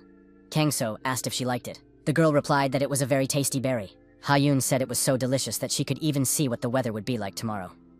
Wow, thought our hero. His younger brother once said that Ha-yoon's ability would be to foresee the future and distinguish between truth and lies. This ability is called the Eye of the Priest. Kang So thought that this girl was still too young to awaken. But if she could see the future, then she was already on the verge of awakening. Ha-yoon happily ran around the lawn and played with the animals. Once upon a time, there lived an old man named Mandan Koyon. This old man was an unusual person, just like his name. He had the gift of foresight. This old man often liked to drink alcohol. In a world of lies and hypocrisy, it was very difficult for him to live with his insight. Kang So thought that Ha-yoon was still young and that it would be even harder for her. This girl still had to learn to distinguish between good and evil, and even such a cheerful girl would have a very hard time in this world. At that time, Ha-yoon continued to play with the animals. The protagonist knew that once an ability had been awakened, it could not be sealed back away. Balance is most important in the human body. If you try to pump a person with foreign energy, this balance is disrupted. It can even shorten one's life. Kang So picked a few rose hips and thought that he couldn't let something like that happen to Ha-yoon. Our hero decided to become a wall that would protect the girl from the dangers of the world. Hayun approached her uncle again and asked why he was eating so many berries, like a hamster. Kang-so and Hayun came out of the inventory. Yu Seong-tae was already waiting for them. Yu Seong-tae asked if his friend had taken his swimming trunks. Kang-so said he needed to talk to his friend. Yu Seong-tae noticed that Kang-so was very serious. Had something happened? Kang-so said that Hayun was not an ordinary person. The girl is awakened. She has the ability of a prophet, and even at the S level. Yu Seong-tae couldn't believe it. Kang-so said that it was an innate ability. The girl had simply experienced the awakening. Yu Seong-tae was a little upset, awakened, and at such a young age. He wanted his girl to live a normal life and be happy. With such a rare gift, she would have to devote her life to a dangerous profession. Yu Seong-tae asked if Kang-so could do anything to seal her awakening. Kang-so replied that it was impossible. Sealing the ability with someone else's help greatly shortens a person's lifespan. Our hero handed his friend a berry and said it was a golden rose hip. If he regularly gathered these berries for Hayun, it would maintain her chi harmony and spiritual powers. There were many golden rosehip bushes growing in his inventory, so there would be enough berries for every day. Kang-so told his friend not to worry about his daughter. It is impossible to get rid of the ability, but it is possible to live with it if there is a teacher nearby. The main character said that he wanted to teach the girl martial arts. He hoped that it would be useful to her. Hayun needed to know how to protect herself and her parents. Kang-so added that Hayun was as dear to him as if she were his own child. Hayun turned to her uncle and said that she could see her older sister over there and pointed. The girl said that she was watching them from there. Why didn't she come down to them? Our hero only now began to realize what an amazing ability this girl had. Hayun suggested asking Ji-eun to play with them. Kang-so told the girl that Ji-eun seemed to be busy at the moment. They would manage without her for now. Hayun thought, are all adults so boring? Hayun said she would just pretend she hadn't seen anything. She could do that. Ji-eun continued to watch the family through her binoculars. At that moment, the girl was in the hotel across the street. Ji-eun was surprised. Why was Hayun looking at her? It must be a coincidence. Ji-eun was impatient. She had to get out of there and see them. Ji-eun thought that if she went out the door, the secretary would find her. So she decided to leave the room through the balcony. This method seemed to her to be the least likely to attract attention. However, Ji-eun was discovered. The secretary entered the room and saw Ji-eun trying to jump off the balcony. Ji-eun told Secretary Jin that she had just gone out to get some fresh air. Secretary Jin asked, "Do you have to stand on the railing to get some fresh air?" Ji-eun, justifying herself, said that she just wanted to stretch after sitting at the computer for a long time. The secretary reminded her that Ji-eun was at work and should behave accordingly. Jin added that the lady was the heir to the Red Dragon Guild and had many responsibilities. Ji-eun was angry. She had just thought about leaving when Secretary Jin immediately appeared. Earlier, Ji-eun thought that she could also come incognito, like her father. Secretary Jin asked what Miss Kim was doing there. Ji-eun was upset that Secretary Jin recognized her. The secretary assumed that Miss Kim was here for work, or was she mistaken? Ji-eun was immediately taken to her workplace. Secretary Jin acted decisively. The secretary brought a stack of papers and said that the lady understood what she would be dealing with today. Jin noticed that her daughter's resemblance to her father, the guild director, was incredible. Ji-eun was upset that Secretary Jin was constantly following her, as if she had orders not to let her mistress out of her sight. Secretary Jin said that her mistress hated paperwork and was unpredictable in her actions. For example, she had sneaked into the resort undercover. Ji-eun was outraged by what the secretary was implying. The restaurateur and his family arrived at a local restaurant. Hayun noticed that it was also very beautiful here. The man who had recently been a hostess was now serving this family as a waiter. The guild leader thought that a person's true nature is revealed in unpleasant situations. As if by accident, the waiter spilled water from a glass onto Kang-so's clothes. The waiter apologized, saying it was an accident. He was curious to see Kang-so's reaction to this situation. Kang-so said that it was no big deal. It was just water. It would dry, and there would be no trace left. The waiter shouldn't worry. The guild leader thought that this guy didn't even flinch, even though it's very difficult to control yourself in such a situation. Yoon Han-chong noted that this guy had supreme self-control. Incidentally, these people ate simple food and looked like an ordinary family. The warrior who destroyed the monsters said he had absolutely no time. He told the monsters to get out of his way. This man attacked another monster with his sword and shouted for it to get out of the way. When the great catastrophe happened, he experienced the awakening and frantically fought his way through crowds of monsters to his home. But when he got there, it was too late. He found his wife dead. She had sacrificed herself to save the children. That day he made a vow to his wife. No matter what happened, he would protect his children with all his might. The warrior swore that he would destroy anyone who threatened his family. Haechul found many like-minded people. Everyone wanted to protect their families and get rid of the monsters. Naturally, the first and largest guild was formed, the Red Dragon Guild. However, the more responsibility Haechul took on, the less time he had for his children. Ji-eun and Ho-eun followed in his footsteps and became hunters. As high-ranking hunters, his children became an important part of the guild, and as part of their work, they began to see their father more often. But can working hours together be considered family time? Haechul tried to remember the last time he had dinner with his children. All they talked about was work. The guild leader couldn't remember the last time he cut tonkatsu for his children. Kang-so told the girl that he would cut her a cutlet. Hayun thanked her uncle for that. This young man seemed very pleasant and made a good impression on Haechul. Kang So took a knife in his hand and, using magic, used it for its intended purpose. The cutlet on the girl's plate was immediately cut evenly. The waiter was surprised. The girl's uncle cut the cutlet so quickly. Kang So wished Hyun bon appetit. Hae-chul couldn't understand what had just happened. Did this guy really cut the cutlet? Or maybe he wielded the table knife as if it were a sword. The cut on the cutlet was so even, as if it had been cut with a scalpel. Even other awakened ones couldn't do that. The guildmaster wondered who this young man really was. Continuing to analyze, the waiter suggested that this guy had even cut the cutlet not with a knife, but with his aura. There was not a single scratch left on the plate after this cutting. With the energy required for such a cut, the plate would have also been damaged. Hacheol doubted that even in their guild there was a person capable of such delicate work. There were rumors that this guy was F rank, but that was not the case. Was he really just an ordinary delivery boy from an ordinary Asian restaurant? Perhaps he was a secret agent of the Silver Tower, but then the management would have noticed how talented he was. A girl approached Hae-chul from behind, put her hand on his shoulder, and said she wanted to talk to her father. Ji-eun said she had something serious to discuss. The girl asked her father what he was doing there. Hae-chul was surprised that his daughter knew about it. He had disguised himself perfectly. Ji-eun said that it didn't matter. He shouldn't evade the question and should tell her what he was doing there. The guild leader replied to his daughter that he had simply decided to check out the resort services from the inside. After all, he was a master of disguise. Ji-eun continued her interrogation. Then why didn't he leave the table where Kang So was sitting? Hae-chul continued to wriggle out of the situation. He told his daughter that he was not interested in this young man, but in the family he had come with. His daughter continued. In that case, why is her father interested in this family? Hae-chul did not give up. Yu Seong-tae once worked as a freight forwarder in the association, and they know each other. He was very happy to meet him by chance. Hae-chul added that his daughter now works at this man's restaurant.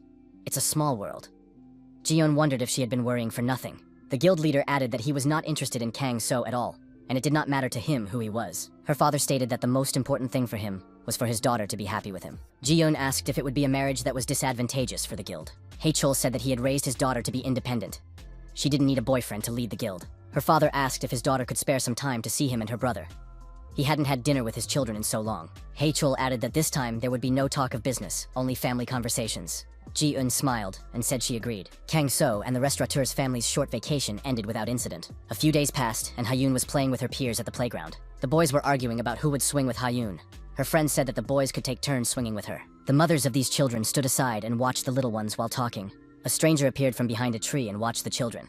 One of the girls noticed the man who came out from behind the tree and headed towards her. The stranger deliberately fell to the ground and groaned in pain, pretending he had hurt himself. The girl asked what had happened to the man and approached him.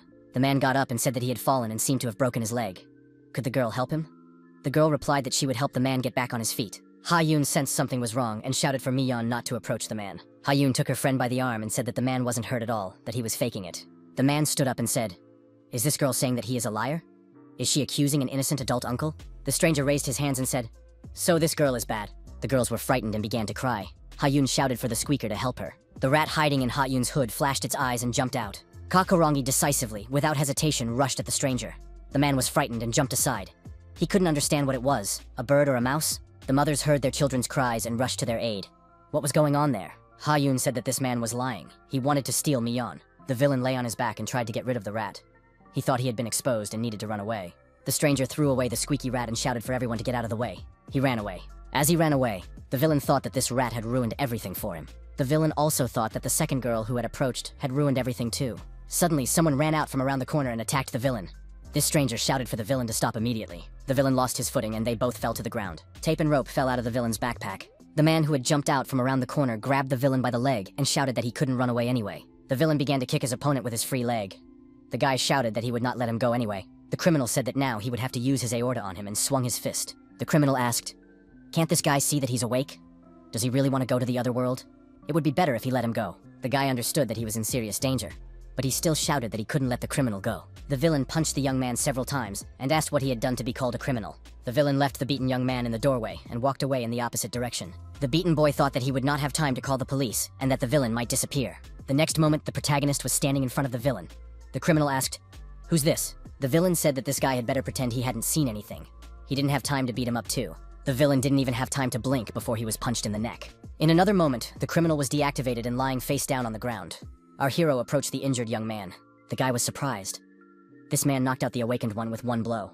Was that even possible? Kang So reached out his hand to the young man and asked how he was feeling. The young man thanked him for his concern and said he was fine. At that moment, the children and their parents approached. Hyun said she was glad to see her uncle. Hyun told everyone that this bad uncle was lying on the ground asleep. Kang So wondered how Hyun knew this man. The injured young man said that this scoundrel had tried to kidnap Ha-yoon's girlfriend. Kang So told everyone that this young man had neutralized the scoundrel. The women began to thank the young man, saying that he was a good man and that they were very grateful to him. The girls also thanked the kind man. The young man thought, why did this guy hide the details? He must have some reason to give all the credit for this deed to someone else. Kang So thought he had seen this guy before, and at that time he seemed physically strong. Lim So-young offered the rescuer a meal at her restaurant as a consolation. The young man said he didn't want to burden anyone. Kang So pointed out that it would be rude to refuse, as this guy was now an honored guest. The young man agreed and added that he wanted to say something to Lim So-young. This conversation concerned Lim So-young's daughter, Ha-yoon. Kang So was surprised, wondering how this guy knew Ha-yoon. Yoo Seong-tae set the table and said that there wasn't much to choose from. But in any case, he wished him bon appetit. The stranger thanked the restaurateur. The young man said that he had recently moved to this city, and that his name was So Tae-bok. He asked if Yoo Seong-tae had noticed any suspicious individuals in the vicinity of the restaurant. The girl's father said he hadn't seen anyone suspicious. Kang Seo asked what So Tae-bok knew. So Tae-bok said that everyone present probably knew that Ha-yoon already had a fan club. The number of members exceeded 10,000. The guy added that he was number 10,004. Yoo Seong-tae couldn't believe that his daughter had her own fan club. So Tae-bok said that he lost his younger sister when he was a child. It was as if he saw his little sister in Ha-yoon. Kang So asked what was wrong with this fan club. So Tae-bok said that paparazzi photos, clearly taken without permission, had started appearing in the community. He thought that someone who was stalking her was a member of the fan club. Yoo Seong-tae was frightened. Was there really someone stalking his daughter? So Tae-bok said that this worried him too, and he thought it would be best to warn Ha-yoon about the danger. The guy added that he didn't know where the girl lived. He thought that if he found out where she lived, even to warn her, he would be no better than a stalker. So he gave up on the idea, but apparently his good intentions helped him. By a miraculous coincidence, he met Ha-yoon. So Tae-bok was surprised when he saw the girl being helped across the road. The guy added that he wanted to catch up with the girl and tell her about her stalker. However, he couldn't approach her because the traffic light turned red. Then she left. Today he saw her again, and this time a suspicious guy wanted to attack her and her friend. So Tae-bok didn't think it was the same stalker. But unfortunately, Ha-yoon could become a target for many bad people because of her popularity. Therefore, he insists that Ha-yoon never be left alone on the street again. Yoo Seong-tae was touched. This man really cares about Ha-yoon. He said that now he would take care of his daughter's safety himself. The restaurant owner reached out his hand to the guest and said that he didn't even know how to repay him for his kindness. Suddenly, the young man's heart began to ache. It began to beat strangely. The guy grabbed his chest and cried out loudly. Yoo Seong-tae was frightened. What was wrong with the young man? So Tae-bok said that it was nothing serious. He had had heart problems for a long time. Kang So thought, it seems he was right. A ray of sunshine, a natural gift, perfect muscles for martial arts, and a huge supply of solar energy. However, the possessor of the sunbeam gift has an excess of yang energy, which leads to heart disease. So these people, as a rule, do not live to see middle age. At most, they live to be 30. The scorching yang energy blocks yin energy. These people cannot awaken even when they have accumulated enough energy. In this guy's case, the yang energy is simply destroying him. At this rate, he could die within 6 months. So Tae-bok caught his breath and said that he seemed to have calmed down. Yoo Seong-tae asked if the young man should see a doctor. His companion replied that he had tried, but the doctors couldn't diagnose him. And apparently, he would have to live with it. Kang So asked again, is this man's name So Tae-bok? Kang So added that if So Tae-bok had free time, he could spend it training with him. The guy replied that he worked the night shift at a store, so he had a lot of free time. Kang So remarked that they had met by happy coincidence, so why not become friends? Unless, of course, So Tae-bok had any objections. So Tae-bok said he didn't mind. Our hero then suggested they meet in the park tomorrow. So Tae-bok said that training wouldn't interfere with his plans and added that he would come tomorrow. The young men said goodbye, and Yoo Seong-tae told So Tae-bok to be careful. Yoo Seong-tae asked his friend, does he really want to make this guy a fighter? Or is it just for his health? Yoo Seong-tae added, what should he do about this stalker? Kang So replied that his friend shouldn't worry. He would take care of it. Early in the morning, Kang So was already at the agreed-upon spot in Marine Park. So Tae-bok appeared in the distance, hurrying to the meeting. The guy ran up a little out of breath and said he tried not to be late. But why did Kang So decide to meet here? He had heard that demons sometimes appear in large parks like this. Kang So said that his companion need not worry about that. He had heard that there were conscious, awakened citizens in this park, and they regularly cleaned it up. Therefore, demons had not been seen here for a long time. Our hero was joined by other people who came with the Flower Fairy. They asked why Kang So was here so early today. Kang So greeted them and said that the rest of the health marathon participants had arrived. One of the newcomers said that if the guy trained with him, it would be very good for his health. The Flower Fairy said that this young man was much slimmer than her boss. She added that she would motivate her boss. Kang So asked So Tae-bok if he had come just for physical training. The guy nodded affirmatively. Kang So said he asked because they usually don't just do physical training. So Tae-bok admitted that he still didn't know why he had been called here. Kang So announced that they were going to the equipment room. This guy needed special training. Everyone present understood that the teacher would be conducting special training today, so Tae-bok was afraid of what these people had in mind. Kang So's inventory, Gulsan District. Kang So told them all to enter the inventory. So Tae-bok cried out in surprise. He found himself in an unfamiliar place on a snow-covered area. Kang So told the boy not to be afraid, that it was just his inventory. So Taebok said that he had never entered the inventory in his life. It was very beautiful here. The guy said it felt like they were in nature. It was just incredible. Did all awakened people have this? Kang So expressed hope that his companion wasn't cold. So Taebok noted that he tolerates the cold very well. The young man was surprised. Even his heart didn't bother him at all in the cold. It was just great. Kang So thought that this was another characteristic of the sunbeam ability. Thanks to the excess of yang energy, he hardly feels the cold. So Taebok asked if he had been brought here just to train. Kang So took a candle in his hand and said that his companion would now understand everything. So Taebok sat in the lotus position, holding a lit candle in front of him. Kang So was behind him. The guy asked what this practice was for. Kang So said that So Taebok should trust him and concentrate. Kang So thought that even though this guy had superpowers, he wouldn't understand it until it was demonstrated to him. Our hero decided to help the young man experience it for himself. He began to perform various manipulations with his hands while standing behind the guy. Yang energy blocks his meridians and prevents him from controlling his enormous power. But everything can change. Kang So concentrated a cluster of energy between his palms and decided to direct it in the right direction. The protagonist placed his palms on the young man's back, thereby driving this energy into his body. So Taebok's heart was pierced by a stream of energy. The flame from the candle So Taebok was holding grew to incredible proportions. The young man screamed loudly in fear. So Taebok threw the candle aside and fell onto his back. The young man did not expect such a reaction. The extinguished candle lay nearby. So Taebok got up and asked what that was. Kang So replied that the candle showed the level of power. It was made so that its flame would burn in the hands of the holder according to his energy potential. Could the candle really show the power of one's aura? But that was impossible. So Taebok said that he was not awakened and had a G rank. Where did someone like him get an aura, especially one so large? Kang So said that the guy is special. He has a unique energy system, and an excess of yang energy causes blockages in his meridians. That is why the association's equipment did not recognize his power. Kang So said that he had just cleared the young man's meridians. That would be enough for now. So Taebok was surprised. So Kang So had cured him? The young man began to cough, and blood appeared in his mouth. Kang So said that this was only a cleansing of the meridians, and it would not last long. It cannot be done often, as it will have serious side effects. Kang So added that these symptoms would soon pass, but that wasn't the problem. All living things strive to maintain their form, but their yang energy is constantly seeking a way out. The heart beats wildly, and muscle mass builds up on its own without effort. All this is the result of the body's struggle with an internal threat. Yang energy cannot be kept locked up. His condition is the result of a blockage of yang energy. Inside, So Taebok burns the same flame he saw in the candle. One day, the flame may break free and burn him. So Taebok was frightened. He did not like this prospect. Kang So said that the young man had no more than 6 months to live, all because of the flame that was blocked inside his body. So Taebok was frightened. Was there really nothing that could be done? Kang So replied that there was, which was why they had come here. So Taebok asked if he would have to practice in this icy place, and then he would recover. Kang So replied that this was not entirely the case. The cold would make him feel better, but it wouldn't help with his illness. So Taebok had to learn how to safely release his yang energy. Over the next 15 days, they would train using a special method. As a bonus, the young man would learn martial arts. His immediate goal was to light this candle with his own efforts. So Taebok was surprised. Would 15 days be enough? Kang So said that it wouldn't be enough for others, but the young man had a special ability called Sunbeam, so he would be able to do it. Kang So warned that the training would be grueling. If the young man was not ready, he could refuse. So Taebok thought that Kang So would never lie to him. If his life was in danger, the choice was obvious. He said he agreed. So Taebok said he had nothing to lose, and asked Kang So to help him. Kang So said that the young man had made a good choice, and taking him by the shoulder, lifted him off the ground. Kang So threw the guy high up in the air and said they were starting the lesson. So Taebok was frightened again and shouted that it was too sudden. The training continued, and now the young man was developing his physical endurance. He was in a half-squat position, trying to hold burning candles. So Taebok ran bare-chested through the snowy areas. No matter how hard the young man tried, he still couldn't light the candle. The training continued. 15 days passed.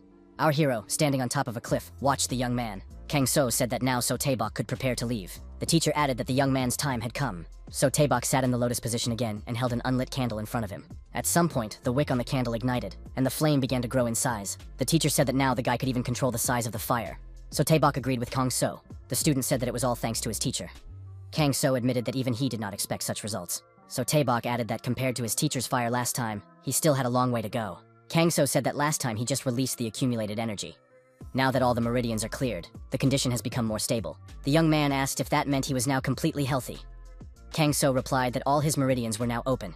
He felt no pain in his heart. So Taebok said that he really couldn't even remember the last time his heart had hurt. Kang So noted that the size of the fire could be increased with constant practice. The size of the fire would be an indicator of his strength. The stronger the fire, the stronger the young man. So Taebok was surprised by his newfound abilities. Kang So said that the last competition here would be a contest with him. Was the young man ready for this? The student bowed and said he was ready to try and fight the master. So Taebok took a boxing stance and prepared to attack. The student shouted that he was attacking and lunged at his master. Kang So blocked his opponent's attack with a slight movement of his hand and directed his movement in another direction. So Tae-bok tried many more times to land at least one blow on his master, but it was all in vain. So Tae-bok thought he had become much faster, but his master seemed to be on a completely different level. Kang So kicked the ground hard, and the resulting shockwave threw his opponent up into the air along with a piece of the ground. So Tae-bok thought that his teacher possessed incredible power.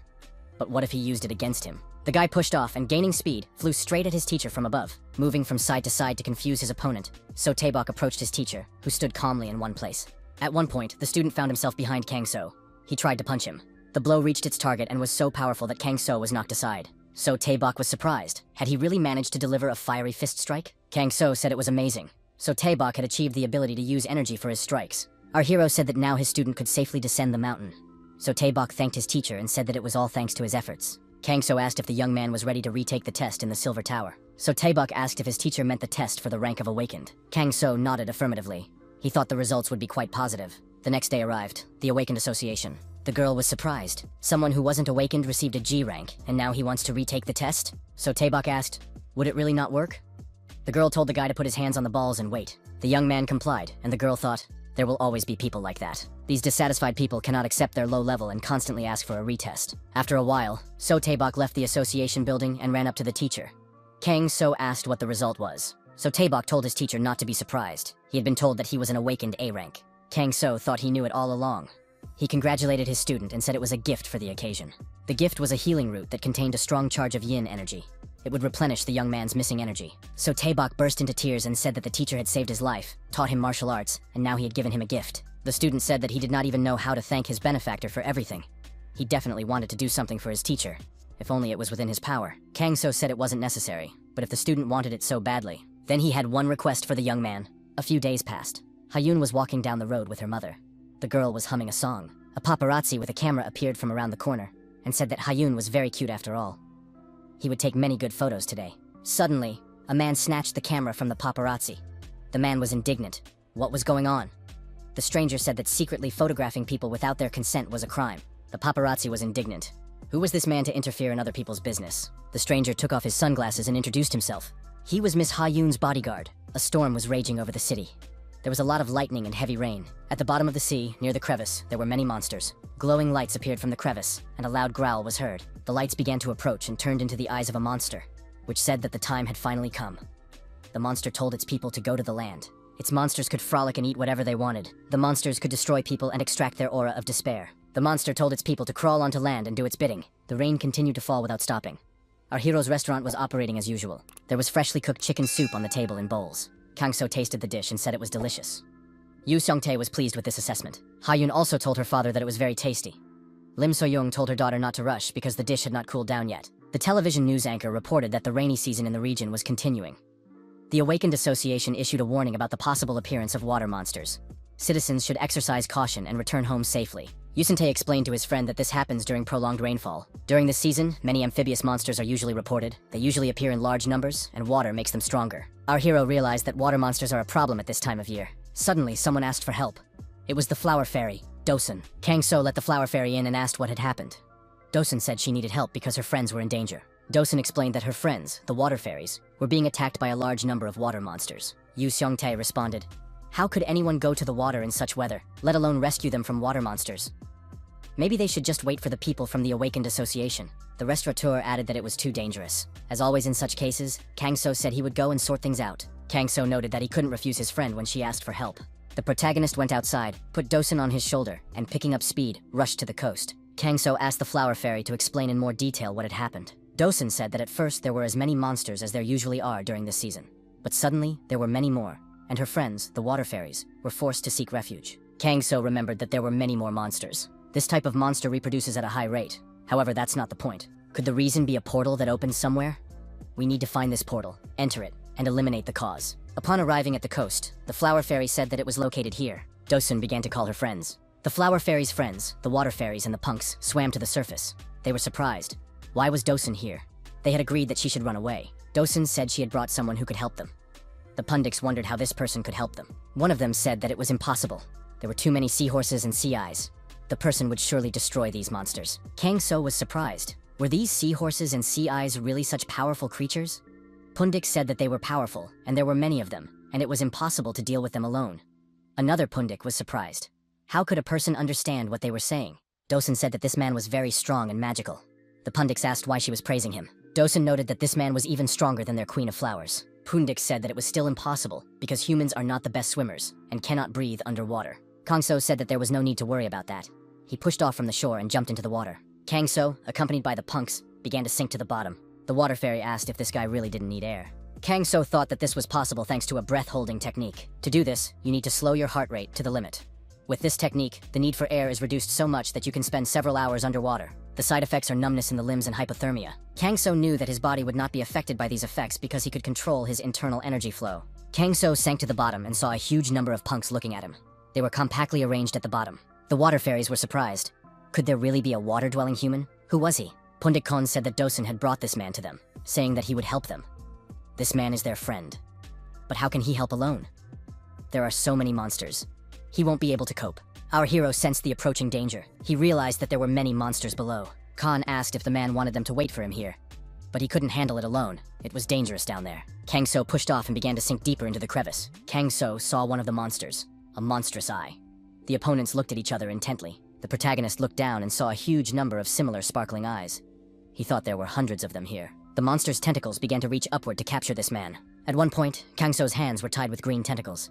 After a short time, the man was wrapped in tentacles from head to toe. The Pundiks, standing at the edge of the crevice, thought that the monsters had caught the man with their tentacles. This was very bad. Kangso felt the monsters injecting neurotoxins through their spines. Such a dose of poison would have led to complete paralysis in a normal person. Our hero now understood why the water spirits had fled so hastily. After all, this was a very powerful poison. The monster's eyes watched this man. Kangso realized that it was time for decisive action. The tentacles tightened around our hero's neck. The guy knew that this poison had no effect on a master like him. His body resisted any toxins. Kangso took a deep breath and tensed up. In an instant, all the tentacles entangling him were torn apart. Our hero did not understand why so many demons had appeared in this place at once. They seemed to be guarding something and did not want to leave. Kangso wondered what exactly the monsters were guarding. The monster eye continued to watch the man. Kangso delivered a decisive blow with his fist and destroyed the monster. The guy began to move around the area and deal with the monsters present here with powerful blows. Kangso cleared his path and moved deeper and deeper. He was interested in another monster. Kangso approached a monster of incredible size. It was the one guarded by smaller monsters. Descending to the very bottom, Kangso found himself right in front of a huge monster eye. Kangso had no choice but to deliver a powerful slashing blow with the edge of his palm to this monster. Kangso moved from monster to monster, cutting the monsters into pieces with powerful blows. It was incredible. The Pundiks said it was impossible to believe. How could a human be so strong? This was clearly no ordinary person. Kangso thought he had already destroyed many, but they seemed to be coming from somewhere like a stream. Strangely enough, there were even more monsters now. Kangso saw something deep inside the cave and felt a strange aura emanating from it. It looked like a portal. The guy thought he had to destroy the portal, otherwise these monsters would keep coming. That's why they were guarding this place. Our hero did not want to harm the home of the water spirits, the Paniki. The protagonist began to accumulate his inner energy. He saw no other way out. Kangso began to create powerful whirlpools at the bottom of the sea. Kangso decided to direct the resulting tornado straight at the portal. The guy put all his strength and maximum energy into pushing the tornado from its place and directing it towards the portal. Kangso was getting closer. The portal was already very close. Our hero was swift. Huge masses of water, swirling in a whirlpool, approached the portal. There was a huge burst of energy. Its direction was toward the open portal. The people on the surface saw a huge column of water rising from the seabed. The man under the umbrella, standing with his back to the shore, heard that something had happened behind him. Turning around, he was surprised to see what kind of energy surge it was. This man was one of those who fought monsters on land. Kangso made his way to the shore, with the flower fairy sitting on his shoulder. Pundiks were swimming nearby in the water. Our hero apologized for destroying the portal. He had also partially collapsed the water fairy's cave. The water fairies were not upset, because everything could be rebuilt. They decided to thank this man. People who were busy destroying monsters ran up to our hero. The guy thought that he had failed to hide the power of his blow under the water. Kangso told the punks that they had already thanked him, and that it was time for him to leave. With that, the guy quickly disappeared. The punks were afraid that they had been ungrateful. The flower fairy thought that this man was simply amazing. Was he really in such a hurry to get home? The man holding a glass of wine in his hand angrily crushed it. Malin was angry. Had the portal disappeared? To clarify the information, divers were sent to the bottom of the sea. Underwater researchers conducted a survey of the seabed. After surfacing, they reported on the information they had gathered. The divers said that there were at least several hundred monsters on the seabed, and that they were being destroyed there. The diver reported that the portal seemed to have been destroyed. The guy thought that even during the rainy season, sea spirits could reach C rank. An experienced hunter could easily deal with several at once. But underwater, there may be individuals that have reached B rank and above. Usually, such monsters are lured out of the water and fought on land. However, how could so many monsters be destroyed, especially underwater? This man assumed that only Li Xin was capable of such a feat, but he is currently elsewhere on a mission. So this time, the one with 0 level intervened. A subordinate approached the young man and said that an order had come from above to stop the investigation. The young man asked who had given the order. The subordinate said that the chairman himself had given the order. The young man went straight to his boss's office. He wondered why the investigation had been suddenly halted. Could it be that the hunter with 0 rank had reached the higher-ups? One thing he knew for sure. This man had enough power to destroy this world. The young man thought that Myung-hee had last seen him during the Koval case. Why hadn't she said anything yet? He should check. Myung-hee thought that this time, during the sea monster attack, Kang-so must have intervened again. This guy always shows up when things get really tough. If he hadn't helped her against Koval, she could have said goodbye to life. Although she had mastered a new technique, she was still not strong enough. Myung-hee opened the box. She decided she would have to resort to this method. It was the sacred weapon, the Dagger of Uriel. This S-rank artifact increases damage to dark attributes by 50%. It increases the user's speed and health by 30%, as well as fire resistance by 20%. This artifact was owned by Woo Hae-in, who was called the embodiment of Judge Uriel. Woo Hae-in was her teacher and first love. Hae-in Songbei was always talented and friendly to everyone. Many respected him and saw him as a role model. He was also in her heart. The girl stands in front of a huge one-eyed monster holding a club in its hand. Behind the monster was the entrance to a cave. The one-eyed monster swung and wanted to crush the girl with one blow of his club. However, a warrior with a sword stepped in to protect the girl and cut the monster and its club into pieces. He asked if Myung-hee was okay. Myung-hee saw that Songbei's hand was bleeding. The girl said that the guy's arm was seriously injured. Could he move? A new group of one-eyed monsters was approaching the people. Songbei shouted for Myung-hee to run away immediately, saying he would hold off the monsters. After a while, Songbei was wounded. The girl found him lying on the burning ground. Myung-hee told Sunbei to hang in there a little longer. A team of healers would arrive soon. Sonbi told Myung-hee to take this double sword with her. The girl asked what that meant. Sonbi replied that it was the title of Judge Uriel. He wanted Myung-hee to have this sword. Sonbi lost consciousness and dropped the double sword from his hands. At the hero's funeral, the girl thought that she had failed to fulfill Hae and Sonbei's last request. Every time she looked at the dagger, she remembered his face. Myung-hee took the sword out of the box. She could no longer hesitate. She would not stand by and do nothing with the dagger in her hands, as she had done last time. Myung-hee no longer wanted the past to hold her back. Jin-ho asked if Myung-hee had finally decided to take up the dagger. The girl replied that if she had used it earlier, she could have saved many lives. Last time, during the incident with the Elenin's agency, she couldn't even pull it out of its sheath because she immediately remembered Hae and Seonbae. Myung-hee said that Seonbae left her the sword because he believed in her. Jin-ho said that meant the girl had finally gathered her courage. Myung-hee declared that she had to become stronger. She would no longer shy away from what she had to do. Myung-hee asked what Jin-ho was doing there at that time. The guy said he wanted to ask her something. Jin-ho added that he thought it could be done next time. Jin-ho asked if his colleague wanted to go somewhere when the rainy season was over. They had been so busy lately. Myung-hee blushed with embarrassment. Was Jin-ho asking her out on a date? Jin-ho also blushed with embarrassment and said it wasn't a date. Jin-ho decided to trust Myung-hee and wait a little longer. It might not happen right away, but she would surely be the first to talk about the guy with 0 points if she trusted him. Jin-ho thought that it was quite possible that the guy was a good person. Moreover, judging by the events he had been involved in, he always came to the rescue. And Myung-hee wasn't silent for no reason. Jin-ho caught himself thinking that he was also interested in Woo Hae-in's double sword. Jin-ho remembered his conversation with Sonbei. Sonbei asked if his conversation partner knew what he was really like. He only looked normal on the outside, but Jin-ho knew that he was one of those who constantly craved battle and blood. Would Jin-ho mind if he took Myung-hee away from him? Sonbei added that a good guy like Jin-ho would be a better match for her. Therefore, he should protect her. Jin-ho told Sonbei not to worry. They are not alike. Jin-ho thought that he would not let Myung-hee cry again. At the restaurant, Yu Sung-tae asked his friend if he had solved the problem. He had just received a call telling him that Do-soon had returned. Yu Sung-tae suggested that his pensive friend have a drink. Yu Sung-tae said that Kang-so was thinking about something again. He looked restless. Maybe his friend would tell him everything. Yu Sung-tae said that he didn't need to hide anything from him since they were family. Kang-so said that he just wanted to live a normal life. He didn't understand why he always got involved in certain situations. Yu Seong-tae said that after hearing those words, he somehow remembered the moment when he first learned about Kang-so's abilities. Yu Sun-tae told the young man that the awakened of high rank were like the blue-blooded people of ancient times.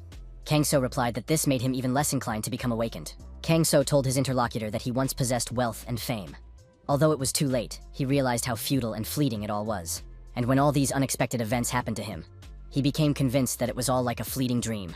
Yu Song-tae asked if his friend didn't want to be awakened. The restaurateur added that he felt sorry to see Kang-so wasting his life with such abilities, but he couldn't interfere. It seemed to him that the guy had his reasons. Kang-so said he hadn't mentioned any reasons. In that place, he wielded enormous power and hardly lived a normal life. So why, now that he had started living like a normal person, did he constantly get into trouble? Yu Seong-tae was surprised that his friend was concerned about such questions. Perhaps it wasn't easy for him? Yu Seong-tae, pouring alcohol, added that he couldn't always understand Kang-so. But still, if Kang-so still had such warm feelings, it was proof that he was a normal person. Their meetings also took place only because Kang-so saved Ha-yoon. Yu Seong-tae stated that it's not just a calm and quiet life that can be called normal. Helping loved ones in trouble is also part of normal life. Kang-so tries to help people and live a quiet life so that no one will find out that he is awakened. Kang-so shouldn't get hung up on the phrase ordinary life. He just needs to relax. He should consider helping those in need to be part of ordinary life. Yu Seong-tae added that it was good that Kang-so seemed to have found a little more peace of mind after meeting his family. Yu Seong-tae was also pleased, as it had helped him as well. Kang-so thought how fortunate he was to have met Yu Seong-tae. Now our hero has sorted out his confused feelings. There is a cave at the bottom of the sea. Deep inside the cave, a guard stands at a large door. The man struck his fist and asked in surprise, "Have the water spirits who went to their lair been completely destroyed? Were they really destroyed by those weaklings?" The servant told his boss that a man had appeared and swept away everyone in his path. Although I didn't believe it, could all this really be the work of one man? The monster, a subordinate, asked Lord Dagon to give them another chance. He asked for mercy. The man sitting on the throne was surprised. What mercy was he talking about? Dagon, lord of the water creatures, added that he simply could not stand all these problems. The destroyed servant was dragged away by his subordinates. Dagon said that twice as many soldiers should be sent there. Another monster approached Lord Dagon with a report. The monster reported that Mr. Mullen had arrived. Dagon was surprised. Why did this man come here? It was better not to get involved with him. Dagon leaned back on his throne and said that he was tired of everything. The servant should say that he was not there and send Mullen away. However, Mullen was already there and said that Mr. Dagon was still as idle as ever. Mullen raised his hat and greeted Mr. Dagon. Dagon said that they hadn't seen each other in a long time and asked what had happened. Mullen replied that it seemed that he was too concerned. Perhaps he remembered that the volume of pill deliveries was absurdly small. Or perhaps he was concerned that Dagon was still leading an idle life. He wanted to alleviate this concern a little, which is why this meeting took place, to check something. Dagon said that he had been trying very hard lately. It seemed that worry was in his blood. Dagon added that he was no longer the same person he used to be. Mullen noted that the army of water spirits that had occupied the land had been completely wiped out along with the portal. Dagon was surprised because he himself had only just found out about it. How did Mullen know? Mullen added that, unlike other collectors, Dagon has recently been trusting only his own people. Could he still not understand how reckless such behavior was? Mullen noted that this was precisely why Mr. Dagon was in such a state. Dagon was furious, and there was a burst of energy. Dagon immediately appeared in front of Mullen. He looked down at his guest. Dagon smiled and asked what this man had just said about him. Mullen said that was exactly what he meant, but he had only come to convey that he was concerned about Mr. Dagon. Mullen smiled and struck the floor loudly with his cane. He expressed his hope that they would work well together in the future. Dagon was furious. How dare this man? After all, Mullen was lower in rank than him. Dagon shouted that the guy had only said what he wanted to say and then ran away. If Mullen didn't work for him, he would have been destroyed right then and there. His subordinates tried to calm Mr. Dagon down. Dagon pulled himself together and said he had calmed down. The Lord of the Water Creatures thought that, if he understood correctly, all this was happening because of that man. Dagon was outraged that this guy dared to cause him problems and even destroy the portal. Dagon decided that he must destroy him personally. On the shore, the water monsters continued their attack on the people. The hunters put up a worthy fight. The man in the hood with a staff in his hand ordered the hunters to continue their attack. All they had to do was protect their leader, and victory would be theirs. The man with the staff was Gu Sang-jun, the second commander of the 7th Division. He was the one who could control plants. Monsters also have their own personalities depending on their characteristics. Water monsters cause floods during the rainy season, and flora monsters suck up this water, feeding on it. If their ranks are the same, water monsters become prey for plants. For this reason, the 7th Division easily dealt with monsters every year. This will continue to be the case in the future. One of the hunters saw someone unknown come out of the water onto the shore. He was unlike the other monsters. Lord Dagon stood on the shore. The monsters that accompanied him were nearby in the water. The hunters reported to the commander that a young man had appeared. They asked if the boy was okay. Dagon just smiled slyly in response, his eyes sparkling. After a while, the 7th Division was completely destroyed by Lord Dagon. The Lord of the Water Monsters yawned and said he wanted to go home. The commander of the 7th Division lay motionless nearby. Dagon said that the more he thought about it, the more it infuriated him. After all, such weaklings could not destroy all the sea monsters on their own. He had only wasted his time. Dagon raised his foot and was about to strike the commander of the 7th Division, who had stirred. Suddenly, someone shouted at him to stop immediately. What was he doing? Dagon looked back. What was going on? Had reinforcements arrived? Myung-hee and Jin-ho were standing in front of Dagon. The girl asked if he was responsible for this. Dagon asked what she was talking about. This trash? Dagon kicked the commander of the 7th Division aside and said that he hadn't even had time to warm up before lunch. Jin-ho cursed and called the guy a real freak. Jin-ho thought that they had rushed here because the connection had suddenly been interrupted. What had happened here? This guy didn't look like a normal black man. Who was he? Dagon came closer and, jumping up, kicked each of the men in the chest. He said he was just a common thug. Myung-hee and Jin-ho flew backward but remained on their feet. They took out their cold weapons. Dagon was surprised. Usually one such blow was enough. These two held up well. Myung-hee asked a clarifying question. Was this guy from the demon clan? She had encountered this dirty aura somewhere before. Jin-ho looked at his companion and thought that Uriel's dagger was glowing. He had never seen such a manifestation before. Dagon thought that this fool Koval had already told everyone about them. He was really useless. Dagon was surprised. Were these two trying to resist, even though they knew about him? The Lord of the Water Monsters called the humans nobodies, and concentrating his energy in his fist, prepared to attack. A clash ensued, during which Myung-hee skillfully wielded her dagger, but she was unable to reach her target. Dagon constantly dodged her attacks. The water monster said that the girl was quite agile, but she was still at the level of an insect. Dagon wanted to kick Myung-hee in the head, but Jin-ho managed to block the blow with his sword. Min-ho attacked her opponent at the same moment, and her sword almost touched Dagon's face. The Lord of the Water Monsters was forced to retreat. He jumped back to a safe distance. The monster looked at these people and thought that they complemented each other's shortcomings. They moved as one. Dagon constantly felt the presence of that dangerous dagger. Dagon declared that these people harbored hatred toward his race. Could they really compare to his race in terms of strength? The villain thought that these two were interfering with his mission. Myung-hee said she didn't know what her opponent was talking about, but it seemed that her dagger had worked. Dagon's opponent split up and tried to attack him at the same time. The villain said it was a cheap trick. Dagon grabbed the attacker's swords with his bare hands. He asked if they really thought they could defeat him by attacking from two sides at once. Myung-hee continued to attack and shouted that she had one more strike left. For a moment, Dagon was even frightened. The girl's dagger was very close to his neck. The next moment, there was an explosion, and a flash temporarily blinded the attackers. When the smoke cleared, people saw that the boy had undergone a transformation. He had changed. Now, standing before Myung-hee and Jin-ho was a tall monster that bore no resemblance to the young man. Dagon said that things were getting more interesting. The Lord of the Sea Monsters announced that the second round was beginning. Approaching his opponents, the monster said that these bugs had never seen anything like this before. Jin-ho noticed that not only had their opponent's appearance changed, but he also had much more energy. Myung-hee said that it was already difficult to fight their opponent, and now he had become even stronger. Moreover, even the wound on his cheek that they had inflicted had healed. Myung-hee thought, if you remember when he was in the form of the blacksmith, he had become twice as strong. Myung-hee rushed into the attack and expressed her hope that Uriel's dagger would continue to work. Dagon used a water cannon against his opponent and attacked her with water bombs. Myung-hee was able to dodge, but she thought that this water cannon was very powerful. One hit could kill you instantly. Jin-ho approached his opponent from behind, and swinging his sword, was about to deliver a devastating blow. Dagon turned slightly, saw his opponent, and struck first. Jin-ho was stopped. Dagon, upset, said that he had just started to have fun when some fly appeared. Myung-hee moved closer and said that if her opponent was distracted again, he would get a blow from her. The girl struck with her sword and, delighted, thought that this time she had succeeded. In response, Dagon just laughed. Myung-hee was surprised. It couldn't be. Her opponent's severed body had completely healed. Could it be that Uriel's dagger no longer had any effect on him? Dagon reminded her that he was the Lord of Water.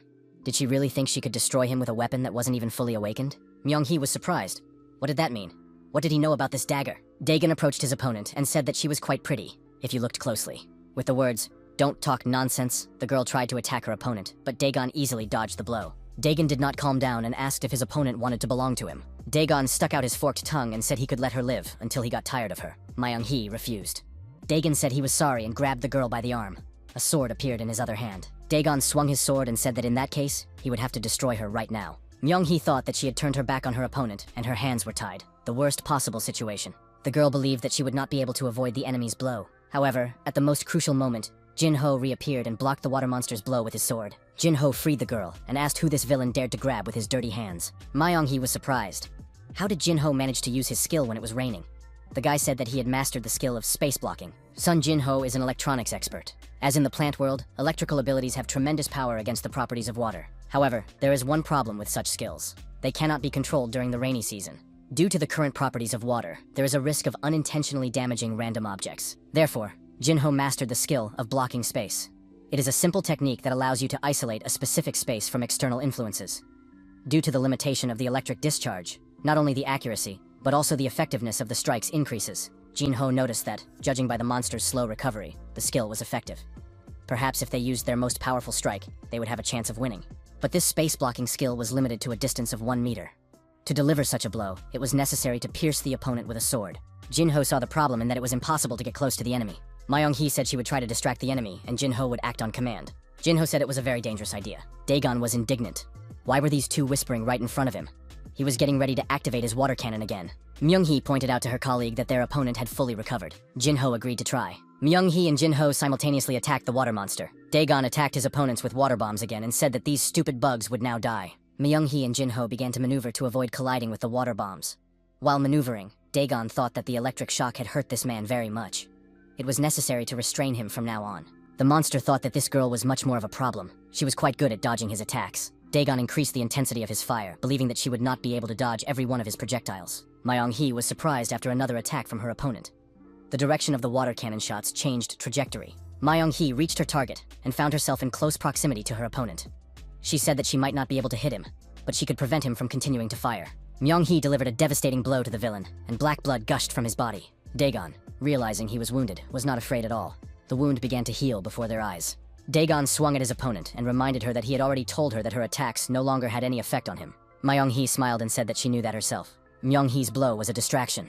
At that moment, Jin-ho crept up behind his opponent again and pierced him through with his electric sword. Dagon, bleeding profusely, was surprised. When did this insolent man manage to do that? After all, he was holding his hands. Myung-hee explained that Jin-ho couldn't dodge the attack and get close to him at the same time, so she had to distract the monster. Even though Jin-ho was standing next to her, the monster didn't notice. The girl used the changed trajectory of his shells to block his view and slowly approached him. That was their plan. Jin-ho said that the opponent lost because he overestimated his strength. Dagon raised his head and let out a loud roar. A powerful burst of energy was released. Dagon fell to his knees. Jin-ho continued to hold his electric sword in his opponent's body, thereby continuing to affect the monster's organism. Dagon fell headfirst to the ground. His lifeless body lay at the feet of the special agents. Jin-ho asked if they had destroyed him. Suddenly, Dagon laughed, and the people were frightened. Dagon got to his feet and said he was excited. Myung-hee was surprised. Her opponent had recovered even after such a blow. Dagon praised the people for managing to wound him with completely ordinary weapons. Dagon noted that he was made of water, and when surrounded by water, he was immortal. Jin-ho thought that he lacked power. In that case, he would try to hit him a few more times. Jin-ho tried to strike his opponent, but Dagon dodged effectively and said he no longer wanted to charge himself with electricity. At that moment, Dagon activated his water cannon again. Jin-ho used his sword to cut through the water projectiles flying at him, and said that it would not help the monster. Jin-ho believed that with his electric sword, he would be able to drive his opponent away. At one point, the opponents clashed with their weapons and looked each other in the eyes. Dagon said that this man was too narrow-minded, but what could be expected from some insect? The monster asked if this guy knew why his girl wasn't helping him. Jin-ho looked back and saw a water ball. Myung-hee was inside this water ball and couldn't get out. Jin-ho increased the pressure on his opponent, but nothing changed. Jin-ho thought that the monster should have watched a little longer, and he would have been able to copy his space block. And at such a size. However, first he had to free Myung-hee, otherwise she might suffocate. At that moment, the guy was attacked, and his body was pierced by his opponent's weapon. Jin-ho cried out, and blood appeared from his mouth. Myung-hee saw that the guy was wounded, but she couldn't do anything. Dagon watched as Jin-ho tried to get up. The monster said that this man should crawl and wriggle like a worm. Dagon came closer and pressed his knee on Jin-ho's back as he lay on the ground. The villain asked if it was okay to show your back during a battle. Dagon lifted Jin-ho's head by his hair and told him to watch as his colleagues slowly died because of his haste. Doesn't she look like a rat that fell into the water? Jin-ho mentally apologized to Myung-hee and Hye-in Sunbae for not keeping his word and failing to protect the girl. Dagon looked at Jin-ho's limp body and realized that he was still alive, just unconscious. The monster was upset because now the most interesting part was about to begin. Dagon said he was tired of everything. He was going to destroy everyone and go home. He added that he was especially tired of this girl. Dagon declared that this was precisely why she would die in agony. His water projectiles flew toward the sphere. Myung-hee thought that it was because of her that Jin-ho had been hurt, and in the end, she couldn't save anyone. The girl closed her eyes and mentally asked someone to help her. At that moment, a courier in a helmet appeared and without hesitation, delivered a devastating kick to the monster's head. The courier flew further and headed for the water ball that was holding the girl. The ball was destroyed, and Myung-hee fell to the ground. She survived. Dagon was surprised. How did that happen? He didn't even feel anything until this man approached. The courier took off his helmet, approached Dagon, and asked, was it really him? The courier took off his helmet in front of the water monster, revealing Kang-so. Our hero asked, is this villain really the very big snake? Myung-hee lifted Jin-ho and felt relieved to see that he was alive. He had lost a lot of blood, but his vital organs were intact. Myung-hee thought that Kang-so had helped them again, but how did this courier know they were here? Kang-so and Dagon stood facing each other. Ha-yoon grabbed Kang-so's shirt and told him to listen to her. She said something was happening on the other side. There was a very large snake tormenting people. It was suspicious at headquarters. Why is no one answering? Kang-so asked again about the huge snake that was tormenting people. Our hero asked the monster if he was that snake. Dagon realized that the air had changed. Why didn't he sense this man's approach? His level was very different from everyone else's. Dagon was outraged. Did this man really think he could call him a snake with impunity? The water monster declared that he was the great lord of the water, and activated his water cannon again. The villain said his name was Dagon. Kang-so was calm and was not afraid of the water shells. There was a powerful explosion, and the flash made it impossible to see what was happening at the epicenter. Dagon laughed. No matter how strong his opponent was, he was still just a human. However, the villain saw his opponent emerge from the flames and rush towards him. Dagon immediately drew his swords and crossed them, trying to parry his opponent's attack. However, Kang-so's blow was devastatingly powerful. Dagon received a powerful blow to the chest and, coughing up blood, thought that this guy had easily broken the water swords. Dagon was thrown high into the air by his opponent. The monster decided to change his battle strategy. Dagon decided that in this case, he would pressure his opponent with force and swung a huge water hammer. Kang So remained unperturbed. Dagon brought the hammer down on his opponent, and another powerful explosion rang out. Dagon laughed. How would his opponent react to this? Kang So raised his hand, and using his inner energy, stopped the hammer's movement above him. Our hero asked, "Does this monster really think he's the only one who can control water?" Kang So began to rotate his arms, creating a water tornado. Dagon was surprised.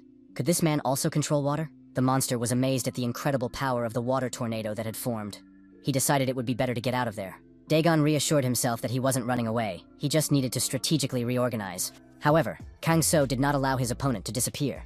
He dealt him a powerful blow, and the water monster was deactivated. Dagon could not understand how this had happened. How could a human defeat him? Dagon, now without arms or legs, realized that his body would never recover. So this was the one who had single-handedly defeated him. Dagon couldn't even imagine that this man was so strong. He was impossible to resist. It was similar to the despair he felt when he encountered him in the fire hell. Dagon remembered the fire hell. Someone was looking down at him from above. Dagon felt his cold gaze. There was incredible pain from the fire and an all-consuming feeling of despair. He burned, then was reborn, then burned again, and was reborn again.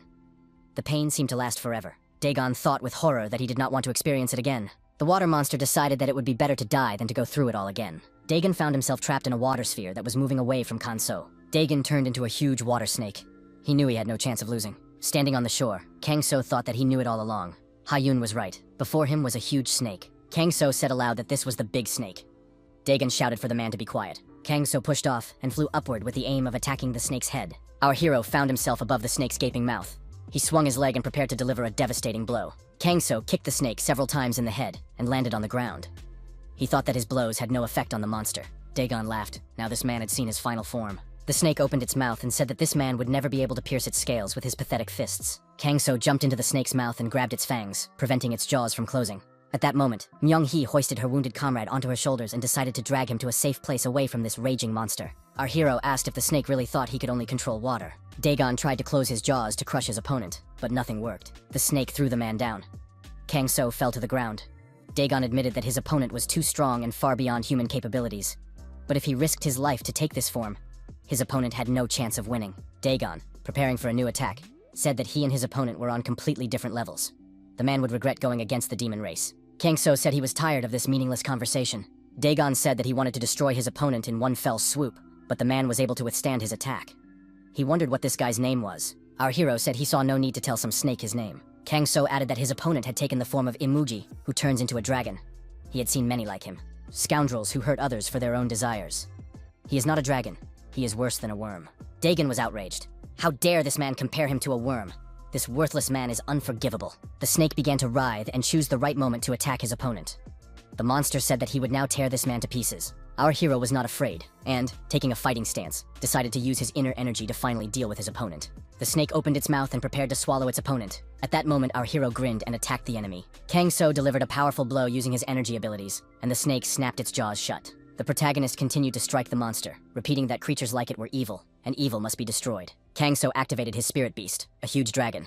Our hero approached and pressed down on the enemy snake's eye with tremendous force. Dagon, losing his bearings and lifting power, began to fall to the ground at tremendous speed. There was a loud crash as he hit the surface.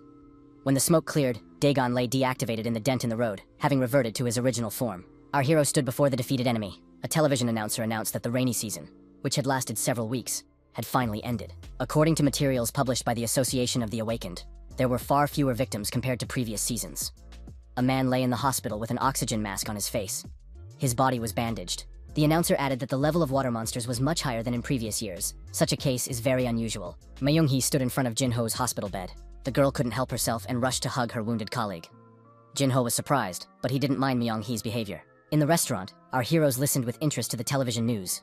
The announcer said that reports continued to come into the studio about the so-called man in the helmet who had been helping residents and then disappeared in an unexplained manner. Experts say that this young man in disguise is directly linked to the decrease in casualties during the rainy season. Kang So played a scene from adult life with Ha-Yun. Someone was watching our hero from behind a tree. Kang So continued to do his job as a courier, delivering orders to different parts of the city. A television announcer reported that after the rains, increased humidity was expected due to the influence of sunlight. Clear, cool days were expected to follow. Kang So was punctual and neat in his work, as always. The current food delivery was no different from the previous ones. Kang So walked around the city on foot. Our hero sensed with his spinal cord that someone was following him, but he was thoroughly disguised. Kangso thought that the person following him was able to recognize his presence and hide his tracks. Could this be a new magical race? Kangso had to answer the question of who was following him and why. Why did the person following him decide to hide and not reveal themselves? Kangso decided to use an illusion and disappeared from view. A strange bird was watching our hero. Suddenly, the bird turned into a young man. The guy looked around but didn't see anyone. He noted with annoyance that he had missed his target. Suddenly, Kangso grabbed the guy from behind and asked how he dared to follow him. Wasn't that too bold? The young man was frightened and immediately disappeared. All that remained in our hero's hands was his hat. Kangso noticed that instead of the guy, a black cat appeared and tried to run away. Our hero thought that this person had used some unusual abilities. Kangso set off in pursuit of the cat, thinking that he would not be able to catch the unknown man anyway. In the end, Kangso also caught the cat. Kangso asked the animal why it was following him and why it had transformed itself. He advised it to tell him everything honestly. Kangso noted that during his studies, he had learned various methods of torture and could apply some of them to this cat. Suddenly, Ha-Yoon appeared with her mother. The girl asked what Uncle Kangso was doing with the animal. Kangso wondered where Ha-Yoon had come from and said that the girl looked very cute. Ha-Yoon approached her uncle with the intention of freeing the cat. The girl said that it was wrong to torment the poor goblin and that he should be released immediately. Kangso was surprised. Was he really holding a goblin in his hands? In the restaurant, Kangso and the stranger sat across from each other at the table. Yu Seong-tae, standing nearby, said that it was indeed a goblin. Yu Seong-tae added that they had watched The Rhythm of Goblins on TV. They were young guys who danced to lively music. Yu Seong-tae explained that these are goblins, and they look almost the same as humans. In fact, they are half-spirits, which is why they are called half-spirits. They are not originally from this world. Kangso wondered if they had come here from another world, just like him. Yu Seong-tae explained that goblins first appeared during cataclysms, when the gates began to appear. The most surprising thing was that their tribe and the entire village had moved inside the gate. In other words, the goblins and their village were isolated from their world, just like Kangso. Kangso thought it was very unusual that an entire village had been transported. Kangso asked if his friend was referring to the moment when the gate first opened, and the whole country was nearly destroyed. Many people suffered at that time. Yu Seong-tae reminded him that at that time, the awakened ones fought against the monsters, and it was the goblins who helped them. Their abilities are not awakened, but they used goblin clubs as weapons. Even they possess various types of magic. There are not that many goblins, but in the Association of the Awakened, they are recognized for their great contribution to the restoration of the country together with the hunters. Kangso said that now he understands why goblins are kind to humans. Yu Seong-tae added that goblins are also very beautiful. The guest said that he is on good terms with the guys from Goblin Rhythm and can get their autographs. Kangso asked why this guy was following him. The young man said his name was Yoon. He is a member of the Wind Clan. He wanted to ask the courier for a favor, so I agreed to follow him. Yoon knelt before the courier and asked him to save his elder, calling our hero Mr. Kim. Kangso wondered why this guy was asking to save his elder. Also, his name wasn't Kim, it was Kang. Yu Seong-tae whispered to his friend that goblins call people Mr. Kim or son-in-law Kim. Yoon said that their elder had been attacked by people from the Black Brotherhood. He was still between life and death. Day and night, doctors tended to him, trying to heal him, but they were unable to improve his condition or determine the cause of his illness. The goblin said that he was trying to find regenerative herbs and accidentally met this courier. Yoon said that the courier exuded the energy of herbs. Regenerative herbs are very rare plants that can even stop death. If he had them, they might be able to save the elder. Young asked if Mr. Kim happened to have these herbs. Kangso said that this was the first time he had heard of such a thing. He added that, unfortunately, this guy was mistaken. Yang was upset. This couldn't be. Goblins have very keen and sensitive abilities. Kangso asked again if his elder had fallen into this state after being attacked by the Black Brotherhood. Kangso asked if he could see the elder himself. Kangso asked if he could leave Yu-sung alone for a moment.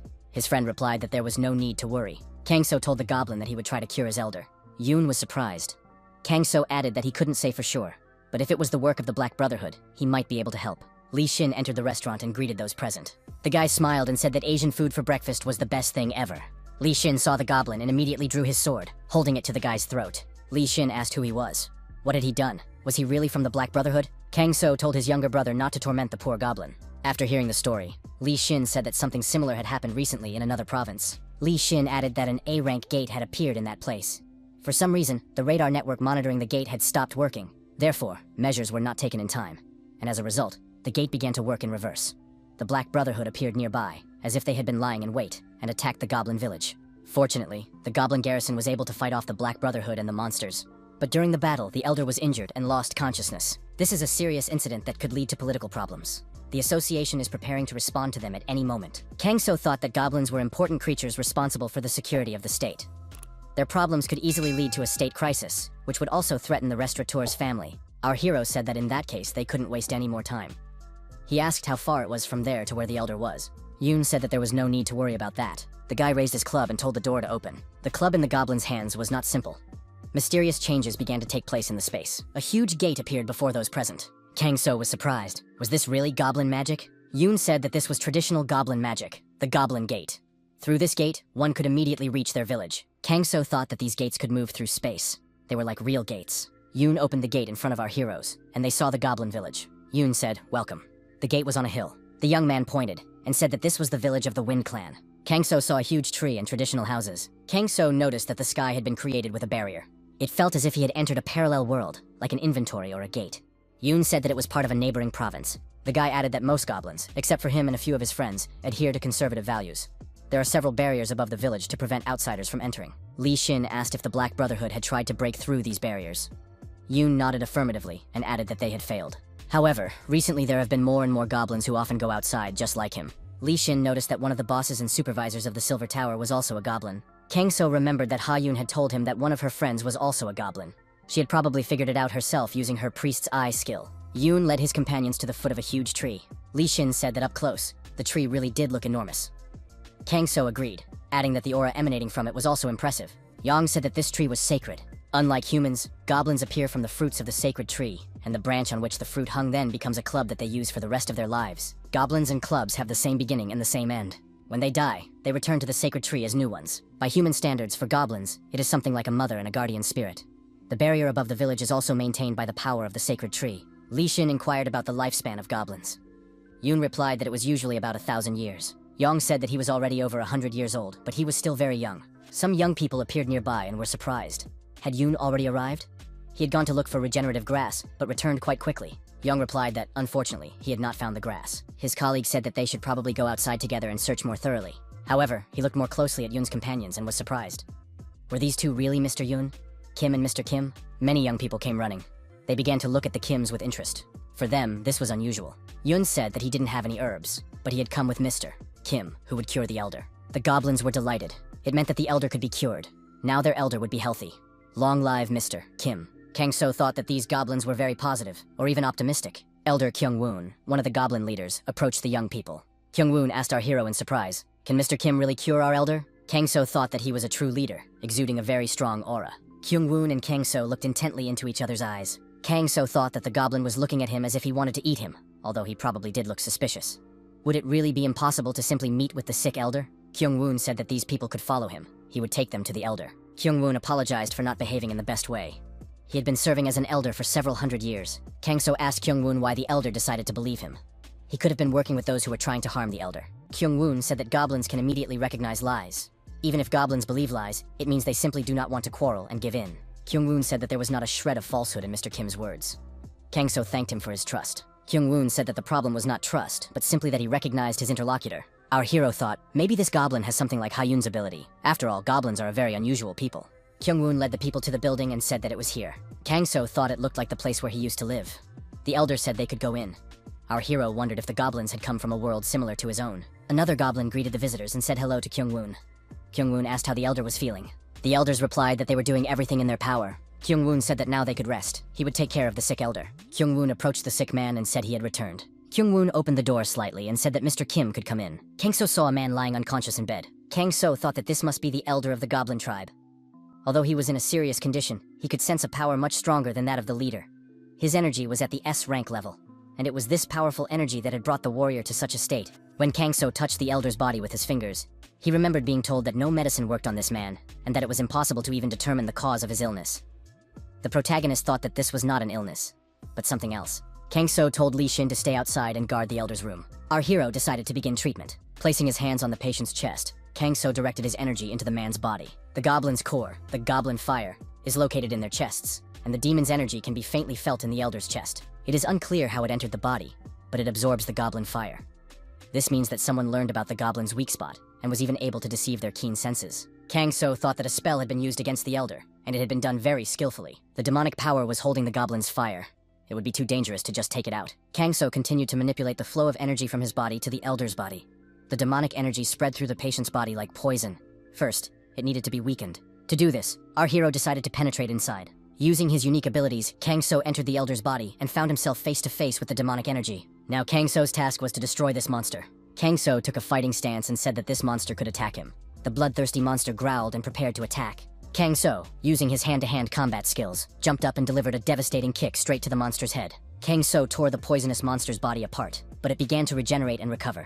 The eye of the dying monster appeared before our hero. Kang So said that he came here to destroy the bacteria, and this monster turned out to be the bacteria. The monster, now missing 3 heads, tried to recover. The heads that had been separated from the body continued to growl and flash their eyes. Kang So thought that this monster was using the goblin's firepower to regenerate. If he delayed, the elder's energy would run out. It was dangerous. Kang So decided to take physical action and lunged at the nearest monster head. Kang So began to energetically attack the monster's eyes. Suppressing the monster's activity, our hero decided to finish it off with one blow. Touching the commanding eye, Kang So decided it was time to slowly finish it off. Our hero succeeded. He was able to completely separate the demon. Once outside, Kang So continued to hold the demonic energy in his fist. The elder sighed and came to his senses. Kyung-woon was overjoyed that his elder had regained consciousness. Yoon supported the weakened elder. The elder thanked Yoon for bringing a precious person here. Kang So said that the enemies had used magic that was slowly extinguishing the goblin fire inside the elder. Li Shin asked if his friend had completely freed the elder from this magic. Had he succeeded? Kang So replied that he had simply removed the magic that was inside. Li Shin was surprised and asked what had happened to the magic. Kang So replied that he had absorbed and purified it. Li Shin was even more surprised. Was it possible to do that so easily? The elder introduced himself to our hero and said that his name was Hui, and that he was the elder of the goblin tribe of the wind. The elder said that he owed his life to the guest and did not know how to thank him. Hui wanted to get up, but our hero sat him back down. Kang So said that he had removed the source of the illness, but the elder had lost a lot of strength, so he should not exert himself too much. Kang So took the medicinal herb Imencho out of his pocket. This herb should help him recover his strength faster. Yoon said he was right. They call this herb the healing herb, Hisencho. Kang So said that now he understood what herb Yoon was talking about earlier. Hui smiled because it was the same herb, just with a different name. Elder Hui said that he raised Yoon as his own son.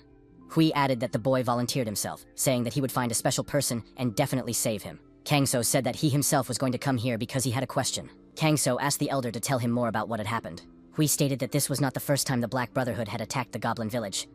The elder had never understood what exactly they were trying to achieve. However, this time he noticed something strange. Unlike previous attacks, this time they brought a large pack of wild animals with them. It felt as if they had carefully prepared for the attack. However, at that moment, the elder did not attach much importance to this. There were just a few more of them, and it was still not enough to oppose the goblins. To be honest, a few skilled craftsmen could have dealt with the robbers. There were more of them than usual, but fewer masters. Perhaps that was why Elder Hui was suddenly overcome with a strange uneasiness. At that moment, a weapon appeared, emanating an unpleasant demonic aura. The elder repelled the attack, but the weapon crumbled too easily. It was as if it had been created specifically to shatter into pieces. Then the elder felt something hit his chest. Hui fell to his knees and began coughing up blood. He could feel a foreign object in his chest. The goblins pounced on the villain and began to interrogate him about what he had done to their elder. The villain only gloated. He had bitten into a poison pill. Only then did Elder Hui understand the reason. Why the Black Brotherhood outnumbered them, and why they had lured him in, deliberately staging an attack that was doomed to fail from the start. Kang So asked if it meant that the Black Brotherhood had no intention of breaking through the barrier. Was their goal to defeat the Elder with that weapon? Elder Hui nodded affirmatively. However, thanks to Mr. Kang So, he was able to survive. Kang So asked what had happened to the remains of the weapon. Hui replied that the remains of the sword had completely evaporated, and the surviving members of the Black Brotherhood had committed suicide. Kang So stated that if even a part of the weapon had remained, it would have helped the investigation. Elder Hui said that while Kang So was healing him, he was conscious, although he could not move. Hui said that thanks to his savior, he felt a tremendous power that he had never encountered before in this world. The elder asked if Kang So had come from another world, like the goblins. The protagonist replied that he was also a foreigner. He had come here from a country called OK, but couldn't find a way back, so he decided to stay here. Kang So said that the goblin village was very similar to his homeland. Maybe they were from the same world? Elder Hui said that they were from a country called Chusen. He had never heard of OK. Hui added that they came from different places but were in the same situation. Maybe they could try to find a way to return to their lands together. Hui added that if they joined forces, something would work out. He extended his hand to our hero. Several days passed. The president was informed that the defense minister had requested an audience the following day.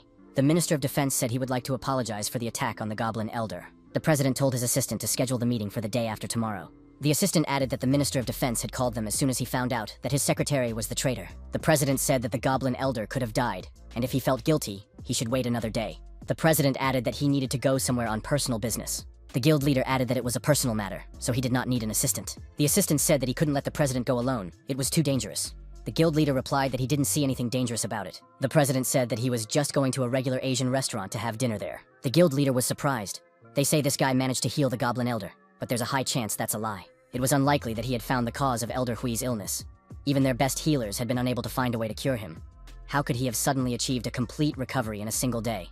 The president was certainly very happy about the Elder's recovery, but there were many things that were unclear. Moreover, Li Shin managed to reach level 0 with his technique. but it is hard to believe that he was able to do it alone recently. In addition, Li Xin does not remember exactly how he acted. His alibis do not match and even contradict each other, and no one could have dealt with the underwater monsters if they were in his place. Myung-hee's report was also suspicious. The same was true of Koval, who had wiped out the Flammer organization, which was distributing a new type of drug. And even with the one who is now in a special prison in the association, the half-demon Dagon, who was captured alive. The report mentioned the intervention of a masked stranger. He must have helped achieve 0 rank, and Myung-hee must be aware of this. Jin-ho has probably already figured it out too, as there are no reports. However, the president did not give the order to track down this stranger because he had concluded some kind of agreement with him. In exchange for teaching them the technique, the president promised not to bother him. But if all these mysterious incidents were solved with his help, then he is an awakened one, possessing greater power than Li Xin. Perhaps he was even stronger than anyone else in the world. And it was unknown what would happen to the country if this man was angered. The guild leader couldn't leave a person who posed a threat alone, so he didn't tell anyone and conducted his own investigation. First, he assigned someone to follow Li Xin and Myung-hee without revealing his intentions. As expected, their routes largely coincided. For example, an Asian restaurant, and also that guy whose appearance could not be seen in the photos.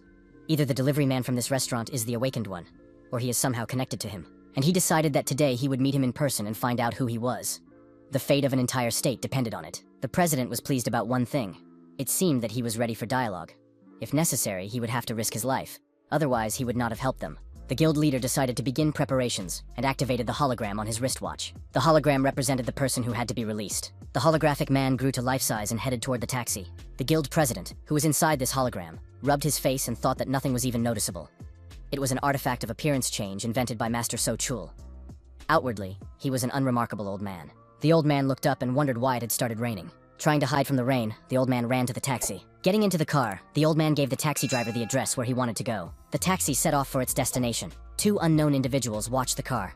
They were the leaders of the Black Brotherhood, brother and sister, Jung and Hong. The brother asked if this old man was the president of the association. The sister nodded affirmatively and wondered where he was going without security, having changed his appearance. The brother said that now everything would go faster, and they would soon become famous. The girl suggested that he recognized their abilities. All this was done for him. It rained heavily that night, so there were many orders and they had to close early because they ran out of food. It sounded like an excuse, but on a rainy day, you can't resist onion pancakes with rice vodka. Yu Song-tai said it was amazing. A golden crust, a delicious aroma, the sound of a pancake frying. Add a glass of rice vodka, and it would be unforgettable. Kang So said that his friend really loved food. It was admirable. Kang So looked at the result of Yu Seong-tai's efforts and wondered if it was too much. Yu Seong-tai himself didn't understand when he had managed to prepare so much. The restaurateur said that the atmosphere had such an effect on him. Kang So suggested calling someone. Yu Song-tae said that his wife and daughter had gone to another city for filming, and Hyuk would definitely not come because of his diet. Kang So thought about inviting Li Xin or Ji-eun. The restaurant door opened and the friends saw that they had a visitor. The old man apologized and asked if the restaurant was already closed. The old man saw Kang So and thought that he was the mysterious awakened one. The guild leader could hardly sense any aura, but he knew for sure that this guy was familiar with the Awakened's method of training their aura, which meant he knew how to hide his energy. Where did President Yoon Han-chong get such confidence? His most outstanding skills were his leadership qualities and his ability to recognize the abilities of others. This skill was not related to the Awakened. It was from a completely different realm that could not be explained. It was also one of the secrets that allowed him to continue to successfully manage the Silver Tower. Yu Seong-tai apologized and said that they were already closed. The old man sighed regretfully. The guild leader lowered his eyes, thinking he would have to leave. However, Yu Seong-tai stopped him. The restaurateur asked if the old man happened to like onion pancakes with rice vodka. It was a tempting offer that the guild leader couldn't refuse. The dish looked magnificent and appetizing. The old man drank the rice vodka and breathed a sigh of relief. The guild leader's mood improved noticeably. He became more talkative. The old man said it was the best thing to do on a rainy day. Yu Song-tae remarked that he had fried too much, as if he knew the old man was coming. The guests thanked him and said that the hosts weren't expecting visitors, but now they had treated him to a drink. Yu Seong-tae noticed that this old man could hold his liquor. He drank many bottles and was still standing. The party continued. Everyone was in a good mood, and the president forgot about his goal. This was not surprising, as he had been working so hard that he had no time for drinking. Kang So immediately guessed that the old man was the president of the association. Ji-eun said that he would become a great man. If it weren't for him, the country would no longer exist by now. He was the one who performed the duties of head of state. He was the perfect fit for the role of president of the association. As Ji-eun said, he exudes the very energy of a president. But why did he change his appearance and come here? Suddenly, the lights went out in the room. The leaders of the Black Brotherhood were preparing to attack. The girl said it was time to start hunting the tiger. Chong and Hong were on the roof of the restaurant at that moment. Using her energy abilities, the girl was going to concentrate her energy. The lights came back on, but they were flickering intermittently. Despite the rain, it seemed suspicious. Yu Song-tae looked at the lights and said that he had recently changed the bulbs.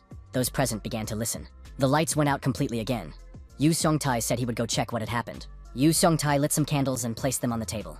Kang So got up from the table and said that he would check everything himself. Our hero added that the host should not leave while the visitor was there. Yu Song-tai thanked his friend and said he would be grateful if Kang So checked. Kang So said he would try to solve the problem quickly. Yu Song-tai told the visitor that his employee was very capable. The girl on the roof absorbed all the energy of those she touched. That was her ability. The advantages of her skill were that she became physically stronger depending on how much energy she absorbed. Also, while she absorbed the energy of the crystal that generated electricity, she was able to bring about complete darkness. Her sister said that everything was ready. When absolute darkness fell, it was her brother's turn. He said he would quickly take care of things in return. The brother moved in the complete darkness created by his sister. He knew that now no one could see him. The leader of the Black Brotherhood jumped off the roof. His skill was perfect camouflage in the dark. Thanks to this, none of their targets had survived so far. Our hero found himself face to face with the villain, who was holding a knife behind his back. The attacker even flinched in surprise. Who was this man? Was he really an employee of this restaurant? The villain thought he was going to quietly kill only the chairman, but this employee was here for no reason. The villain thought that he couldn't leave any evidence behind, so he moved towards our hero with the knife in front of him. The knife was already very close to Kang So's neck. The villain thought that this guy was finished. However, with a slight movement of his hand, Kang So deflected his opponent's knife aimed at him. The villain was surprised. How did he manage to deflect that blow? After all, he couldn't even see it, let alone feel its presence. Kang So stretched out his arm and struck his opponent's forehead with his finger. The villain flew backward with a cry. The blow was so strong that the criminal somersaulted and spun around several times. Chung landed on his feet and was surprised how this guy could see him despite his absolute camouflage. The villain shouted, "Who is this guy? Is he a secret agent from the Silver Tower?" Our hero said he was just a delivery guy from this restaurant. The villain, of course, didn't believe him. Kang So said that whether his opponent believed him or not, he would not allow him to disturb the restaurant's customers. Today, they had a special visitor. Therefore, it would be better if the guy left quietly. He was surprised. Did the delivery guy think that because he hit him once, he could do whatever he wanted now? At that moment, the girl jumped off the roof and, putting her fist forward, intended to hit our hero. Hong thought that she would use the energy she had received and put it into the blow. After that, the delivery man would not remain intact. However, Kang So saw the attacker and, turning around, raised his hand, thus deflecting the attack. The girl was amazed. Had he compensated for her energy? Kang So completely absorbed Hong's energy. At the same time, our hero said that you can't use someone else's energy. The delivery man from the restaurant grabbed the girl by the arm and, using a hand-to-hand combat technique, knocked his opponent to the ground. Coughing up blood, Hong lay on her back on the ground and moaned in pain. Kang So asked if the attackers wanted to continue. Zhang thought that his sister had absorbed the energy of the entire building, and that she could handle this guy. The villain decided to leave his sister with him. He himself decided to focus on their immediate goal. Zhang thought that among all those who had been their targets, no one had ever managed to survive. The criminal took out a knife and thought that they would destroy Chairman Yoon Han-jun. The leader of the Black Brotherhood gathered momentum and was about to break into the restaurant. However, after taking only a few steps, the villain bumped into something invisible. The impact was so strong that Zhang lost his footing, flew upward, and fell to the ground. Zhang sat in front of the restaurant and couldn't understand what was happening. There was a protective wall between him and the building. Kang So approached his opponent and said that he knew uninvited guests would show up here, so he set up a barrier in advance. Kang So reiterated that no one dared to touch the visitors to this restaurant. The guild leader thought that this young man made a good impression. He asked the restaurateur if he could tell him more about the delivery man. Yu Song-tai asked again if he meant Kang So. Yu Song-tae said that before opening this restaurant, he had worked as a porter for 10 years. During that time, he met many different people, some of whom were strong. However, their strength made him even more anxious. Kang So is also strong, but he does not cause anxiety. At that moment, our hero was fighting two opponents at the same time outside. The brother and sister decided to attack their opponent at the same time. Kang So remained completely calm. Yu Song-tai added that this guy could be called the most righteous person he had ever met. Kang So blocked both attacks from the brother and sister attacking at the same time. The courier said that this was not enough. Putting energy into his hands, Kang So performed a double strike and simultaneously hit Cheon and Han. The opponents flew in different directions. The opponents were deactivated and lay on either side of Kang So. Our hero expressed his incomprehension as to why someone with such excellent skills would try to do something evil. Kang So wanted to say something more moralizing to his opponents, but he was captivated by some ropes. Hong laughed and said that this guy hadn't noticed her. In a moment, Kang So was entangled in ropes around his hands and feet. The villains pulled on the ropes and declared that this guy was caught. The girl was surprised. Did her opponent really think they would attack without a plan? They were just waiting for the moment to tie up their opponent with these special ropes. Chong said that whoever stood in their way, they would get what they wanted. He would pay dearly for getting in their way. Chong said that this rope was made of compressed arachnid web, which made it especially strong. It couldn't be broken. Kang So heard about the arachnid's web and asked if they were referring to the monster spider from Kangwon-do. Chong was surprised that his opponent had such information. The villains added that the strength of this rope could not be broken under any circumstances. Kang So tensed up, and the rope simply evaporated from the tension. The leaders of the Black Brotherhood cried out in fear and surprise. Kang So said that if his opponent said these ropes couldn't be broken, then they definitely couldn't do it. The old man smiled when he heard Yu Song-tae call his assistant the most righteous person. The guild leader said that if a person with power uses it with a righteous heart, there will be peace on earth. Yu Seongtae replied that if power is the reason for such a righteous person to give up their normal life, then perhaps Kang So would give up his power. He would most likely choose a normal life. Yu Seongtae and his guests noticed that the light had returned. Kang So entered the room and said that it took longer than he had expected. Yu Seongtae said that his assistant was doing a good job. The old man asked our hero his name, and he said his name was Kang So. Kang So asked if the old man wanted to tell him something. The old man looked at the young man and said that he wanted to thank him. The guild leader thought he wanted to thank him for everything that had happened. Thank him for saving many people. The guild leader was grateful to our hero for everything. Kang So, in turn, thanked the old man and said that thanks to people like him, this country remains healthy. Kang So said, "Thank you very much." The old man was surprised. Did this guy know who he was dealing with from the very beginning? The guild leader added that he was also grateful to the young man for that. As he said goodbye, the old man told the restaurant owner that he had had a lot of fun today. He hadn't noticed how time had flown by. Yu Seongtae said that his grandfather should be careful. The old man saw two people in black tied to a pole. He asked who they were. Coming closer, the old man saw that they were the Blackmen brothers and sisters of Arang. But what were they doing here? One of the prisoners had a note sticking out of his pocket. After reading it, the old man realized that they were indeed the Blackmen who had been hunting the chairman. The guild leader left the restaurant completely satisfied with today's meeting. As always, it was fun at this place. Together with the Suntai family, they came to the water park. Suntai said that Ha-yoon really liked it here. Taebok was not acting as a bodyguard, but as a member of Ha-yoon's chocolate bun fan club. Kang Sung was simply enjoying his vacation. However, it didn't last long. Soon, Kang Sung faced a serious problem. The problem was that the overly exposed bodies of those around him constantly caught his eye. Kang Sung wondered if they were wearing too little clothing. Our hero didn't even know where to look. However, he had no choice, and his gaze was constantly drawn to these almost naked bodies. It was a crisis moment in Kang Sung's life. The senior instructor asked his subordinates what they were doing. The young people replied that they were looking for their boss, Myung-hee. The water park was not a gathering of wolves on the hunt. They had come here to protect their boss from men with bad intentions. That was their calling. The senior instructor said that he had come here as a volunteer. He was there to ensure the safety of citizens and maintain order. That was their calling. The employee asked the boss to be honest with them. The boss knew that Kim Myung-hee would be here today, so he applied to be a volunteer. He even gave up his vacation. The senior instructor said that was not true. The employee asked why the chief had not gone on vacation in that case. The young people admitted that the boss was very stubborn and did not want to admit what everyone else could see. Everyone in the department knows that the boss likes Kim Myung-hee. If the boss delays, someone else may beat him to it. Kim Myung-hee is also popular in other departments. The employees suggested that the boss not worry and trust them. They know how to organize everything. The boss said that these two are asking for trouble. Have they decided to play a joke on him? In that case, he will have to show them who is in charge. At that moment, Song Jin-ho was called out. The young people looked back and saw Kim Myung-hee. The girl said she had heard that Jin-ho would be here later. Why did he bring his employees with him? Sun Jin-ho thought that Myung-hee had always been so beautiful. The girl was surprised. Why did Jin-ho suddenly blush? Maybe he had heat stroke? Kim Myung-hee came closer and touched Jin-ho's forehead. The young man, of course, blushed even more. The girl came up really close, and Jin-ho started breathing faster. Myung-hee said that it didn't seem to be hot. Jin-ho said that he was fine. Myung-hee said she was worried about him. Jin-ho repeated that he was fine. Myung-hee said that Jin-ho had only recently regained his strength and shouldn't overexert himself. The girl waved her hand and said she would be in the next area. They could see each other later. The young people advised Myung-hee to be careful. Jin-ho thought that this girl was worried about him. The young man turned away and heard someone call out to the beautiful girl. A young man approached Myung-hee and asked if she wanted to talk to him. The young man said he was the head of the 4th department of the legendary guild. If the girl had time, they could have some fun. Myung-hee said that she had come here to volunteer, not to have fun. She didn't have time and had to leave. The head of the 4th department of the legendary guild grabbed the girl by the arm and said that there were plenty of volunteers here without her. She didn't have to work today. Myung-hee thought this guy was very annoying. Suddenly, another person grabbed the annoying young man by the arm. Jin-ho, for it was he, noticed that the girl had refused. The annoying young man became angry. Who was this guy? The head of the legendary guild asked if he was her boyfriend. Jin-ho wondered who he was to Myung-hee. The young man remembered how they had fought Dagon, and he had been unable to protect Myung-hee. He had broken the promise he had made to Hae and Seonbai. He didn't even bother to heal his wounds, so he wouldn't forget that shame. He was still too weak to protect Myung-hee. Jin-ho thought that was why he couldn't bring himself to take the first step. Before Jin-ho could answer, a little girl ran up to Myung-hee and called her mom. Myung-hee didn't understand what was going on. The young people were also surprised. Ha-yoon winked at the girl and quietly told her to play along. Jin-ho and the commander of the 4th squad of the legendary guild were even more surprised. Jin-ho didn't understand how this had happened. The annoying young man realized that he had gotten involved with a married woman. Jin-ho asked when Myung-hee had found the time. The girl discreetly elbowed Jin-ho in the jaw. The young man staggered.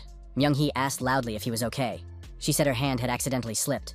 Those around them said that this annoying guy was harassing a married woman. What a disgrace.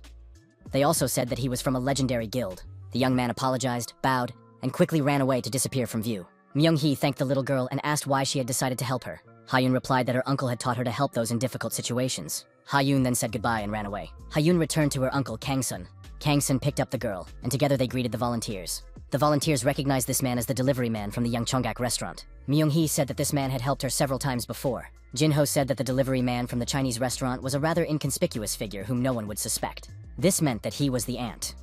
The members of the Silver Tower called informants ants because they were like ants that gathered food and carried it back to the anthill. Myung-hee said something like that. One of the volunteers suggested that it was her secret lover. Jin-ho himself did not hear what was being said around him. An announcement was made over the loudspeaker at the water park that the long-awaited event was about to begin. The host said that they were starting an event called Obstacle Course. The vacationers were thrilled. Everyone said it was the most exciting thing that could happen at a water park. In this competition, participants had to overcome obstacles and reach the finish line as quickly as possible. Sung-tae asked Kang-sun if he was interested in it. Our hero thought it was similar to the training he had undergone as a child. He said that anyone could participate in these competitions, regardless of whether they were awakened or not. Only physical enhancement could be used. One of the attendees asked if this was too advantageous for the awakened. Would there be a prize? The host said that there would be no concessions for the awakened, and of course, they had prepared a prize. The winner will receive a new car from the organizing company. Anyone who wants to participate in the competition can sign up. You need to approach an employee and submit an application. Ha-yoon asked if her uncle would participate. Kang-sung replied that he would just watch. Ha-yoon said she would like to ride in that red car. The girl added that if they had a car like that, they could go on trips together. The protagonist thought he couldn't disappoint Ha-yoon. Kang-seong said he would try too. Ha-yoon remarked that her uncle was the best. Kang-seong thought that now he would have to make every effort. He just had to make sure he wasn't found out. The obstacle course offered new challenges in each competition. This time, many people signed up to participate, which meant that everyone was in for some heated competition. Everyone was interested in what obstacles awaited them today. It was also curious to see who would be the winner, able to overcome all the obstacles. The host introduced the first participant in the competition. It was the youngest department head from the legendary guild. The vacationers saw Park Myung-gil. The young man waved his arms, greeting the audience. Myung-gil thought that these people didn't understand anything and didn't even know the significance of this event. This wasn't just a children's game. It was a competition organized by the best guild in the country. The prize for the winner was just a distraction. The real goal was to select true professionals from among ordinary people and invite them to join the guild. Agents from the personnel department were among the ordinary citizens. Myung-gil thought that even though he belonged to the legendary guild, he would like to play among the big fish if he had the chance. As soon as the participant heard the signal, he boldly set off. This time, the young man decided to show everyone his skills and join the Red Dragon Guild. For this, it was worth showing the huge difference in level. However, the young man suffered a fiasco. Something went wrong. He lost his footing and fell into the water. Myung-gil failed at the very first hurdle. Kang-sun realized that there was no benefit for the awakened here. These obstacles looked normal on the outside, but when certain parts of the installation were pressed, they reflected the impact. It was necessary to take into account the elasticity that could be withstood. Without experience, it is difficult to control one's strength. However, our hero decided that he could handle it with ease. The young man was curious to see how many people would be able to get past this trap. The host announced that the losers were eliminated one by one. What was going on?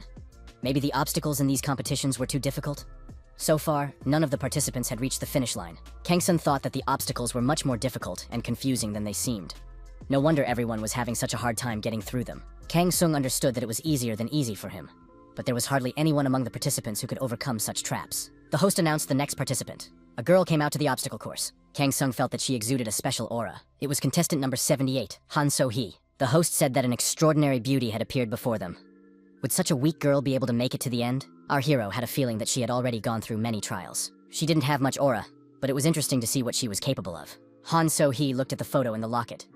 It was a photo of her father. The girl mentally promised to avenge her father and prepared for the start. The host said that Han So-hee started right after the signal. The girl had tremendous strength of spirit.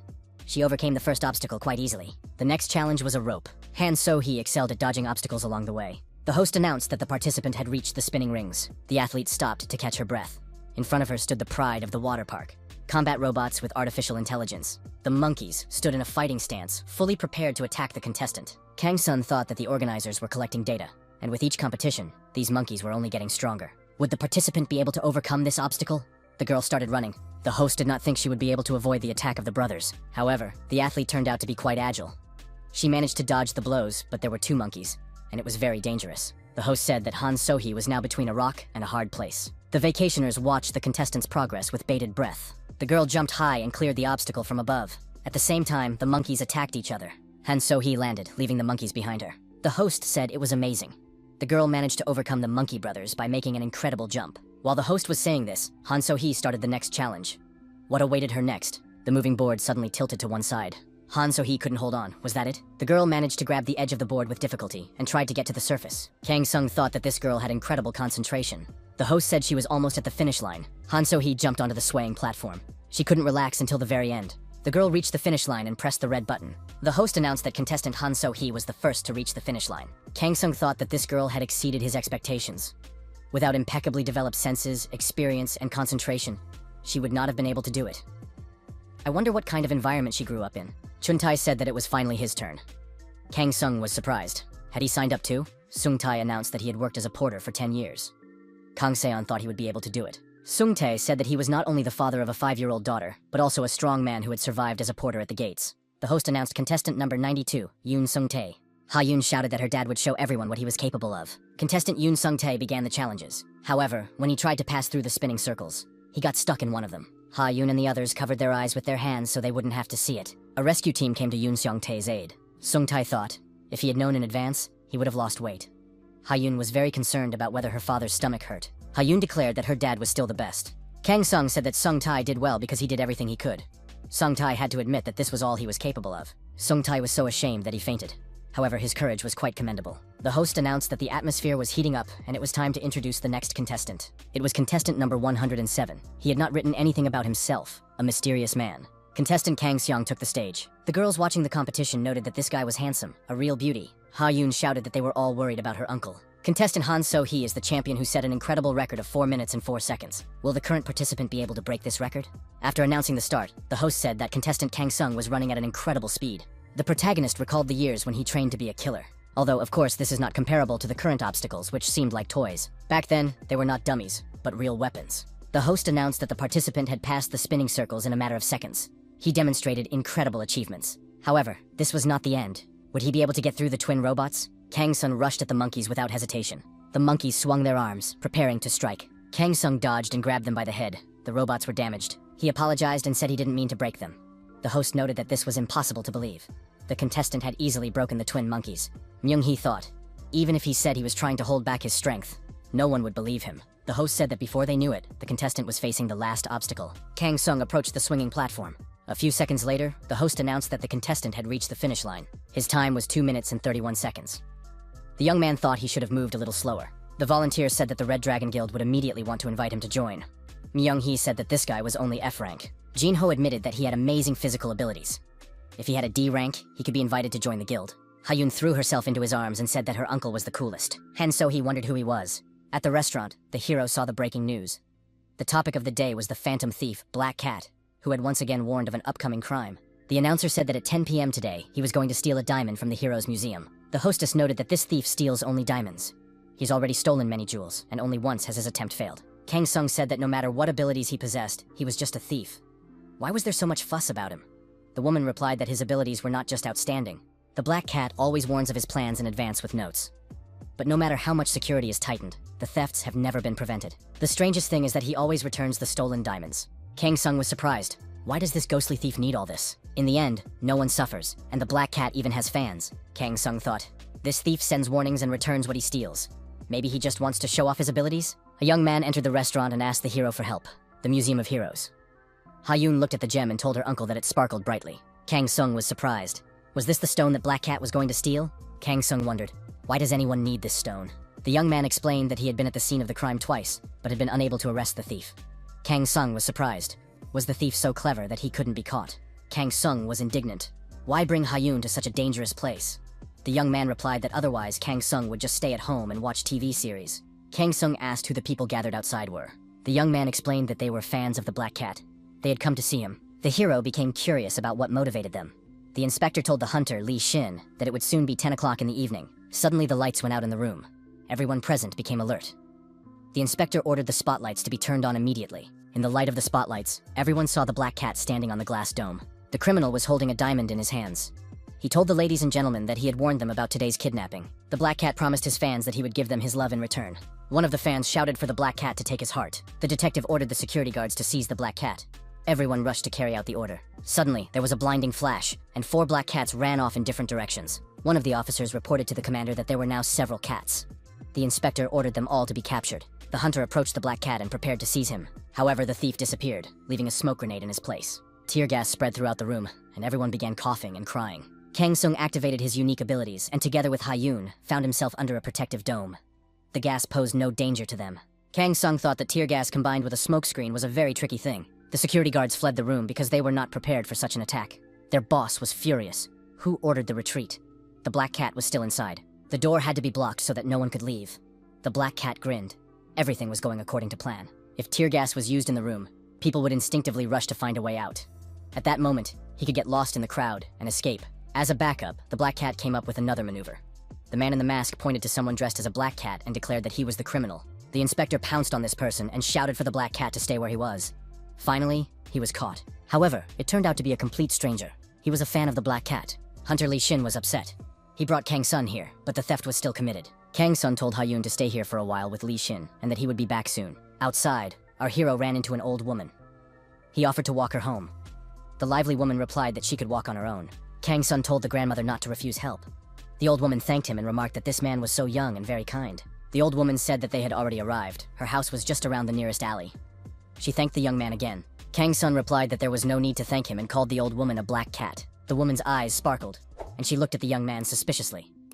The grandmother asked if he had lost his pet. Kang Sun said that black cats are good pretenders and masters of disguise. You can't recognize them with a normal glance. It's also worth noting that he didn't use an artifact to change his appearance. Our hero added that he could distinguish people's auras, so it was impossible to deceive him in this way. The old woman released a smokescreen and immediately disappeared. A black cat appeared on the roof of the neighboring house in his signature outfit. He said that artifacts for disguise are only needed by amateurs. The black cat added that with artifacts, he would be immediately recognized using the recognition skill. The black cat asked the young man how he figured it out. When did he realize everything? Kang Sun replied that he had understood from the very beginning. The black cat clarified.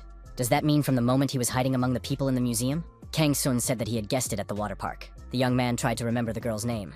Kang Sung said he remembered. The girl's name was Han So-hee. Was that the right name? Kang Sung added that Han So-hee had overcome all obstacles beautifully, which is why he remembered her. Her skill level was low, but she showed mastery and determination. She had strong focus and, most importantly, a subtle, special aura. The young man did not think that Han So-hee would use her abilities for such matters. Why was the girl doing this? Han So-hee asked. Did this guy really think that seeing her once meant he now knew everything about her? Don't pretend to be a saint. You're in the same gang as them, she said. Han So-hee asked if she would be next after her father. At the same time, the girl jumped up and threw playing cards at her interlocutor. The cards turned into grenades, causing an explosion. However, our hero didn't even blink. It was an illusion. The girl ended up on the roof of the neighboring house. Did this guy really think she would let herself be caught? A real explosion sounded below. The black cat used a pre-prepared hang glider and tried to leave the location. The girl thought that this guy had discovered her identity, and now she would have to lie low for a while. However, Kang Sung was suddenly nearby. He was holding onto the hang glider with one hand. The young man asked what Han So-hee meant when she talked about her father. The hang glider's structure couldn't handle the weight of two people and broke. The young people started falling chaotically to the ground. Han So-hee pulled a weapon from her bosom and shot at the wall of the neighboring house. An arrow with a rope tied to it flew out of the weapon. The arrow stuck into the wall, and the black cat avoided falling. Han So-hee managed to climb onto the billboard of the neighboring building. Han So-hee thought that it was not for nothing that she was called a black cat. She could get out of any bad situation. However, the girl lost her balance and began to fall to the ground again. Han So-hee thought, was she really going to die in such a stupid way? Just before she fell, our hero caught her in his arms. The young man asked if the stone was so important that she would risk her life for it. Using his unique abilities, Kang Sung gently lowered himself and the girl to the ground. Han So-hee asked why he saved her. Didn't he want her to die? Kang Sung replied that he had no such thoughts. The girl found this strange. The ring, which sensed magical power, did not react at all. Kang Sung put the girl on the ground and said that he just wanted to know why she stole the diamond. Why did she always return what she stole? Han So-hee replied, because it was exciting and helped her gain popularity. It was very intriguing. The elusive black cat. Kang Sung said that the girl was good at pretending, but she didn't know how to deceive. Han So-hee admitted that she had heard that a weapon was hidden in a special diamond. This weapon is so powerful that it can defeat a demon. Han So-hee admitted that it sounds crazy. But right now, it is more important to her than her own life. The protagonist asked Han So-hee to tell him more about everything she knew. The girl admitted that this was the first time she was ready to pour out her soul to someone like this. Kang Sung wasted no time and, using his unique abilities, healed the bruise on her leg. Han So-hee began her story. Her father was a famous archaeologist and gemologist. One day, he received an order for an unusual gemstone. The man examined it carefully through a magnifying glass and said, "It can't be." The archaeologist was very excited and told his daughter that it was a weapon that could destroy demons. The weapon was hidden inside the stone. The man claimed that they could make the world a better place, and then talked at length about the power of this stone. Han So-hee was young and does not remember all of his words now. To write a dissertation about his discovery, The archaeologist began his research. He entered all the information into a computer. However, when his work was almost complete, those people came for him. Han So-hee said that her father was injured at that time. The archaeologist looked at the photo of his daughter and realized that he couldn't let them get to So-hee. The man rushed at the villains and was shot with an automatic weapon. One of the criminals said that the task had been completed and ordered them to take only the stone and burn all the materials. The girl watched what was happening from the shadows. Everything was done as the leader of the robbers had ordered. Han So-hee was too young and couldn't do anything. So-hee just watched from her hiding place as her father died. The girl said that the villains set fire to the papers in the laboratory. They had been prepared in advance. The next day, the news reported that a famous archaeologist had died in an accident. After that, articles began to appear claiming that all his research was false. Han So-hee tried to tell people the truth, but no one believed the little girl. She said she found a notebook that her father had hidden in the shelter. Perhaps he had foreseen the danger. The girl noticed that the first line in the notebook was, "The weapon that can defeat the demon is the shining weapon." Kang Sung remembered Kim Myung-hee saying that a demon named Dagon called this dagger a new recruit. This weapon was designed to fight demons, but Han So-hee had not yet been able to awaken it. Its condition has not yet reached perfection. But one thing is clear. It is capable of damaging demons and possesses considerable power. Kang Sung wondered if it was similar to the dagger Kim Myung-hee had, or were there other similar blades. Han So-hee noticed that the notebook said, "Sparkling weapons often sleep inside special precious stones." And one of those was the stone her father was researching. Kang Sung thought that this meant there could be several weapons. So he added that even if she told others about it and asked them to show her the stone, no one would agree. Kang Sung asked, was that why Han So-hee stole the precious stones? Did she want to restore her father's honor and prove that his research was real? The girl nodded affirmatively. Kang Sung said that he believed her and believed in the existence of a weapon capable of destroying demons. He also believed that the weapon could be found inside the stones. The young man added that he was not going to turn Han So-hee into the police. The protagonist said he had one condition. So he naturally asked about this condition, and noticed that her leg no longer hurt. Kang Sung said that a man would be coming soon. So he asked how she would recognize him. Kang Sung explained that the password would be Night Dew. The young man had previously told Myung-hee that they should help anyone who said this password. This person would help, and she would no longer have to steal stones to study them. Han So-hee was surprised. Should she really believe this? Kang Seon said that now it was her choice. After all, he trusted her. Kang Sung took a stone out of his pocket. So-hee was surprised. It was the stone she had hidden in her hair. But how and when did he manage to take it? The young man said that the black cat had already examined the stone, so it could be returned to its place. Our hero noted that whatever the reason, stealing is wrong. So he admitted that this was not the stone she was looking for. Han So-hee thought that this guy was doing whatever he wanted. Kang Seong went on his way, and the girl realized she hadn't even had time to thank him. An old castle on the outskirts of town. A man hiding his face under a hood stood with a rose in his hand. An old man approached him. The old man with a cane in his hand knelt down and addressed the Lord. Millen asked the Lord to spare some time for his poor slave. The man in the hood cut another rose from the bush and asked what had happened to Dagon. Millen replied that he was in an interdimensional prison in a small state on Earth. The ruler asked if Millen, with his abilities, could get in there. The old man replied that if the Lord would grant him a little of his power, he could. Demonic energy began to gather around the old man's cane. The Lord asked, "Is this enough?" Millen thanked him for his kindness. The Lord said that if Dagon had revealed their lineage, they would deal with him after he had paid for his crimes. His soul could be used to create a new beast. Millen said he would do as the Lord commanded. Leaving the castle, he thought that so many gatherers had already lost their lives in such a small country. There wasn't even a strong army here. If it weren't for the promise, these people would have disappeared from the face of the earth long ago. Millen wondered, had the deity learned of their plans? In that case, it was impossible that the Lord had said nothing. Near the fountain in the recreation area, an elderly man with glasses was reading a book. The man complained about his eyesight and said that the font in this book was too small. To see the letters better, the old man lifted his glasses. He had only one good eye. A little boy walking by with his mother saw the old man's face and started crying. The child told his mother that this grandfather was very scary. The woman replied that they were leaving now. Ha-yoon approached the old man and greeted him. He did not expect this from a child. The man lifted his glasses, looked at the girl, and asked if she was afraid of him because his face looked scary. He was also very large. Ha-yoon smiled and said she wasn't afraid because her grandfather had a kind heart. After all, he always sat there and thought about his friends. The old man laughed and said that the girl was very funny. The man added that she was right, and for that he would give her something. The old man put a piece of candy in the girl's hands. Ha-yoon was delighted. The girl thanked the grandfather and wished him luck. Kang Sung thought that this old man had a powerful aura. He would have to ask Sung Tae who he was. Sung Tae said he knew this old man, who was as big as a bear and had scars all over his body. He was Kim Jong-tae's grandfather. He was a very famous man, one of the members of the 7 Fearless Squad. His name was even enshrined in the association's Hall of Fame. 25 years ago, when the gate first opened, these 7 awakened ones defended the city. Ordinary people volunteered to defend their families and loved ones and gathered together for this purpose. Among them was a retired military man, Grandpa Kim Jong-tae, who became the leader of the group. At that time, he was already about 50 years old. His level was not that high, but he fought bravely. After peace came, the squad decided to cooperate with the head of the Silver Tower, Yoon Han-jung. Together, they dealt with the monsters that remained in the country. The Fearless Squad made a huge contribution to the country's recovery. Recovery Day is a day of remembrance for the fallen heroes who gave their lives fighting monsters for the sake of peace. Sung-tae showed an invitation to the Restoration Day anniversary celebration. Every year, a festival is held for residents at the stadium. He said that this time their family had also received an invitation. Ha-yoon is preparing for the choir performance at the concert in kindergarten. Kang Seong was surprised. Is Ha-yoon really going to sing in the choir? Does that mean the restaurant is closed today? The hero wished them a good time and regretfully noted that he would not be able to go with them. Sung-tae was surprised. Why did Kang Seong decide not to go?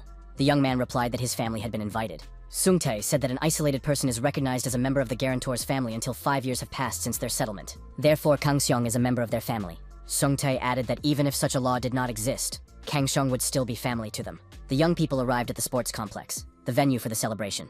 The host said that today they had prepared a special performance to congratulate everyone on this wonderful day. The New Sprout Kindergarten Choir would take the stage. Sun-tae saw his daughter in the front row and said that Ha-yoon was doing well. Among the guests of honor was Kim Jong-tae with a medal on his chest. The old man recognized the girl from the park. Suddenly, monsters appeared in the sky above the sports complex, circling around.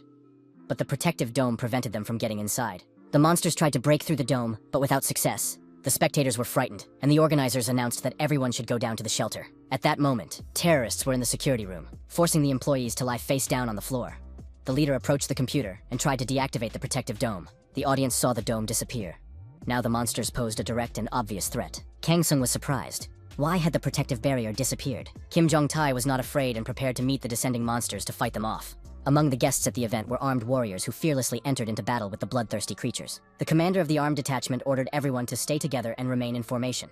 The first detachment was to evacuate civilians, while the second was to hold back the flying monsters. The commander asked how long it would take for the hunter Li Shin to arrive.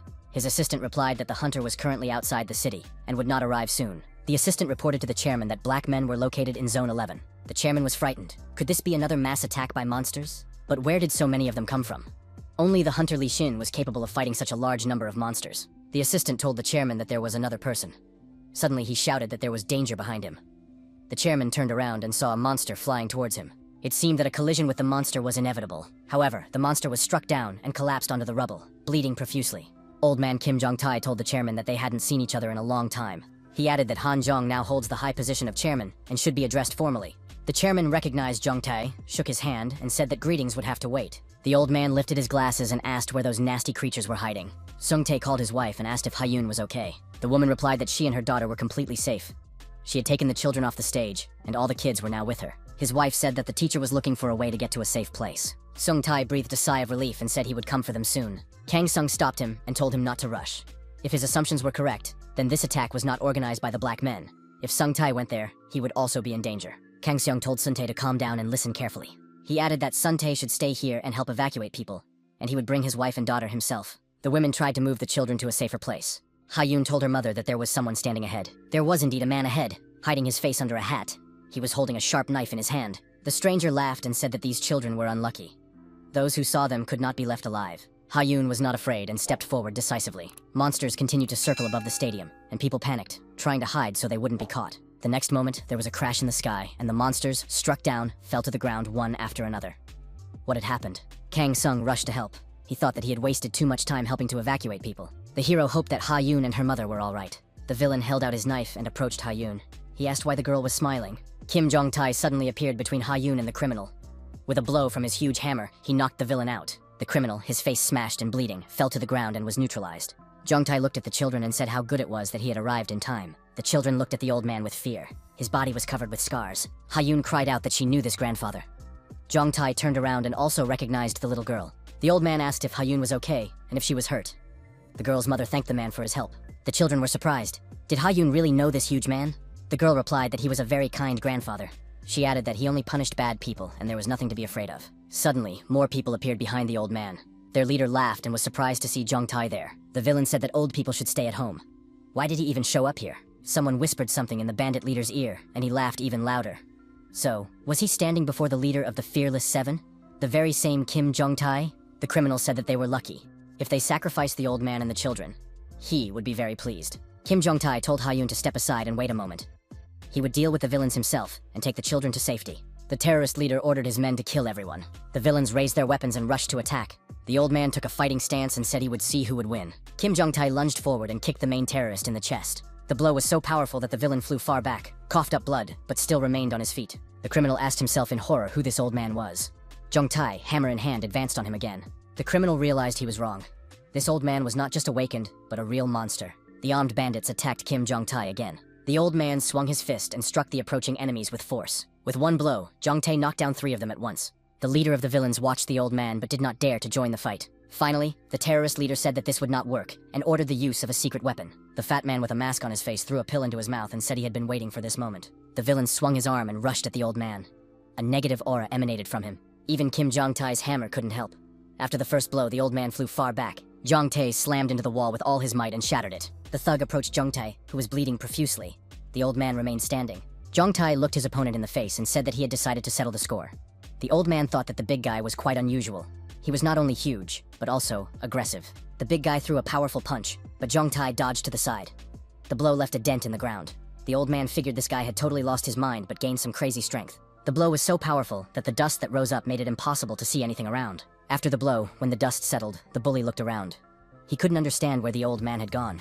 The old man suddenly appeared behind him and said that he shouldn't underestimate him. He wasn't so old that he would fall from such childish blows. Jong-tae lifted the big guy above him and threw him on top of his comrades. Everyone below was crushed.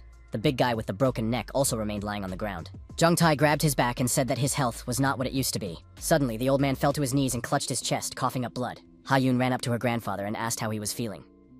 Jong-tae told the little girl not to worry, that it was just his age catching up with him. The children approached the old man and told him that he was the best and very strong.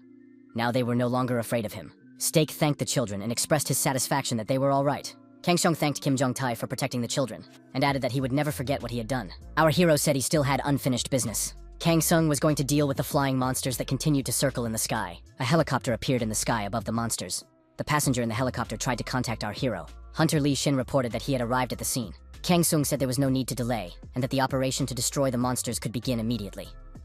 Lee Shin would show everyone what he had achieved. The hunter jumped out of the helicopter, and while in free fall, already picked out a target among the flying monsters. Li Shin's experienced eye determined that all civilians had been evacuated, in which case he could use his technique. The hunter's legendary sword appeared in his hands. Li Shin activated his secret weapon, the downpour skill. Parts of the monsters, cut down by the sword, began to fall to the ground. The defenders on the ground saw the hunter and realized it was Li Shin. They shouted that they were saved, because now they had the hunter Li Shin with them. The chairman thought that this man had always possessed tremendous power, and now he had become even more powerful. But that alone would not be enough. Li Shin would not be able to defeat all the monsters on his own. Kang Seong came to the rescue. Our hero used his unique energy level abilities. The powerful energy flows were so strong that even the chairman and the defenders were forced to step aside and crouch down. Hunter Li Shin descended onto the stadium. Destroyed monsters continued to fall around him. Li Shin thought that he had missed many monsters, while Kang Seong had struck them all with a single blow. The people on the ground did not see our hero's actions. They said that the hunter Li Shin had shown miracles of courage and bravery. Everyone present congratulated Li Shin on his convincing victory over the monsters. The hunter smiled and thought that he had done nothing. Li Shin looked at Kang Seong and thought that he was the strongest warrior. A little girl in a red coat cries loudly and quickly runs away into the darkness. 2 glowing dots are visible in the darkness. The child is being pursued. The girl tripped over a rock and fell. When the girl got up and looked back, she saw a huge bloodthirsty monster in front of her. The child began to cry even louder and call for help. Suddenly, the monster received a crushing blow, was deactivated, and fell to the ground. Her savior was nearby. The young man with a sword in his hand asked if the little girl was okay. The girl rushed into the man's arms and hugged him tightly. The next moment, the lights came on, and the cameraman said, "That's a wrap." Filming was over. Film director Cho Gim-ho said that Ha-yoon was a very good actress. Ha-yoon said that it was all thanks to her uncle Jin. He helps her a lot.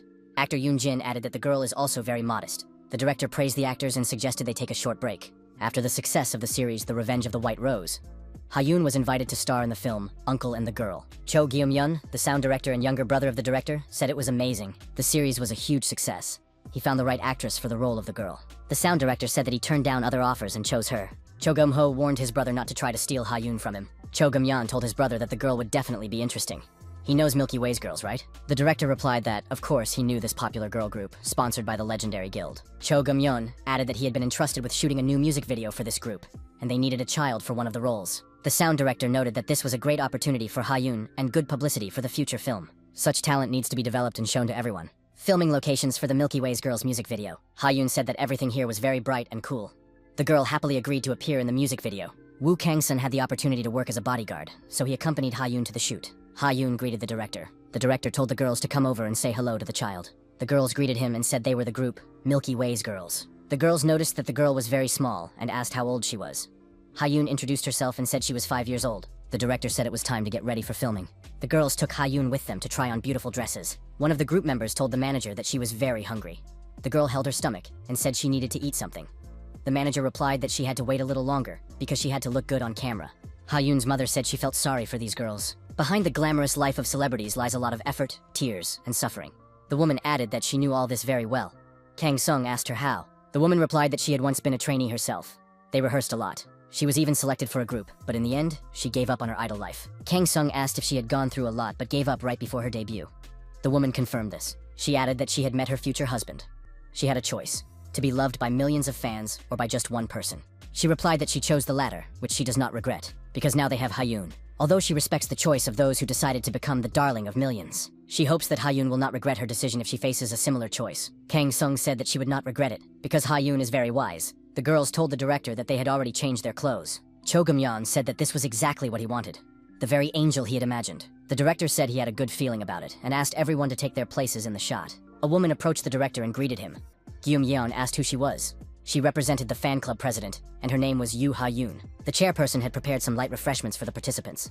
Even the Red Dragon Guild did not know the identity of this chairperson. Yoo Ha-yoon said that if no one objected, they would prepare everything now. The girls were delighted and thanked her. The director said that it would not be very convenient right before filming. However, under pressure from the girls and Ha-yoon, the director relented and agreed, especially since filming requires a lot of strength and energy. A real buffet of the highest quality was laid out in front of the participants. The girls were grateful to Ha-yoon. It was the first time the director had seen such a luxurious feast. It was very delicious. What kind of fans does Ha-yoon have? A young man was sitting on a bench in the park reading a newspaper. A girl was secretly watching him. The girl approached the young man with a bouquet of flowers, bowed, and handed him the flowers. The director stopped filming and said he didn't believe it. The girl's acting is unconvincing. What's wrong with her face? What's the problem? Cho Gyum-yeon said that the actress's face showed no emotion. In this scene, she was supposed to give flowers to the man she secretly loved. The director noted that she was doing well at first, and asked why her facial expression suddenly changed at the crucial moment. The actress was indignant. How could she express her feelings looking at such a face?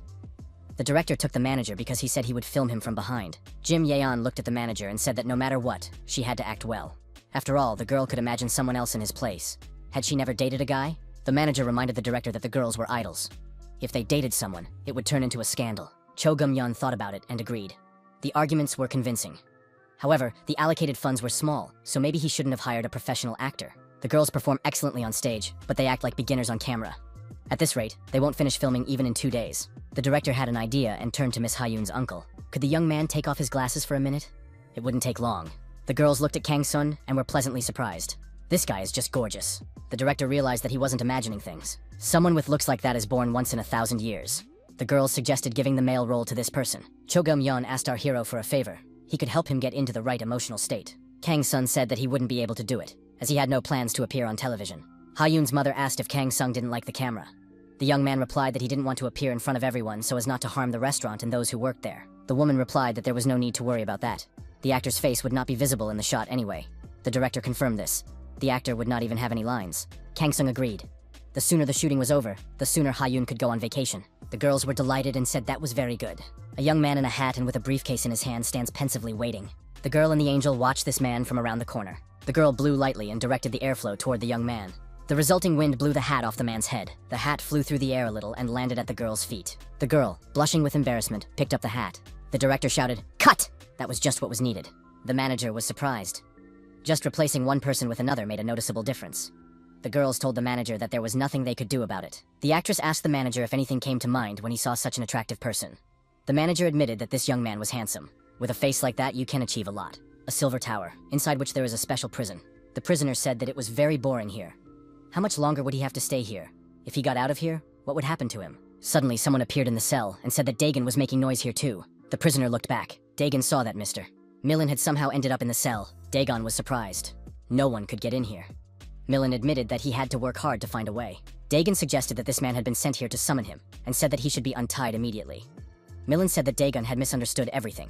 The man said that the Lord was very angry because someone, whom the Lord had generously given a chance, had passed on all the information about other beings to humans. Dagon said he wanted to meet with the master so he could explain everything. Millen replied that it was too late. In his current state, Dagon was very weak. Dagon broke the stone that the Lord had given him and lost his power. Now he is unable to even remove his shackles. Milan asked what Dagon could do even if he met with the Lord. Dagon said that Milan should not dare to speak that way, or he would regret it. Milan said that even in such a pitiful state, Dagon's pride had not gone anywhere. The man struck the prisoner with his cane and pierced his chest. Milan said, "What belongs to Caesar will return to him. No one can take the master's property." After work, the three young men decided to eat and drink together. Suntai said that it had been a long time since they had gotten together like this. The young man agreed, because their sports activities had made it impossible for them to meet. Suntai noted that the young man had changed a lot during the time they had not seen each other. His shoulders had broadened and his body had become stronger. It was difficult to recognize him as the same guy. "What kind of sport would you have to do to change so much?" The young man replied that he had been training every day using the method suggested by Kang Sung. Kang Sung thought that the exercises combined with meditation techniques had proven to be very effective. With such results, he would not lose to an awakened D rank in battle. It was incredible that an unawakened person could achieve such results. Sung Tae smiled and said that the time had come. The young man was surprised. What was he talking about? Sung Tae replied that he was talking about confessing his love to that girl, Miss Baek Myung-hee. The guy added that she was currently on a business trip. When she returned, he would confess his love. East China Sea, Crystal Research Center. This center is a state institution and conducts research on the effective use of crystals. After the cataclysms, instead of electricity and oil, crystals began to be tested around the world as alternative energy sources. In a country with no oil reserves, crystal research has become of paramount importance. The future of the country depends on the success of these experiments. The center's main building is located in the capital, and there are also branches in the Yellow Sea, the Sea of Japan, and the East China Sea. Baek Myung-hee, an employee of the Crystal Research Center, was sent on a business trip to one of the branches. Myung-hee's mentor, Yoo Jin-yeon, an employee of the Crystal Research Center, approached the girl and asked if she was very tired. Jin-young noted that the project was gradually coming to an end. Soon they would be able to return to the capital. Myung-hee admitted that working in the capital was much calmer. Jin-young agreed, because that was where they belonged in the first place. Yoo Jin-young had succeeded both in her work and in her personal life. She was Baek Myung-hee's senior colleague, and at the same time, her role model. Jin-yeon asked Myung-hee if she had found a boyfriend yet. The girl blushed with embarrassment and said that there was nothing like that. Jin-yeon asked another question. In that case, did she like someone? Myung-hee admitted that there was someone she had been thinking about a lot lately. This person tries very hard and it looks very noble. When she first saw him, she didn't like him. However, he then started exercising regularly. Now he looks just great. His figure has improved a lot. His muscles are strong, and his back is strong. Jin-young suggested that Myung-hee was definitely in love. Myung-hee expressed doubt that he could like such an unremarkable girl like her. Jin-yeon was surprised. Does Myung-hee really lack confidence? She works for a state-owned company, is neat, beautiful, and also slim. Myung-hee smiled and said she was just an ordinary person. Jin-yeon added that she was also modest, but that was too much. After a short break in the fresh air, Jin-yeon said it was time to get back to work. They had to finish the project successfully. Myung-hee was curious about the cost of the research. The amount would probably exceed 100 million. Jin-yeon said she had no doubt about that. Suddenly, everything around them shook violently. The girls were naturally frightened. What happened? Was there an explosion somewhere? One of the employees, with blood on his face, announced that it was an attack by the black men. Myung-hee immediately decided that they needed to run to the accounting department. The accounting department had materials that needed to be destroyed. Breaking news was being broadcast on television. The young people continued to eat, drink, and listen to the news. The announcer reported that there had been an explosion at a branch of the Crystal Research Center. The causes are being investigated. The Association of the Awakened believes that this was an attack by the black men. A special task force is already being prepared to counteract it. It was clear that they were talking about the branch where Myung-hee was. The guy was upset, but expressed hope that nothing bad had happened to the girl. Kang Sung exchanged glances with Sung Tae and said he would take care of everything in a moment. Our hero set off in the specified direction, toward the East China Sea. Kang Sung was informed that everything had happened about half an hour ago. There were about 50 black men. They had taken the laboratory workers hostage, and negotiations were now underway. Kang Sung logically assumed that if they had taken hostages, it meant they wanted something. The center was conducting in-depth research on converting crystals into energy. The black men had presumably carried out the attack in order to obtain the secret results of this research. Fortunately, one of the employees managed to destroy the data. Kang Sung assumed that the black men had failed. Then they have no reason to stay there, let alone take hostages. The employee said that all laboratory documents are synchronized with other branches across the country. The criminals are trying to obtain data from other laboratories. The woman checked the updated information and said that the situation was becoming critical. The villains issued an ultimatum.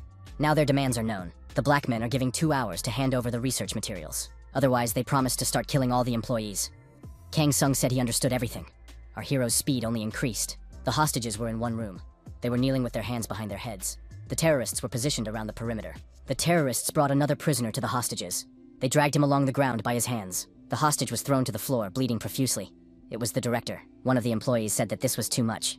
How could they treat an elderly person like this? The terrorist showed his cruelty and kicked the hostage in the face. He said that no one was allowed to open their mouths or speak. The hostages were frightened by the blackmailer's violent behavior.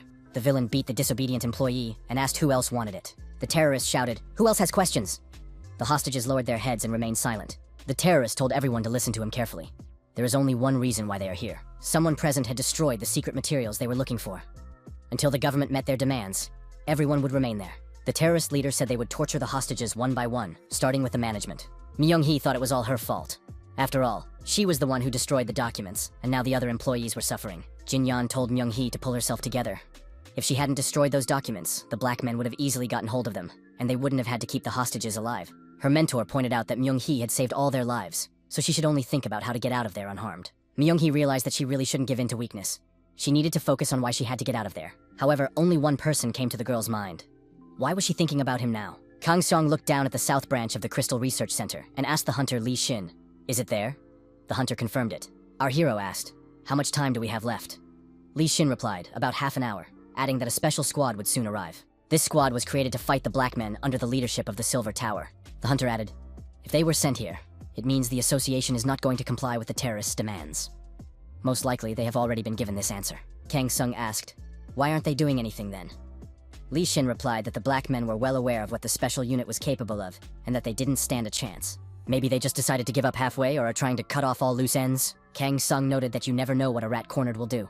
The hostages may be in danger. Their release is a top priority. Lee Shin announced that in that case, he would go to meet the special forces. There were times when Kang Seong shed a lot of blood.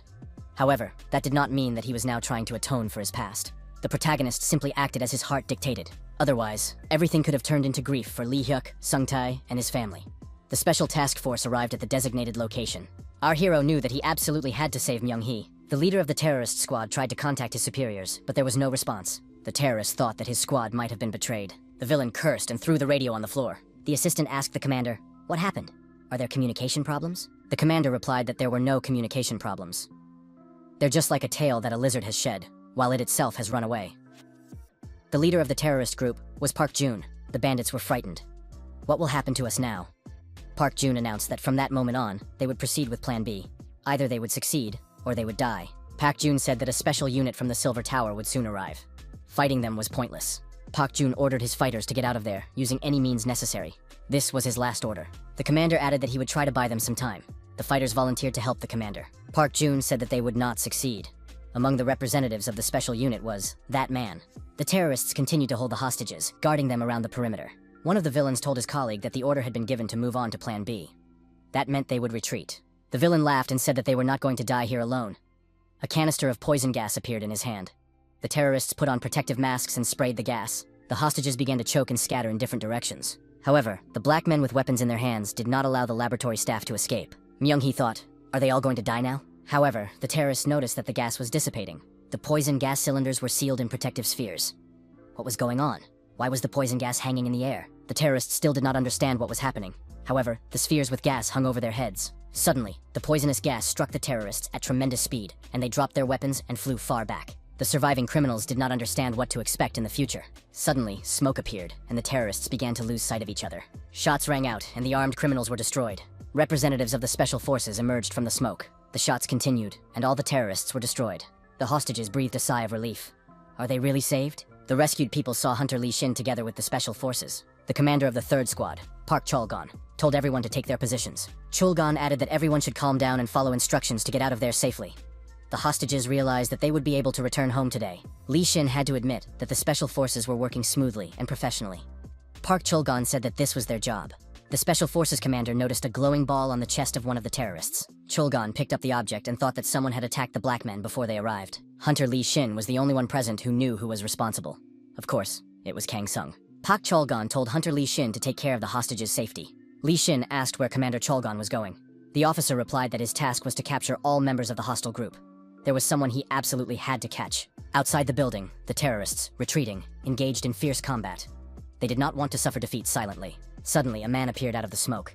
Only his outline was visible. Magic swords flew in all directions from this man. The terrorists' bullets did not reach their target. The magic swords knocked the bullets down, and they fell to the ground nearby. The shooting stopped, and the terrorists realized they had run out of ammunition. After that, a representative of the special forces attacked the terrorists and destroyed them one by one. The special agent grabbed one of the terrorists by the throat and lifted him off the ground. The villain began to beg for help.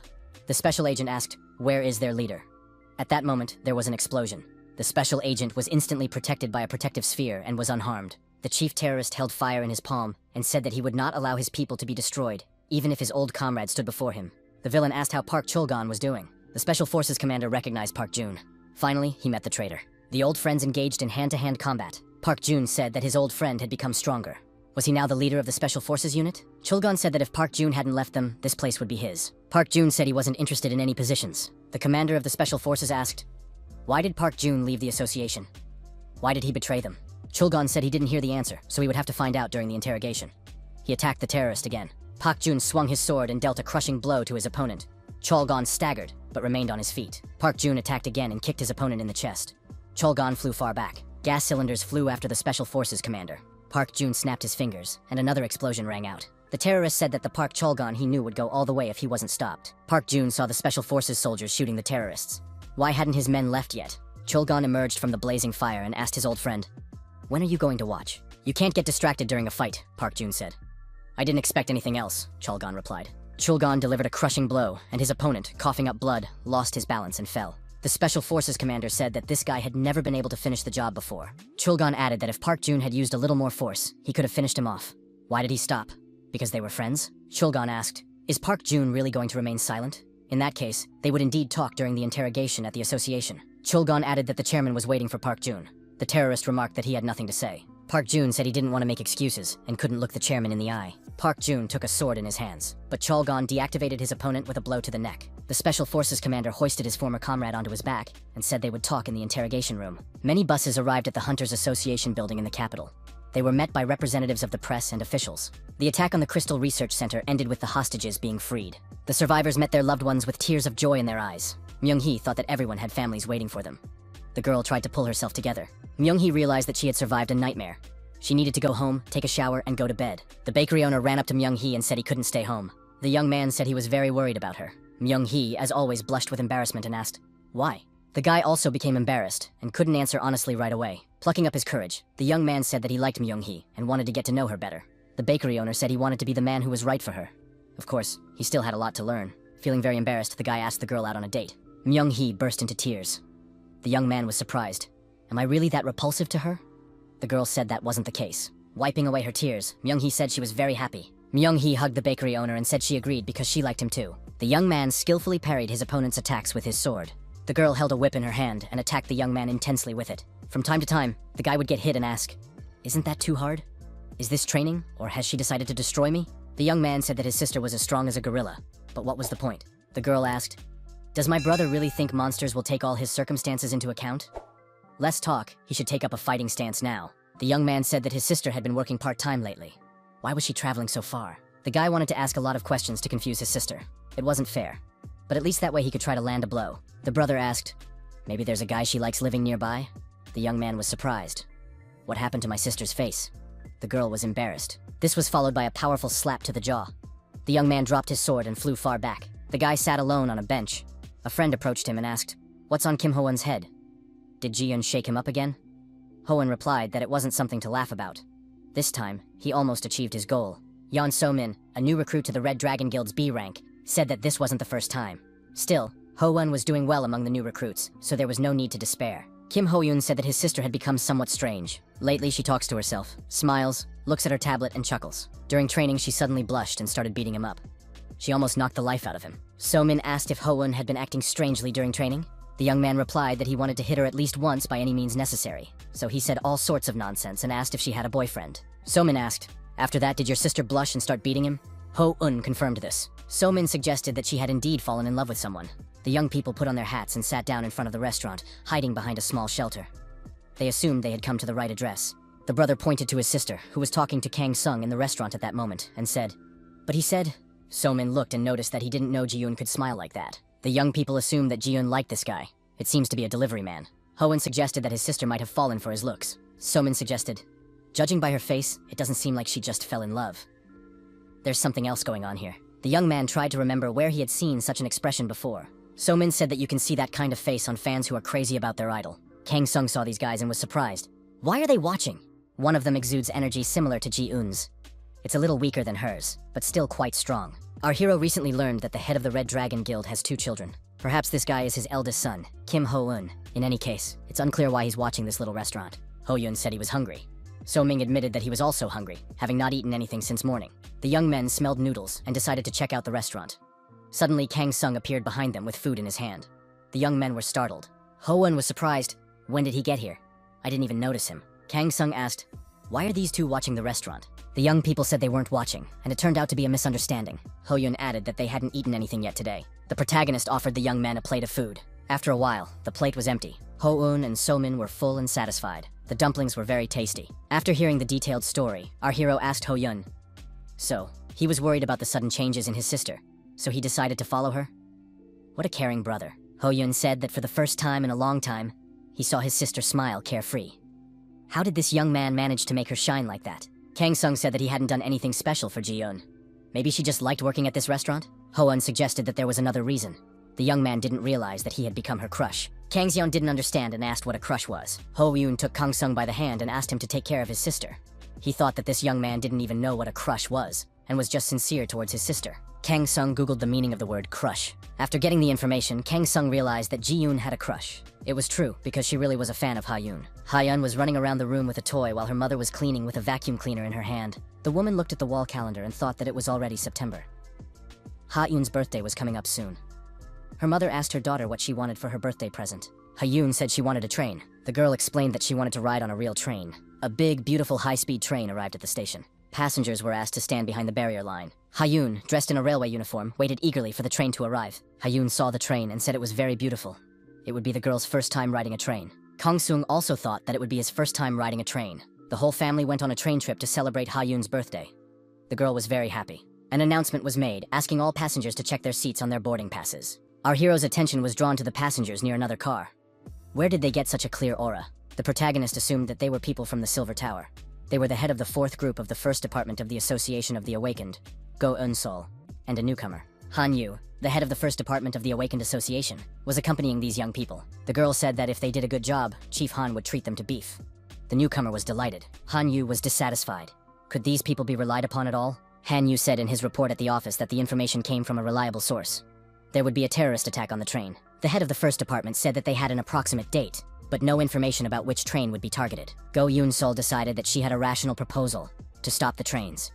The chief said that this was not a rational decision and was impossible. There is a possibility that it could anger the terrorists, and they would do something even worse. Moreover, panic among civilians must not be allowed. Han Yu reminded him that there had recently been an incident involving hostages being taken at a research center. Therefore, stopping train service would not solve the problem. Han Yu said that he would have to take action personally. All employees must be involved in checking the trains. Go Eun-sol told her boss that he could trust them. Han Yu wanted the employees to take this matter seriously. He was most concerned about this girl. As long as there was no bomb on this train. The train departed from the station. Ha-eun said that the view outside the window was very beautiful. Kang Seon thought the girl was very cute, took a photo, and decided to post it on the fan community. In fact, Gong Seon was an active member of the fan club under the nickname Shy Girl. The young man decided to send the photo to Ji-eun as well. Kang Soon noticed an old woman moving around the car. Something about her seemed suspicious. The old woman complained that her back hurt very much. However, Kang Sun noticed that she was not actually an old woman. She was disguised, but her hands gave her away. Apparently, a transformation technique had been used. Most importantly, this old woman exuded an ominous dark aura. An even stronger aura emanated from her bag. Real magical power. Our hero was sure that this was one of the black men. He had sneakily made his way onto this train. Kang Sun was ready to deal with this black man right now, but today was an important day for Ha-eun. He couldn't ruin the child's birthday because of one black man. Our hero decided to act quietly and quickly.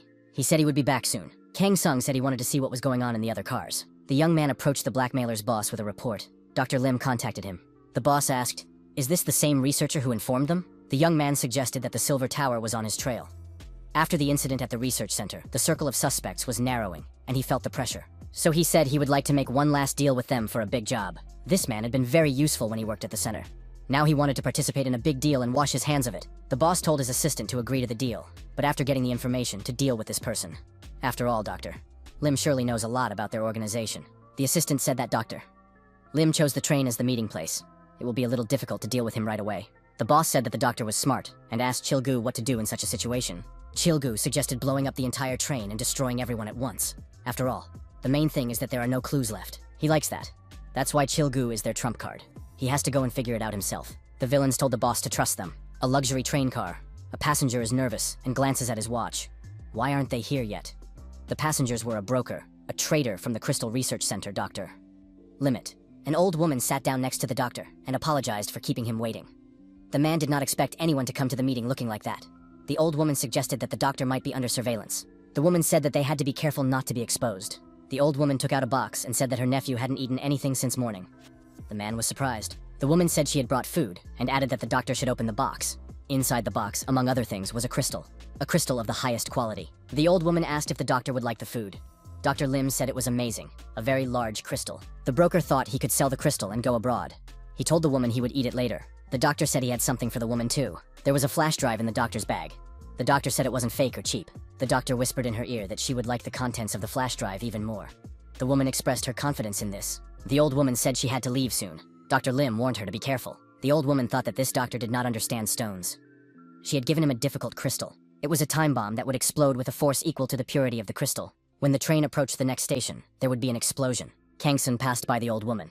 The woman continued on her way. The old woman said it was time for her to get off, opened the door, and jumped out of the moving train. The woman landed deftly on her feet, and the train continued on its route. The old woman straightened her posture and continued on her way. The woman took off her mask, and it turned out to be Chil-gu, a representative of the black man.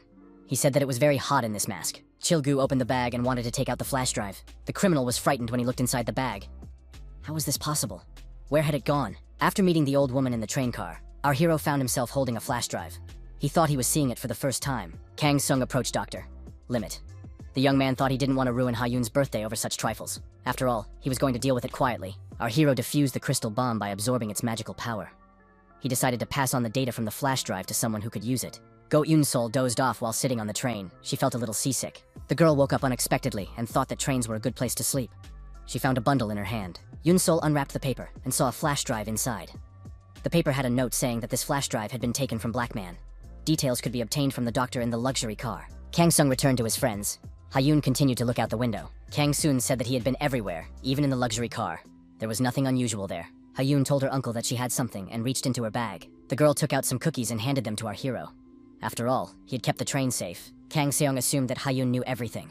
An old smithy on the outskirts of town. The blacksmith and his assistant were working on making a sword. So-chul took the sword with both hands and hardened it by dipping it in water. When the sword was ready, the blacksmith checked his work and was satisfied. The old man took the sword to a specially prepared room. The assistant was also satisfied. The young man said that he was finally free. It was Kim Yoon-sik, So-chul's apprentice. He had completed his 18th task. The old man hung the sword on the wall next to the others. There was a knock at the door, and Myung-hee appeared on the threshold. The girl asked how So-chul was doing. The blacksmith asked when she had arrived. Myung-hee replied that she had been there for 10 minutes. She had been waiting and did not want to disturb him. So-chul said that this time they finished quickly because they had found good materials. The blacksmith added that the stones in the dungeon were of good quality. Myung-hee was glad to hear that. So-chul didn't think the girl had come to talk about trivial matters. What had brought such a busy person here? The girl said she had come because of the weapon of light. Myung-hee placed the crystal on the table and said that the stone had been found recently. The girl added that it was the seed of the weapon of light. So-chul said that when she brought that girl, he was very surprised. His teacher's notes contained similar words. A weapon that contains the will of the gods. A divine weapon. There, he described the weapon of light. The old man added that there were other lines there, and they coincided with the theory of the creation of this weapon. The teacher created a sword that was recognized as the best in the world and became a national treasure. As absurd as it sounds, he died under the rubble of the building. So-chul received a notebook from him with notes and secrets of weapon making. It contained not only techniques for creating artifacts, but also legends. Most of them were related to the divine weapon. It said that there were 2 ways to obtain it. The first was to pass the high-level gate trials and receive it as a reward. The second was to make it from a stone that contained divine energy. So-chul initially thought that all these stories about divine weapons were just exaggerations. Uriel's dagger fit this description, but it did not seem that remarkable. It would be difficult to reproduce it exactly, but if he had the materials, even with his abilities, it would be quite possible to create something similar. However, after reading his teacher's notes, So-chul changed his mind. Perhaps the weapon of radiance can be revived. Could a weapon really have its own will? The old man pondered. So what he had seen before was not a divine weapon. After that, he submitted a request to the association and managed to obtain a stone in which the weapon of light was in a dormant state. It was also called a seed. So-chul said that he had studied the teacher's notes and materials, after which he managed to create a blade from the seed. The old man noted that the result exceeded all expectations. At that moment, he understood why the teacher had studied the weapon of light so diligently. So-chul was struck by the thought that perhaps the teacher's death was not an accident. The death of that girl's father was also not accidental. There were mentions of demons and unknown forces that were trying to advance the research of divine weapons. All of this was shrouded in mystery. But there was something he could do, So-chul thought. If he recreated the old life of radiance, all the secrets would be revealed. So Chul asked Myung-hee if her dagger had awakened yet. The girl replied that it hadn't yet, but she was still looking for a way. Sohail said he wanted to see it awaken soon. The old man declared that with the help of this seed, he would make the best weapon. Now he had a lot to do, and Myung-hee could leave. The blacksmith called his assistant, Kim Un-sik. However, the young man continued to sleep. The old man shook his assistant awake. Was he going to sleep all day? The blacksmith looked at the wall calendar and remembered that it was already September. The man became sad.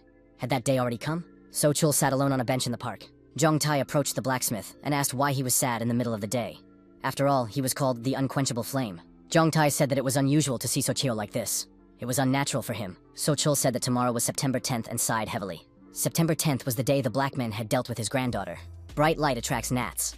When So-chul took over his teacher's business, there were those who hunted for his abilities and the S-rank artifacts he made. One day, the blacksmith received a phone call. They said that the black man had kidnapped his granddaughter. Their demands were simple. Secretly make an artifact for them. However, So-chul could not give a powerful weapon into the hands of villains. He refused to comply with their demand. As a result, the villains killed the girl. After that, every time he looked at children, the old man remembered his granddaughter. To those around him, he seemed like just a grumpy old man, but he was very gentle with children. Jong-tae told his friend to be brave. His feelings were understandable, but his granddaughter would not have liked to see him in such a state. Jong-tae told his friend that the girl he was talking about usually walks home from kindergarten at this time. She is the girl who was not afraid. Jong-tae added that she also looked at him and said he had a beautiful soul. The old man heard the girl humming the song. Once upon a time there were 3 bears. Jong-tae turned around and saw Ha-yoon. The girl was walking with her uncle and continued to hum, "Papa Bear, Mama Bear." Ha-yoon was delighted to see her grandfather. Jong-tae asked if Ha-yoon would go straight home today. So-chul asked if this was the girl. Jong-tae confirmed and added that she was very cute. So-chul agreed that she was indeed a lovely child. Jong-tae told the girl that he had brought her some candy. Ha-yoon said that she also had something to give her grandfather today. The girl took an invitation to her birthday party out of her backpack. Grandpa was delighted. So she has a party coming up? Ha-yoon added that tomorrow she would be 5 years old. So-chul was very surprised. Was the girl really born on September 10th? Ha-yoon confirmed it. The old man was amazed to hear about such a coincidence. Ha-yoon said she had seen this grandfather before, in the park, on tree planting day. So-chul also remembered this girl, so it was her? Ha-yoon handed So-chul a birthday invitation and said she would be waiting for him. Ha-yoon told the old man that she wanted him to stop being sad. Ha-yoon went home with her uncle, and the old people waved goodbye to her. So-chul told his friend that he understood why he felt that way about this girl. The birthday arrived. The guests congratulated Ha-yoon on her birthday. In front of the girl stood a large birthday cake with lit candles. Ha-yoon made a wish and blew out the candles. Jong-tae gave the girl a present. Ha-yoon thanked her grandfather. The old man said that it was a gift from So-chul. He was busy and couldn't come, but asked him to give it to her. Ha-yoon opened the box with undisguised interest. Inside the box was a bracelet and a note. The girl's mother said it was a genuine artifact and a very expensive item. Mr. So-chul had made it himself. It was indeed very valuable. The birthday girl's mother said that they felt uncomfortable accepting such a gift. Jong-tae noted that his friend would not take the gift back. Ha-yoon also noticed the note. So-chul wrote that the girl should accept this gift. If she didn't need it, she could throw it away. This bracelet could save her life. No one knows what will happen in the future.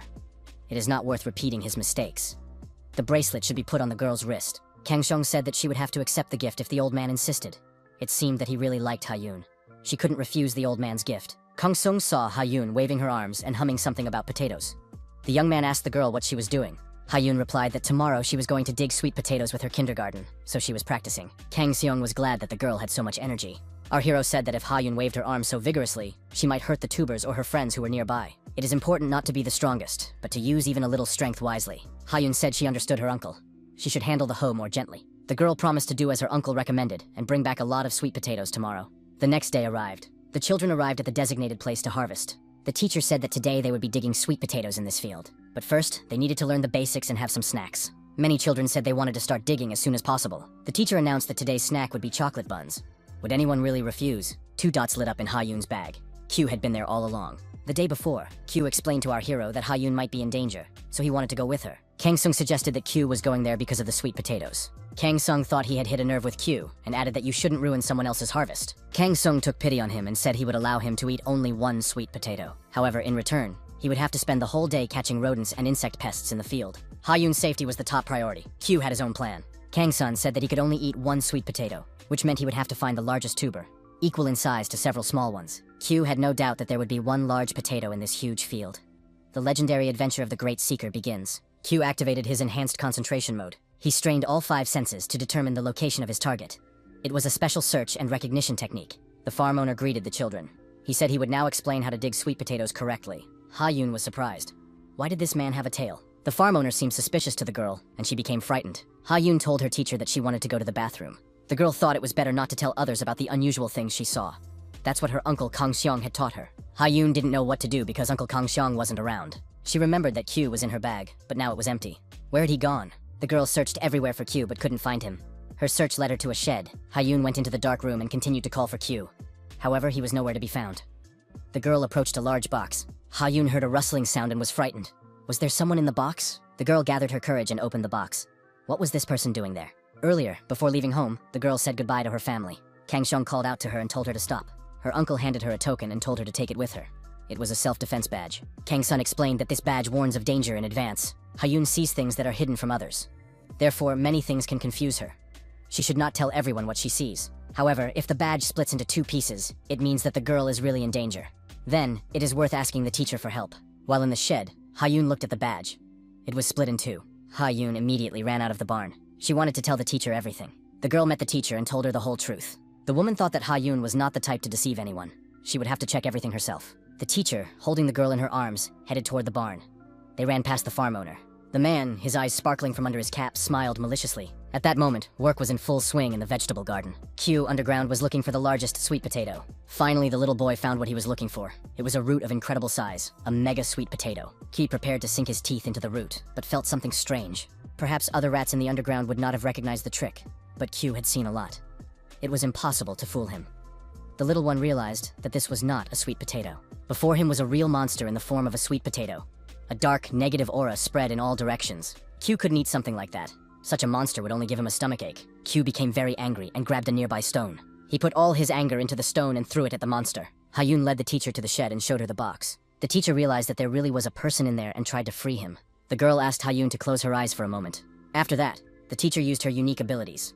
Ko So-ra was an employee of the Awakened Association, had mastered telekinesis, and was a secret agent of the Silver Tower. The box was opened, and inside the teacher saw the tied-up farm owner. She asked if he was okay. Ko So-ra couldn't understand anything. How did the farm owner end up here? The girl was surprised. Who was the man outside then? The prisoner tore off his mask and shouted that they had to stop the training and evacuate everyone immediately. Ko So-ra asked what was going on. The farm owner shouted that the man was not real, that he had tied him up and hidden him here. The teacher realized that the children were in danger. She told Ha-yoon to hide here and not come out. Ko So-ra realized that something bad had happened, and that she needed to get back to the children as soon as possible. The teacher ran out of the barn and ran into the imposter. The man continued to grin maliciously and asked where Teacher Ko was rushing to. The girl sensed a hostile aura about him. Who was he really? Why was this imposter pretending to be the owner? And most importantly, what was he going to do with the children? The villain laughed. Did the teacher really want to know? Ko So-ra took the initiative and, gathering momentum, tried to kick the imposter in the jaw. Ha-yoon heard a crash, the doors flew open, a cloud of dust rose, and someone flew into the barn. When the dust cleared, the girl saw the teacher trapped in a protective sphere. Ko So-ra told Ha-yoon not to come closer. It was very dangerous. The villain declared that this was extremely unexpected. How could an ordinary teacher repel his blow? Ko So-ra left the room again. The villain suggested that the girl was a secret agent of the Silver Tower. However, according to him, she would not be able to prevent his plan from being carried out. It was Stingtail, a representative of the hippopotamus demon race. He said he was interested in something else. Was the teacher worthy of seeing his brilliant creation with her own eyes? A syringe appeared in Stinging Tail's hands. Ko So-ra noticed that the creature's appearance had changed. In addition, she could sense a repulsive demonic energy. He was definitely one of the demons. Ko So-ra thought that in that case, she couldn't back down. The girl activated her abilities and used the power of her mind to send the barn door flying toward the monster. Stinging Tail couldn't withstand the collision with the door and flew far back. There was a powerful explosion. Ko So-ra thought that was the end. To secure her victory, the teacher lifted a cabinet and smashed it onto the villain. Due to the dust that rose, it was impossible to see if he had been destroyed. Ko So-ra thought she needed to get back to the children as soon as possible. The cabinet lid flew off to the side, and a claw appeared from inside. Was the villain still alive? The monster climbed out of the cabinet unharmed. It exuded demonic energy. Stinging Tail said that the teacher underestimated him. Did she really think that such a pathetic attack could break him? The teacher, burning with rage, declared that she was ready to fight this monster until he fell exhausted. Ko So-ra suddenly froze and couldn't move. She asked what this villain had done to her. Stinging Tail replied that it seemed to be difficult for her to control her body. At the very beginning of the fight, the villain had slightly pricked his opponent with his special poison. Stinging Tail hit the girl, and she flew far back. He added that even without the injection, he could easily have dealt with her. Ko So-ra, coughing up blood, hit the wall and slid down. Stinging Tail said that he would probably let her live. After all, she had asked what he was going to do with these precious children. Stinging Tail asked if the teacher had heard of the Sweet Bomber. The Sweet Bomber is a creature that looks like a sweet potato. Even the awakened find it difficult to distinguish it from an ordinary vegetable. However, it is actually a demonic beast that suddenly appeared after the destruction of the gate. It explodes upon contact with animal saliva or a strong blow. Because of it, many people suffering from hunger died at the beginning of the Great Change era. Stinging Tail said that this sweet bomber is one of his masterpieces. The villain noticed that the teacher had understood everything correctly. After all, it was not a sweet potato on the field, but his sweet bomber. It was easy to imagine what would happen as soon as the children touched it with their hands. Kosora tried to jump up and said that she would not allow this under any circumstances. But the girl couldn't take a step and immediately fell back to the ground. Stinging Tail laughed. Had the teacher forgotten what condition she was in? She couldn't even stand up properly, yet she was thinking about others. The villain said that Kosora couldn't do anything. She could only watch what would happen to the children. Stinging Tail added that he needed an audience for the show. The girl was weak, but he would not destroy her. She would become a spectator. The monster admitted that he couldn't understand why weak people try to help those who are even weaker. After all, it's natural that the strongest survive. Why are people so stupid? The teacher asked why the monster wanted to do this to the children. They weren't guilty of anything. Stinging Tail replied that he liked to torment the weak. He wants to see the insides of small creatures burst and blood spatter everywhere. And if you add to that the teacher convulsing with guilt, it will be even more fun. The villain said that now Kosora understood why he had chosen her as the audience for his performance. There was an explosion. The villain added that it had started a little earlier than he had expected. Kosora thought, if only she were a little stronger. Stinging Tail regretted not seeing everything with his own eyes. However, it was time to gather the energy of despair. This energy remains from children who died in a similar way. Q continued to aim and throw stones at the monster. The stones hit the monster and flew off to the side. After a while, the monster began to change, and holes appeared on its body, from which demonic energy began to escape. Soon there was an explosion, which was heard by Stingtail and Kosora. The teacher shouted for the children to stay calm and not be afraid. Q rushed to the remains of the monster to what was left after the explosion. But another explosion thundered, and Q flew far back. Kang-sun picked Q up and told him he was doing a good job. The hero declared that now Q could trust him with this matter. Stinging Tail didn't understand what was happening. In fact, nothing was happening. The monster wondered why he wasn't getting any energy. Kosora thought that meant the children were still alive. It was too early to despair. She had to distract the villain with something. The girl said she didn't know exactly what had happened, but it seemed that Stinging Tail's plan had failed miserably. Was this really his brilliant creation? The villain was outraged. How dare a human speak of him that way? She must shut up immediately. Stinging Tail struck the girl again with his claw, and she flew far back. The monster realized that now he would not be able to create the Ring of Despair and gather the necessary amount of energy. The villain looked at the teacher and decided that it was all her fault. Stinging Tail said that this pathetic and weak creature was rejoicing too soon. The monster declared that he would destroy her first, and then send the children after her. The villain ran towards the girl, but Hayun appeared in front of them. The girl spread her arms out to the sides, trying to protect her teacher. Kosora screamed in fear, asking what Hayun was doing there. The monster roared that in that case, he would destroy them both. Kosora hugged the girl and said that it was too dangerous. At that moment, Stinging Tail was blocked. Kang Sung appeared behind him, and asked how this scoundrel dared to touch Hayun. The hero and the monster found themselves inside a sealed sphere. Kang Sung grabbed the villain by the neck and said he would have to teach him a lesson. Stinging Tail was surprised to find himself inside the inventory. Kang Sung replied that it would be difficult to teach him a lesson outside. Kang Sung added that he rushed here as soon as Hayun's protective badge broke. How dare he touch the girl? Stinging Tail decided to punish the man for the attack and began his assault. Kang Sung was calm and easily dodged Stinging Tail's blows. The hero was unharmed. The monster took out a syringe and tried to give him a poisonous injection. The villain swung and struck Kang Sung in the head with a needle. However, Kang Sung easily blocked the attack, and the needle did not reach its target. Stinging Tail couldn't believe it. Could a human really block his attack? Kang Sung counterattacked and inflicted significant damage on his opponent. The monster was deactivated and could barely continue the fight. The villain was furious. How dare a human ruin his beautiful face? He would not let this go unpunished. Gathering his strength, Stinging Tail rushed at Kang Sung again. The protagonist became seriously angry and rained countless blows down on the monster's body. This had never happened to Stinging Tail before. He was in excruciating pain and suspected that if this continued, he might not be able to withstand it. Kang Sung was left holding the claw. The young man was surprised. Had the monster really left its claw behind just to escape? Stinging Tail did not understand how this was possible. Why was he running away from a human? Were there really humans that strong? The monster hoped that this man was not a divine being. The villain wanted to get out of there as soon as possible. Why was this inventory so huge? The monster came to his senses. If he was inside the inventory, then he didn't need to run away. There was no longer any reason to do so. Kang Sung was surprised by what Stinging Tail was saying. The monster said that since the inventory was huge, it must be full of energy. More specifically, the power of magic crystals. Magic crystals contain demon energy, and his tail is capable of absorbing it. In other words, the entire land here fills Stinging Tail with power.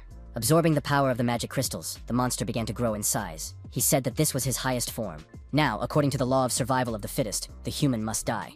The villain prepared to attack the hero. Kang Sung replied that if the Stinging Tail had grown larger, then that was even better. The protagonist soared upward and delivered a crushing blow to the villain's jaw with all his might. After that, he calmly descended to the ground. The crushed monster collapsed nearby. The villain was destroyed. Kang Sung completed his task and protected Hayun and the other children. Sweet potatoes were served as an appetizer for dinner.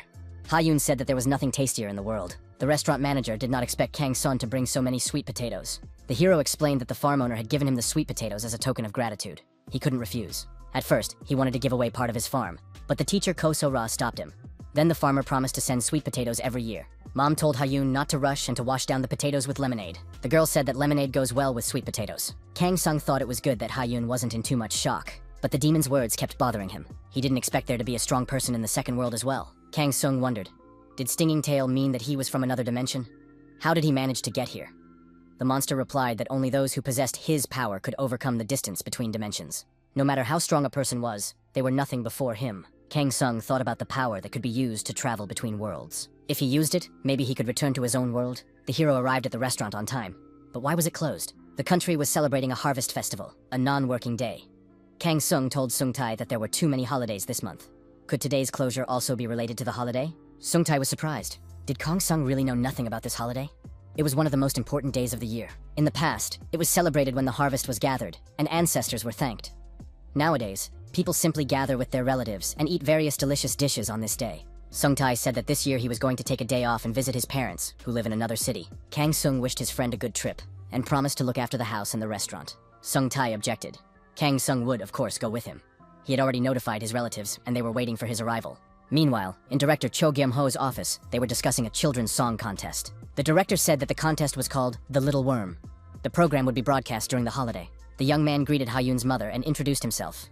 His name was Yeom Jin-wook, and he was a producer for DBS channel. The producer said that they wanted to showcase talented children on this program. He insisted that Ha-yoon definitely participate. The woman replied that Ha-yoon certainly loved to sing, but wasn't the competition too fierce on such programs? Besides, they were planning to visit her grandparents for the holidays. The producer assured her that the program would be recorded.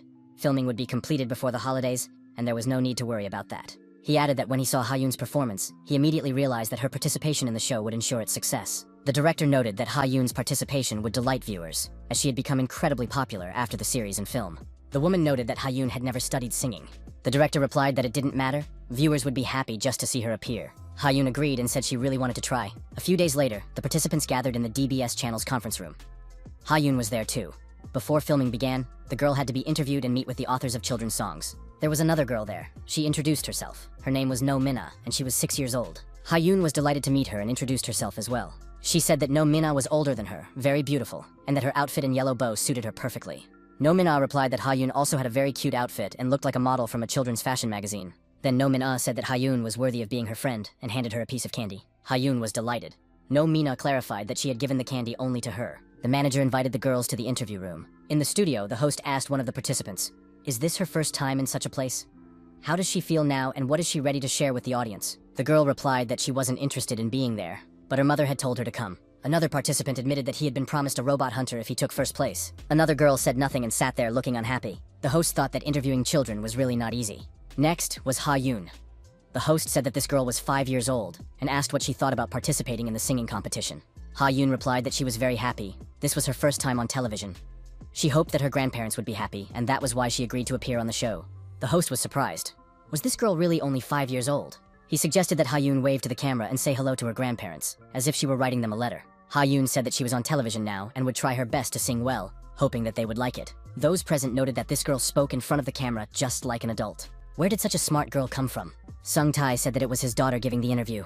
The program will be aired on the holiday. The girl said that as the leader of the fan club, she couldn't miss such an event and would definitely attend. Sung-tae said that Ha-yoon can sing, just like her mother. He added that his wife was once a trainee for the position of lead singer. The man noted that he himself sings quite well. There was a time when his voice was admired. The girl asked Kang-sung if he could sing well too.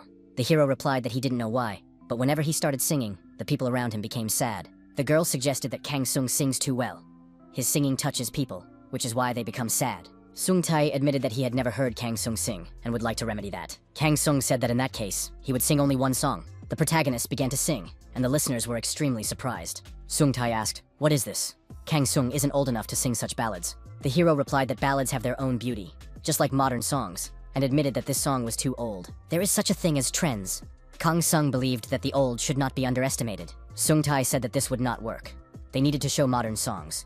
He suggested that they all go to a karaoke bar together. Sung-tae added that it would be useful for his friend to listen to something from the new repertoire. They decided to film the children's performance at the holiday in the format of a talent show, where young singers would compete with each other.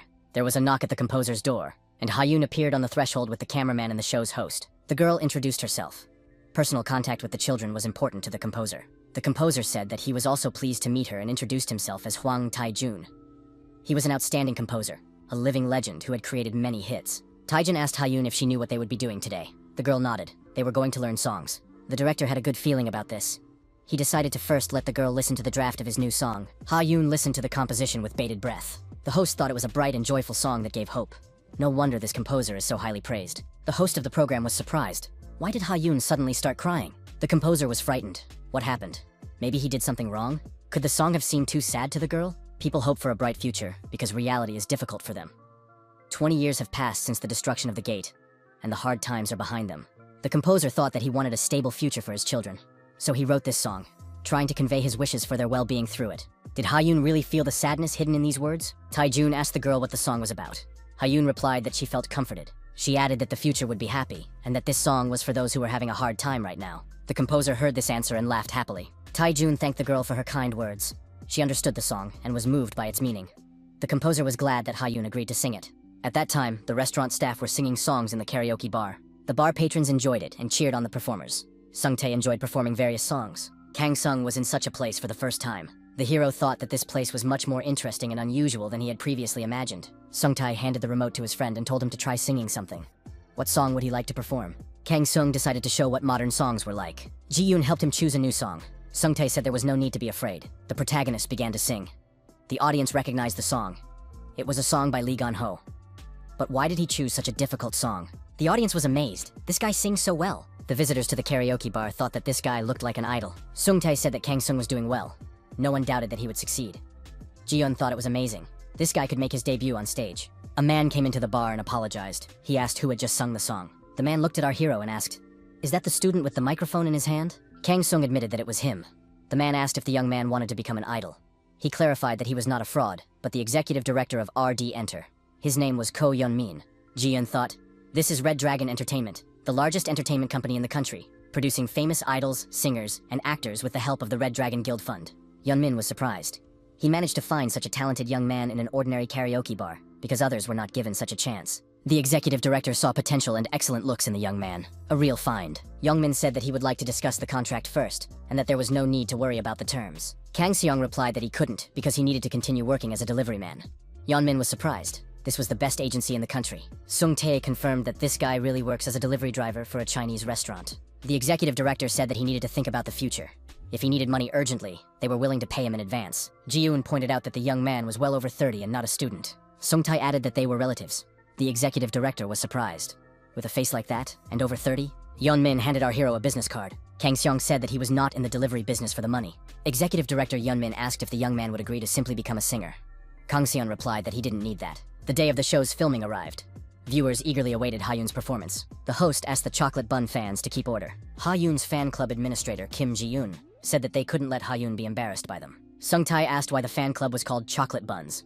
Kang-sung replied that the name was chosen by the fans through a vote. Kang-sung added that Ha-yoon loves chocolate buns, which is very cute. Sung-tae was surprised. How does Kang-sung know such details? Our hero learned that Ji-yoon is the fan club administrator. Kang-sung asked Ji-yoon if her nickname was Little Love. Now it was clear why the photos posted by the administrator were of such high quality. Kang-sung said that his nickname is Shy Guy. He is the 1004th member of the fan club. The girls were waiting in the dressing room. The older girl said she was fine and not nervous. The girl added that she would definitely become a singer. For her, it was a piece of cake. However, the girl became nervous and started shaking, afraid that she might make a mistake during filming. Ha-yoon approached Min-ah and said that she really liked chocolate buns, but she couldn't eat them often. Ha-yoon asked what Min-ah liked best. The girl added that her uncle sometimes gave her yellow fruit, but she couldn't eat it often. Min-ah said she liked her big teddy bear. Ha-yoon suggested that it was very cute. Min-ah added that she had received the bear as a birthday present. Ha-yoon said that she also likes the noodles her dad makes. Min-ae admitted that she also loves noodles very much. Ha-yoon suggested that they eat together sometime. The girls crossed their fingers and promised each other that they would definitely have lunch together. Ha-yoon asked if Min-ah was less nervous now. Min-ah admitted that her hands weren't shaking at all anymore. Ha-yoon said that her uncle taught her this method. When you're very nervous, you need to remember something you like. Min-ah said that Ha-yoon seemed older than her. Ha-yoon was surprised. Did that make her angry? Min-ah replied that, on the contrary, it was great. The host welcomed everyone to the festive edition of the singing competition. The last contestant remained. It seemed that many viewers had come to support the young contestant. Everyone agreed that Ha-yoon was very cute and confessed their love for her. Ha-yoon's fans supported her and shouted that they would go eat chocolate buns after her victory. The host announced that the song Ha-yoon would perform was called Rainbow Dream. The composer was Hwang Tae-jun. The composer and performer looked at each other, and the song began. The young singer sang about how she was flying through the starry night sky. The fans sang along with the girl. Many had tears in their eyes. No one understood why they were crying. The assistant producer said that the entire audience was crying. The producer looked back, and the assistant saw that he was crying too. What was going on? The assistant didn't even notice that he had started crying himself. Ha-yoon told her uncle that the composer wanted his songs to be a comfort to people. The girl added that she wanted that too. After these words, Kang Sung taught Ha-yoon the singing technique. This singing technique was used for fighting in Kang Sung's world. However, it was originally invented for a different purpose. This technique was created to infuse singing with joy and sadness, all the emotions that are inside, and then, with the help of energy, to amplify them. This technique suited Ha-yoon perfectly, as the girl had a kind soul and a bright aura. With tears in his eyes, Sung-tae couldn't believe that this was his precious daughter performing. Min-ah watched from behind the scenes and also cried. Could Ha-yoon really sing better than her? Ha-yoon won first place in this competition without question. Min-ah took second place. For a while, the girls posed for photojournalists. Their friendship grew even stronger. Thus ended the singing competition. In the Silver Tower, work continued as usual on a weekday. An employee asked Manager Song if he had checked the list of days off for the first department for the holiday. Manager Sun apologized, saying he had a lot of paperwork to catch up on. Manager Sun checked the information and said that Lee Yong-gon had volunteered to work again. Why did he stay to work every year? Lee Yong-gon said that this time his parents had come to visit him. Yong-gon added that if he didn't come to work, the junior employees wouldn't be able to take time off for the holidays. While they have the opportunity, they should also take a break. Otherwise, they will start to quit. Lee Yong-gon said that it was a hippopotamus demon caught by the hunter Lee Shin. The information he shared turned out to be true. Even the skill of sincere confession had no effect on him. Manager Song hoped it was a lie. However, it appeared to be true. As a result of interrogating the captured demons, it was possible to piece together scattered information. Among the demons, there are so-called collectors, higher demons who collect energy with a ring of despair. The ring of despair is a ball that causes people to fall into despair. They collect rings of despair because they are the main material for creating gates. However, even the demons themselves did not know why the gates needed to be created. Collectors who fail in their mission are expelled and become material for creating demonic beasts. This was one of the most surprising pieces of news. It turned out that demonic beasts do not appear on their own. According to the testimony of the hippopotamus demon, it became known that there are demons higher in status than collectors. They call this place the second human world, and they themselves appear in different dimensions. Manager Sun understood that their high status meant they were stronger, perhaps several times stronger than those they had seen so far. Sun asked his colleague if he remembered the demon Dagon, whom they had caught last time. Yungon said he remembered, because he had destroyed the 7th support group. Manager Sun said that he still got goosebumps when he remembered it. He was terribly broken. He had become stronger after mastering the clear mind technique, but at that moment, he felt helpless. Most importantly, he almost lost the person closest to him. And all this was just a low-level demon. Manager Yeongan admitted that he was very afraid. Manager Song asked if all of humanity could stand up to them. Sun Tai and Kang Sung loaded the car with groceries for their parents. Sung Tae thanked our hero for his help. The young people agreed to leave early the next morning. Kang Sung said he would be ready in the morning. Our hero looked ahead and said that this man had come again. Executive Director Ko Yeonmin greeted Mr. Kang Sung from afar. Yeonmin said he had a gift for the young man. The inscription on the box said that it was, "A gift from the bottom of my heart." After all, the holidays were approaching, and this was a small present. Kang Sung said that he would not change his mind. The executive director said that if our heroine did not want to sing, she could try acting. Our hero still refused. Yeonmin said that whatever Mr. Kang Sung does, he is sure to be successful. He has been in this industry for many years, so he surely knows what he is talking about. Ko Yeonmin was also known as a leech. He never gave up on his goals. The protagonist stated that he was not interested in success in show business, nor did he need money. The door opened and Ha-yoon came out of the restaurant. The girl heard the two arguing. Ha-yoon said she had put on her handbok in advance. Sung Tae said that his daughter was very beautiful. Yeonmin asked Sung Tae if he had been a hero who saved the country in his past life. This young man has a very beautiful daughter. Kang Sung admitted that the executive director had good taste. Our hero noticed that Ha-yoon already had her own fan club. Yeonmin was very surprised. Kang Sung showed the fan club page on his smartphone and said that he was also a member. Would Yeonmin like to join? Thus, Ko Yeonmin became a member of the Chocolate Bun Club. His grandparents were very happy to see their granddaughter. Sun Tae's parents, Yoo Geun-yeon and Park Min-ae, said that their granddaughter had grown up a lot. Grandma said she really wanted to say hello to her dear daughter-in-law. Min-ae looked at Sun Tae and said that he looked more like a son-in-law than a son. Gon-yeon looked at Kang Seong and said, "Is this really the same young man?" Our hero greeted them and introduced himself. He said he owed a lot to their son. Gon-yeon said that they had heard a lot about Kang Sung. Sun Tae added that this guy was a great help to him at the restaurant. All the guests should hurry into the house and sit down at the table. Kang Sung received a message from the hunter Lee Shin. He thanked the protagonist and congratulated him on the holiday. Thanks to Kang Sung, the hunter would spend this holiday with his family. The girls said that there were only 2 major events left. A concert for lonely elderly people on the occasion of the holiday. The girl noted that even on the holiday, she couldn't relax. The assistant said that she was the first heir to the Red Dragon Guild, so she had to be patient. Kang Sun sent the girl a message. He suggested that Ji-yoon was having a hard time and wished her a happy holiday. Ji-yoon's mood improved, and she decided to move forward with renewed strength. After eating, Sun-tae and his family sat silently for a while at his parents' house. Sung-tae said that it was quiet at home and turned on the TV. Maybe there would be something interesting to watch. At that moment, the host announced a children's song contest in honor of the holiday. Talented children would be performing on stage today. Ha-yoon appeared on the TV screen. The elderly couple saw their granddaughter. Could it really be her? The girl said it was a surprise for her grandparents. The elderly couple was delighted that their granddaughter wanted to surprise them. Ha-yoon expressed her hope that her grandparents would like it. She greeted them from the TV screen and said she would try her best. The granddaughter asked her family not to get sick and to live long, as she loved them very much. Her grandfather said that Ha-yoon was very sweet. Her grandmother was happy that her granddaughter cared about them. The old man told our hero that he had heard from his son that Kang Sung had saved their granddaughter when she was almost hit by a car. Kang Sung replied that anyone would have done the same in his place. Grandpa said that not everyone is capable of such an act and thanked the young man. Gonyeon said that he hadn't lived long, but he had seen a lot. His experience told him that Kang Sun was no ordinary person.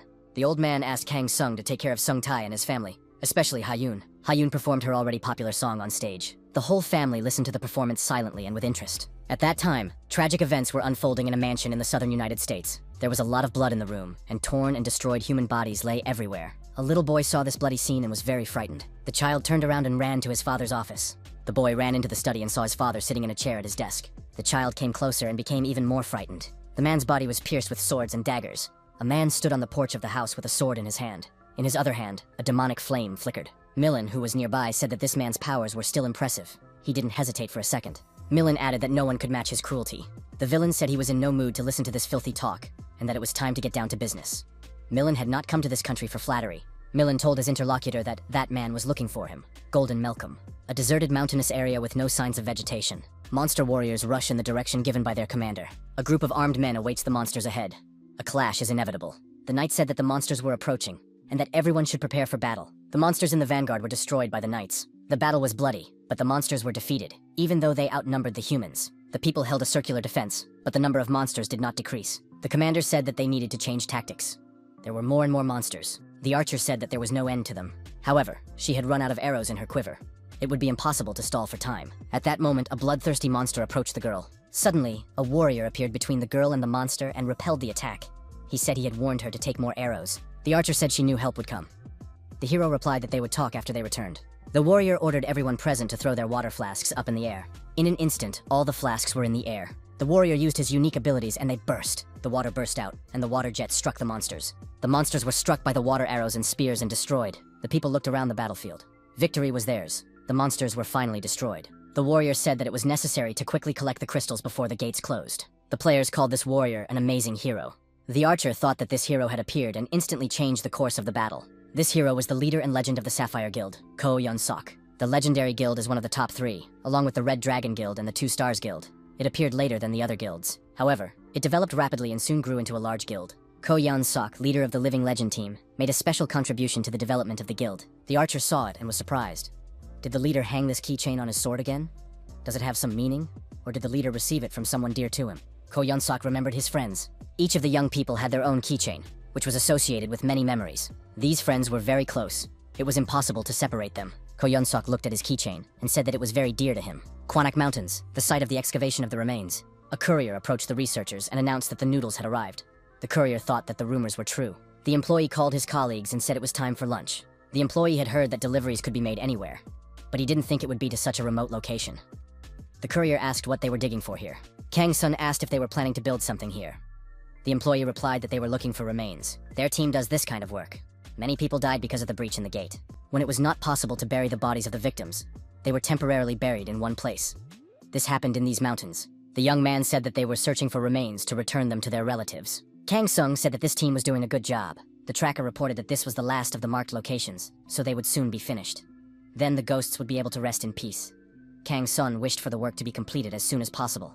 Our hero thought that there were many people in this world doing worthy work. The protagonist felt a strange energy emanating from the human remains. Kang Sung thought that many people were buried in that place, but that man said it was the last section. Kang Sung decided that they might have missed something. Our hero suggested that it might be ghosts. Kang Sung returned to the search party and apologized for his rudeness. A television announcer reported that an earthquake had occurred in the Kwanak Mountains area at approximately 1 p.m. As a result of the underground tremors, human remains were discovered. The association is currently investigating. There are speculations that the remains of missing persons have been found. Sun Tae and Kang Seon listened to this report with interest. Sung Tae asked our hero, so he was the cause of the earthquake? Kang Sung confirmed this. The protagonist suggested that he had disturbed the dead and the workers of the Silver Tower for nothing. Surely the lost souls would want to return to those who were waiting for them. Sun Tae said that Kang Seong was doing a good job. As a result of the underground tremors, human remains were discovered. Ko Yeon-seok read a report that there were speculations about the discovery of the remains of missing persons. Familiar keychains were found at the excavation site. Yeon-seok remembered his friends who owned these keychains. The hero thought that his friends had been there all this time.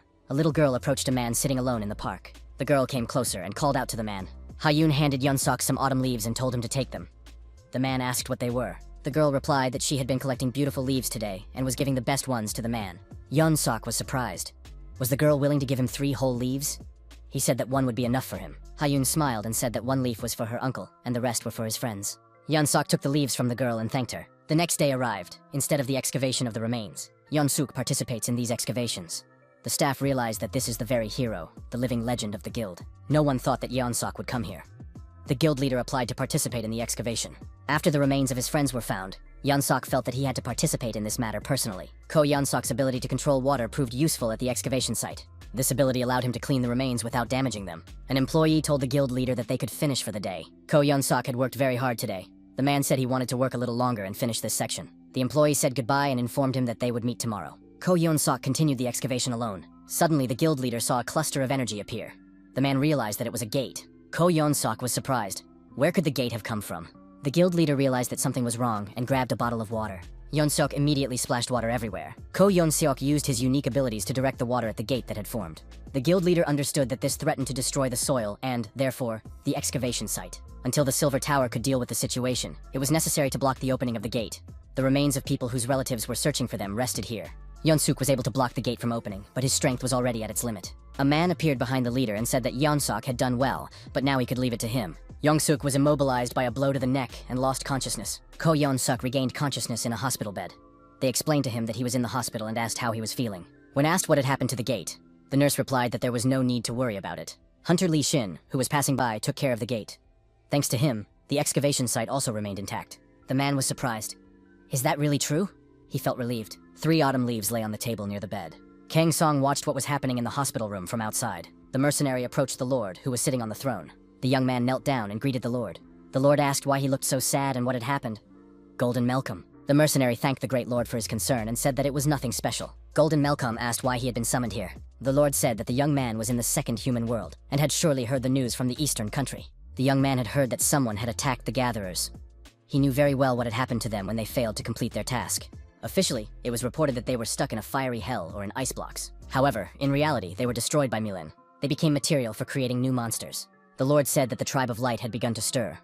Golden Melcom asked, "These puppets?" The Lord told the young man to go to the eastern country and find out what had happened there. If anyone tried to stop him, he had to get rid of them. The young man said he would obey and thought, is the Lord really going to get rid of him? However, he was not going to suffer in silence. A television announcer reported that an attack had been carried out on the home of John Capone, the leader of the organized crime group Scarface. The gang leader was found dead in his own room. The bald boss in dark glasses turned off the TV and laughed. The job was done. The man said that everything was just wonderful, that this guy had not disappointed him. The bald boss thanked the hitman M for his work. The bald boss handed him a bag of money and said it was the promised reward. The bald man added that there was also a generous bonus in the bag. The gang boss said that this time, Hitman M had surpassed himself. Apparently, he was one of them. Maybe he should be called not M for masochist, but S for sadist? Killer M immediately pulled out his blade and held it to the bald man's neck. The bald man was, of course, very frightened. The bald man's gang members immediately took out their firearms and pointed them at the killer M. The boss told everyone to put down their weapons immediately. The bald man tried to smile and said it was a joke. The killer told the bald man not to dare compare him to people like them. The boss asked the killer M to remove the blade from his neck. Golden Melcom took the bag of money and headed for the exit. He said he needed to leave for a few weeks. The killer added that the bald man could decide on his next target in the meantime. When the killer left the room, the assistant asked if the boss was okay and why he needed this scoundrel. The bald man remarked that he shouldn't talk about things he didn't know. If the gangsters had at least pretended to pull the trigger, they would all be dead by now. He remembered his first meeting with this guy. This guy is a real monster. Even if 100 of them attacked him, not a single hair on his head would be harmed. It was good that they managed to make a deal with him. The boss added that he would determine the target and give the reward. This man said he should be called M. Of course, that's not his real name. It's not even clear where he came from. But that's not the point. The point is that he's the best of the best. However, he has one peculiarity. His target must be awakened. And among them, only a notorious scoundrel and villain can become his victim. Killer M has never failed. He is capable of brutally dealing with several victims at once. It's as if he wants to demonstrate his power. That's why he's called the Joker Killer and the Exterminator of the Awakened. Bald Boss said that thanks to him, it became easier to do business. He is their lucky ticket. After all they have to do is find a target, and they no longer need to get their hands dirty to make a lot of money. The Bald Boss didn't know where M had gone, but wherever that place was, blood was surely being sold there. The man presented his badge and said he was a secret royal official. Kang Sung and Sung Tae watched a TV series about this official with interest. Sung Tae said, "There's nothing better than a classic where justice prevails." Kang Sung asked what the official was holding in his hand. Sung Tae explained that this token is called a mafi. During the Joseon dynasty, officials could use horses with it. The number of horses depicted on the token was the number that was issued. In addition, the token served as identification for officials who were sent to distant areas. Now, it symbolizes the status of royal officials. The protagonist thought he had definitely seen a similar token before. The man told the child that this item belonged to his great-grandfather. Whoever finds it will be able to return. Kang Sung thought that the memories were too vague. But where did his great-grandfather get a token from the Joseon dynasty? How did he end up with it? Sung Tae reminded him that today was his daughter's last day of filming. He added that he wanted to make a chocolate cake for the girl in honor of this. Filming for the movie Uncle and Girl had come to an end. The director said that Ha-yoon was simply wonderful. The girl noted that it had been very interesting for her. Ha-yoon added that she was even sad because they might not see each other again. The director said that if the young actress agreed to star in his next film, they would meet again. Ha-yoon promised to agree. The director felt as if he had only met this girl yesterday. Even then, she seemed incredibly talented to him. Now she has become a truly experienced actress. As a director of many projects, he was sure that Ha-yoon would become a real star. The executive director appeared on the set and greeted everyone. He said he hadn't seen Ha-yoon in a long time. Ko Yeon-min guessed that the girl's mother was nearby. He introduced himself and said that he was the executive director of RD Entertainment. He was also a member of Ha-yoon's fan club. Yeon-min said he would like to make a proposal. Their company would like to record an album with Miss Ha-yoon. The woman was surprised. Did her daughter really receive such an offer?